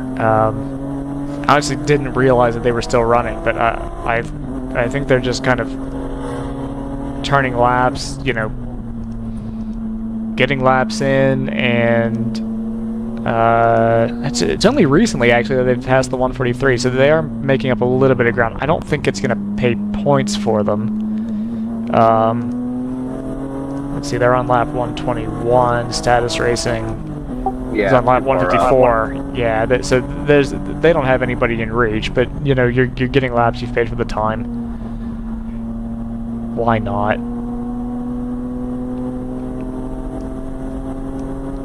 Well, with 10 minutes or so to go here at the Mid-Ohio Sports Car Course, I'm Ryan. You got JT out in the Pacific Northwest, and you've got Joseph Moodrock about an hour from the Mid-Ohio Sports Car Course. A stone's throw away if you're really good at throwing stones. What was that? It's a stone's throw away if you're really good at throwing stones. Could you hit it with a dead cat? Nah. No, No, I don't okay, think so. Further. Okay. All right. I think ASPCA would have a word. Well, if it was already dead. That's true.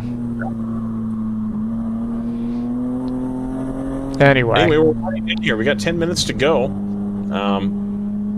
The rain has not come like I thought it would. The weather has been fickle all day long. The forecast has been the complete opposite of what's actually happened the entire race. The whole time. Literally the whole time. And we started off the race with, it probably won't rain and it might sprinkle at the end. And that's not what has happened. And I think we've got a whole running order that shows that, as far as nothing quite shaking out the way you do.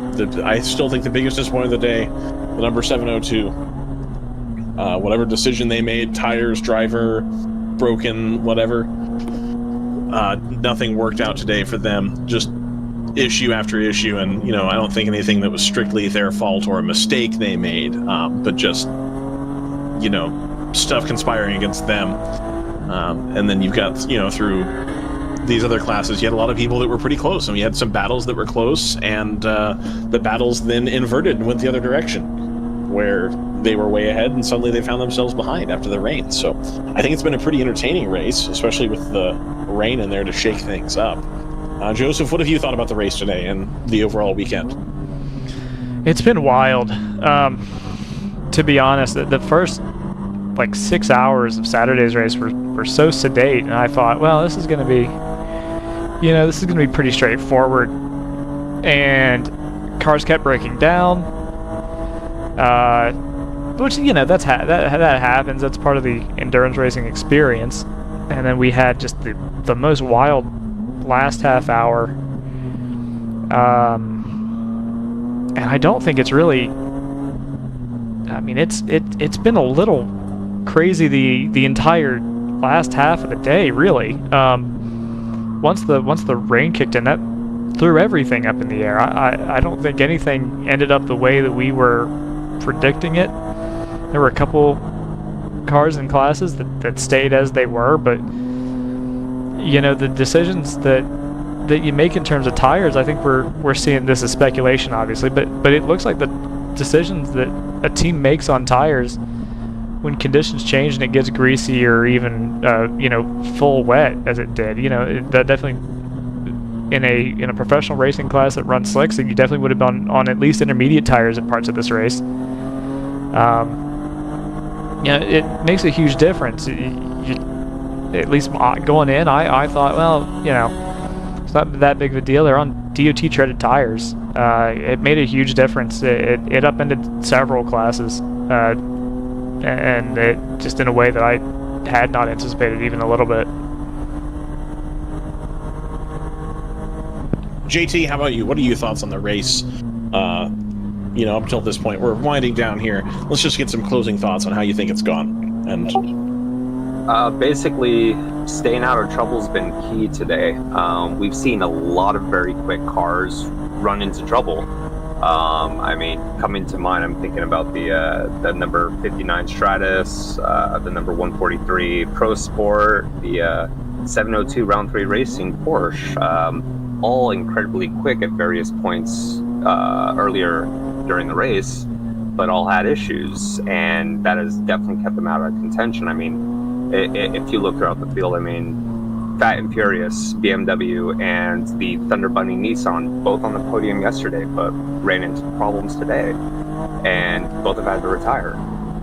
And so we're seeing, some teams that have managed to stay out of trouble, be consistent, have been working their way up, and they're going to be rewarded from it. And it's just been because of the conditions being so treacherous and just the nature of the track with so many cars on there. It's, playing safe has been rewarding.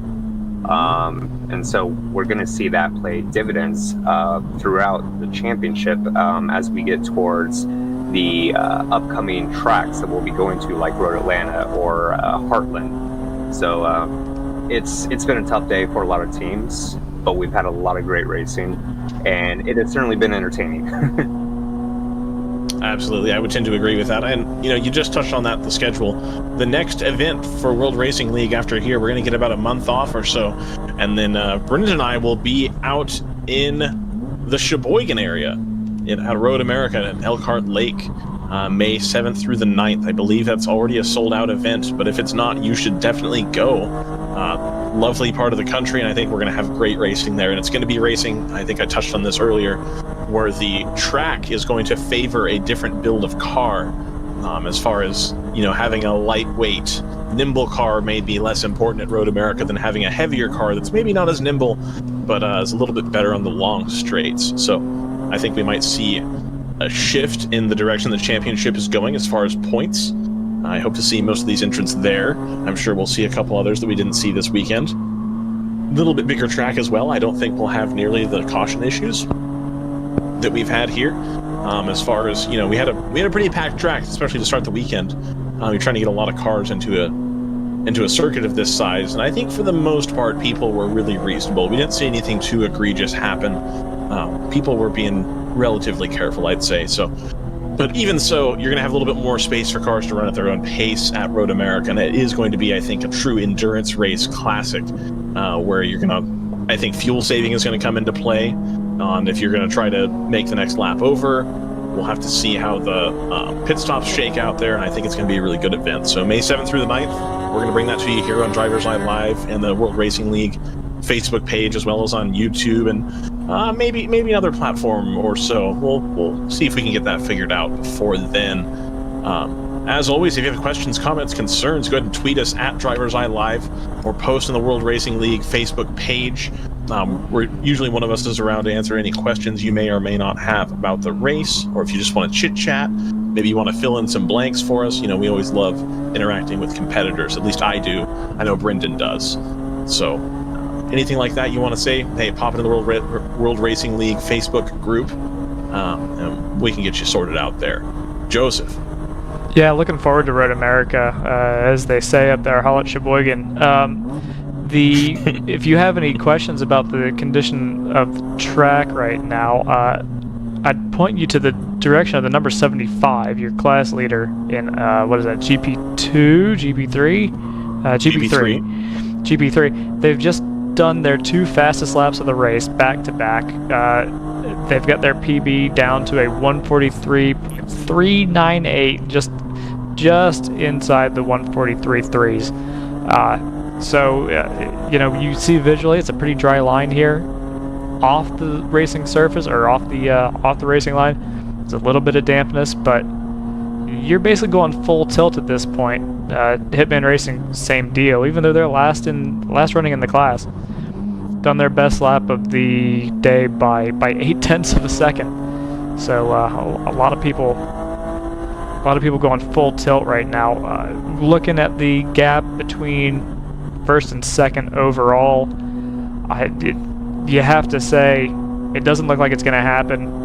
We're very close to the end of this race. We've ticked over the 8-hour mark, so it's a question of whether or not we're going to 8 hours, or we've just gotten the checkered flag. So that's that answer. That is not going to do it. Not even close for the 01. It's going to go to the 24 tons of gas as soon as they cross the start-finish line here. Good job for the 24 tons of gas motorsports car. They really didn't have the pace most of the day. They were up front, but they didn't have the ultimate outright pace. They were constantly fighting off cars in class, and they had some issues in the rain. Again, you got a lot of torque out of that Mustang, got a lot of torque out of that M4, putting it down, coming out of the corners. You got the turbocharger spooling and giving you a nice little surge there.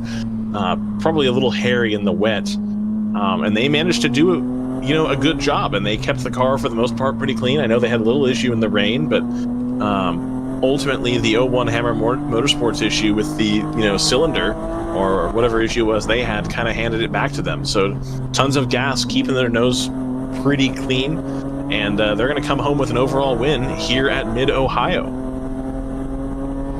Yeah, honestly, not who I would have sketched down as my winner here, but they did everything they needed to do. They took advantage of they took advantage of opportunities that were given to them, and didn't let them go. There was no real dramas from them. Even we saw a spin from them in turn 1 when they were fighting with the 0-1. Kept their heads in it, and I have to say, earned it as much as anybody could. Absolutely. 100% earned that win. You get the 01 Hammer Motorsports car in second place. Again, they were in with a shot for the win, but they just had that mechanical issue there at the end, and between the mechanical and then catching the yellow exactly the wrong way, it didn't work out in their favor. And then third, fourth, fifth, we have the wheel-to-wheel racing in the, as Joseph said, 983, 982, 981 order. For first through fifth there, and you got sixth place the Team ACP Tangerine Associates car. Again, getting the job done that they needed to do, but unfortunately the people up front were just a little bit quicker on the day and had a little bit more luck on the yellow strategy. So you've got that going. Seventh place, you got the 484 Split Decision Racing. Again, not quite the pace, but we did see them at the front pretty routinely. And then the 02 Hammer Motorsports car. Started off a little bit slow, started off in the pits. They come home with an 8th place finish, only 5 laps off the lead. The 9th place, number 34 Hitman Racing car, 6 laps down. They had just done their fastest lap here. And then the 987 FSR Motorsports finishes in 10th, and that's the top 10 for GTO. GP3, we got the 75 AOA Motorsports car. Was not in with a shot, according to Joseph's algorithm. Comes through for the win over the number 93 TC Klein Racing car, followed by the number 605 Round 3 Racing. I think the last man standing for Round 3 Racing, if I have that correct, Joseph? That may well be true. I hadn't put those pieces together, but that would make an awful lot of sense to me. They really struggled in the rain. I I hate to harp on it, but they really struggled. I think it's commendable. Did they bring it home? They did end up in third. Is that right? Yes, absolutely. Yeah, I think they'll be disappointed to miss out on the win there, but to hold on to it with the issues they had on pace, I hope they'll be pretty pleased with that, because that was a difficult drive. That was a difficult drive for that whole team. That's, I think, going to be a long drive home for that team. And you got the 84 94 Motorsports Lexus coming home in 4th place in GP3, 5th place the number 851 Plan C Racing, setting their personal best lap on lap 211. So again, a little bit later in the race, and they set their fast time after the rain. And then you got the 6th place number 57 Silver Martini Racing car finishing in 6th.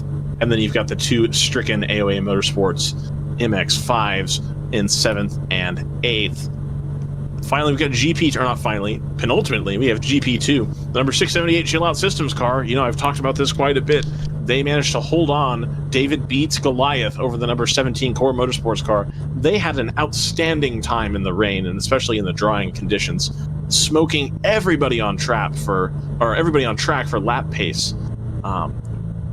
Really did a great drive from that team, and they earned themselves that first place in GP2 over the Core Motorsports Mustang. That Mustang had a pretty good run, but just didn't quite have the pace that the 678 had in the rain. That was something else. And then the number 508 Wiley Motorsports car comes home in 3rd, the number 20 Slipstream car in 4th, and then the number 199 Ramey Motorsports Racing Pellegrini Performance car comes home in 5th. That's another team that had a few issues today.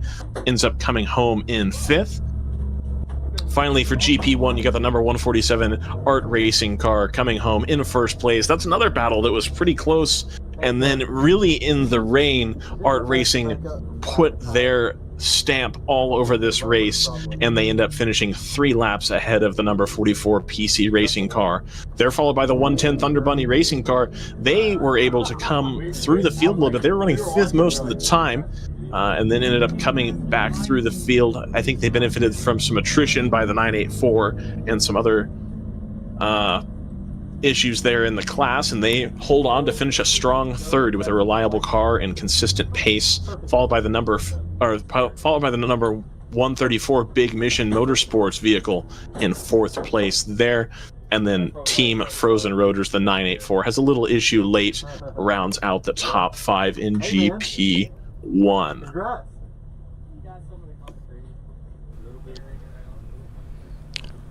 So, JT, do you have anything else to add? No, other than well done to the finishers. That was very difficult, very stressful, very trying on drivers and cars alike. And, we'll be seeing you at Road America. Absolutely. And then, Joseph, anything else to add? No, we'll give the same caveats. There are as everyone's intimately familiar at this point, there's a penalty and appeal process. So keep an eye out for the official results. Everything we're reporting is provisional until it's done.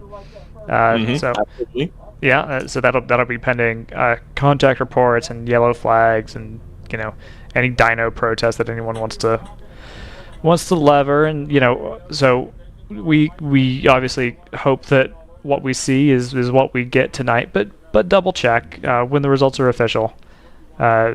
We'll have a better sense of what we're working with going into Road America. I will say, I think this is a point I made earlier. We had a hectic few hours there, at the end of the last race and the beginning of this race, and I think that I'm not gonna lie, there were times where I was a little concerned. I wasn't sure how the rain was gonna work. I was worried that we might have collisions, but everyone handled it really well. The only thing was, I consider this to be not positive or negative, but just interesting, is how much the rain played into individual cars' paces and maybe not so much strategy, but certainly who to put in the car and when, and if you could make adjustments to your setup on the fly.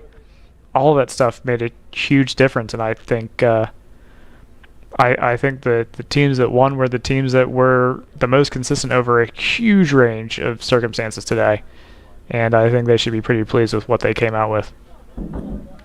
A race for the jack of all trades, I would say. And I'd agree with Joseph that the cars that did well consistently across the board were the ones that ended up coming home with the hardware. I want to say a big shout out to Thunder Bunny Racing. Hello there in the pit lane. I see you on the camera. I want to give a big shout out to Cooper Tires. Thank you for your support throughout the rest of the season and indeed for this race as well. I want to say a big thank you to Joseph, who produced both of our streams these last 2 days. That's 16 hours of hard work for Joseph. And I want to say a big thank you to JT out in the Pacific Northwest, waking up way too early to come cover this race with us. I want to say a big shout out to Scott Michaels, who was battling some health concerns there with his... I believe he was getting the vaccine or something like that, so he was kind of fighting with that and not having a good night's sleep. So thank you to Scott. Thank you to Brendan for taking time out of, I believe he was at his sister's wedding, for still finding time to come and join the stream with us at the beginning. So thank you, everybody. Thank you, WRL, for having us. We look forward to seeing you again May 7th through 9th at Road America. We'll be there to cover it live, in person, in the pit lane. And once again, if you want to reach out to us, have any questions, comments, concerns, want to help fill in some of the gaps, World Racing League Facebook page, as well as DriversEye Live on Twitter. My name is Ryan West. For Joseph, Brendan, JT, and Scott, thank you for watching this production of the World Racing League at Mid-Ohio. We'll see you in a month.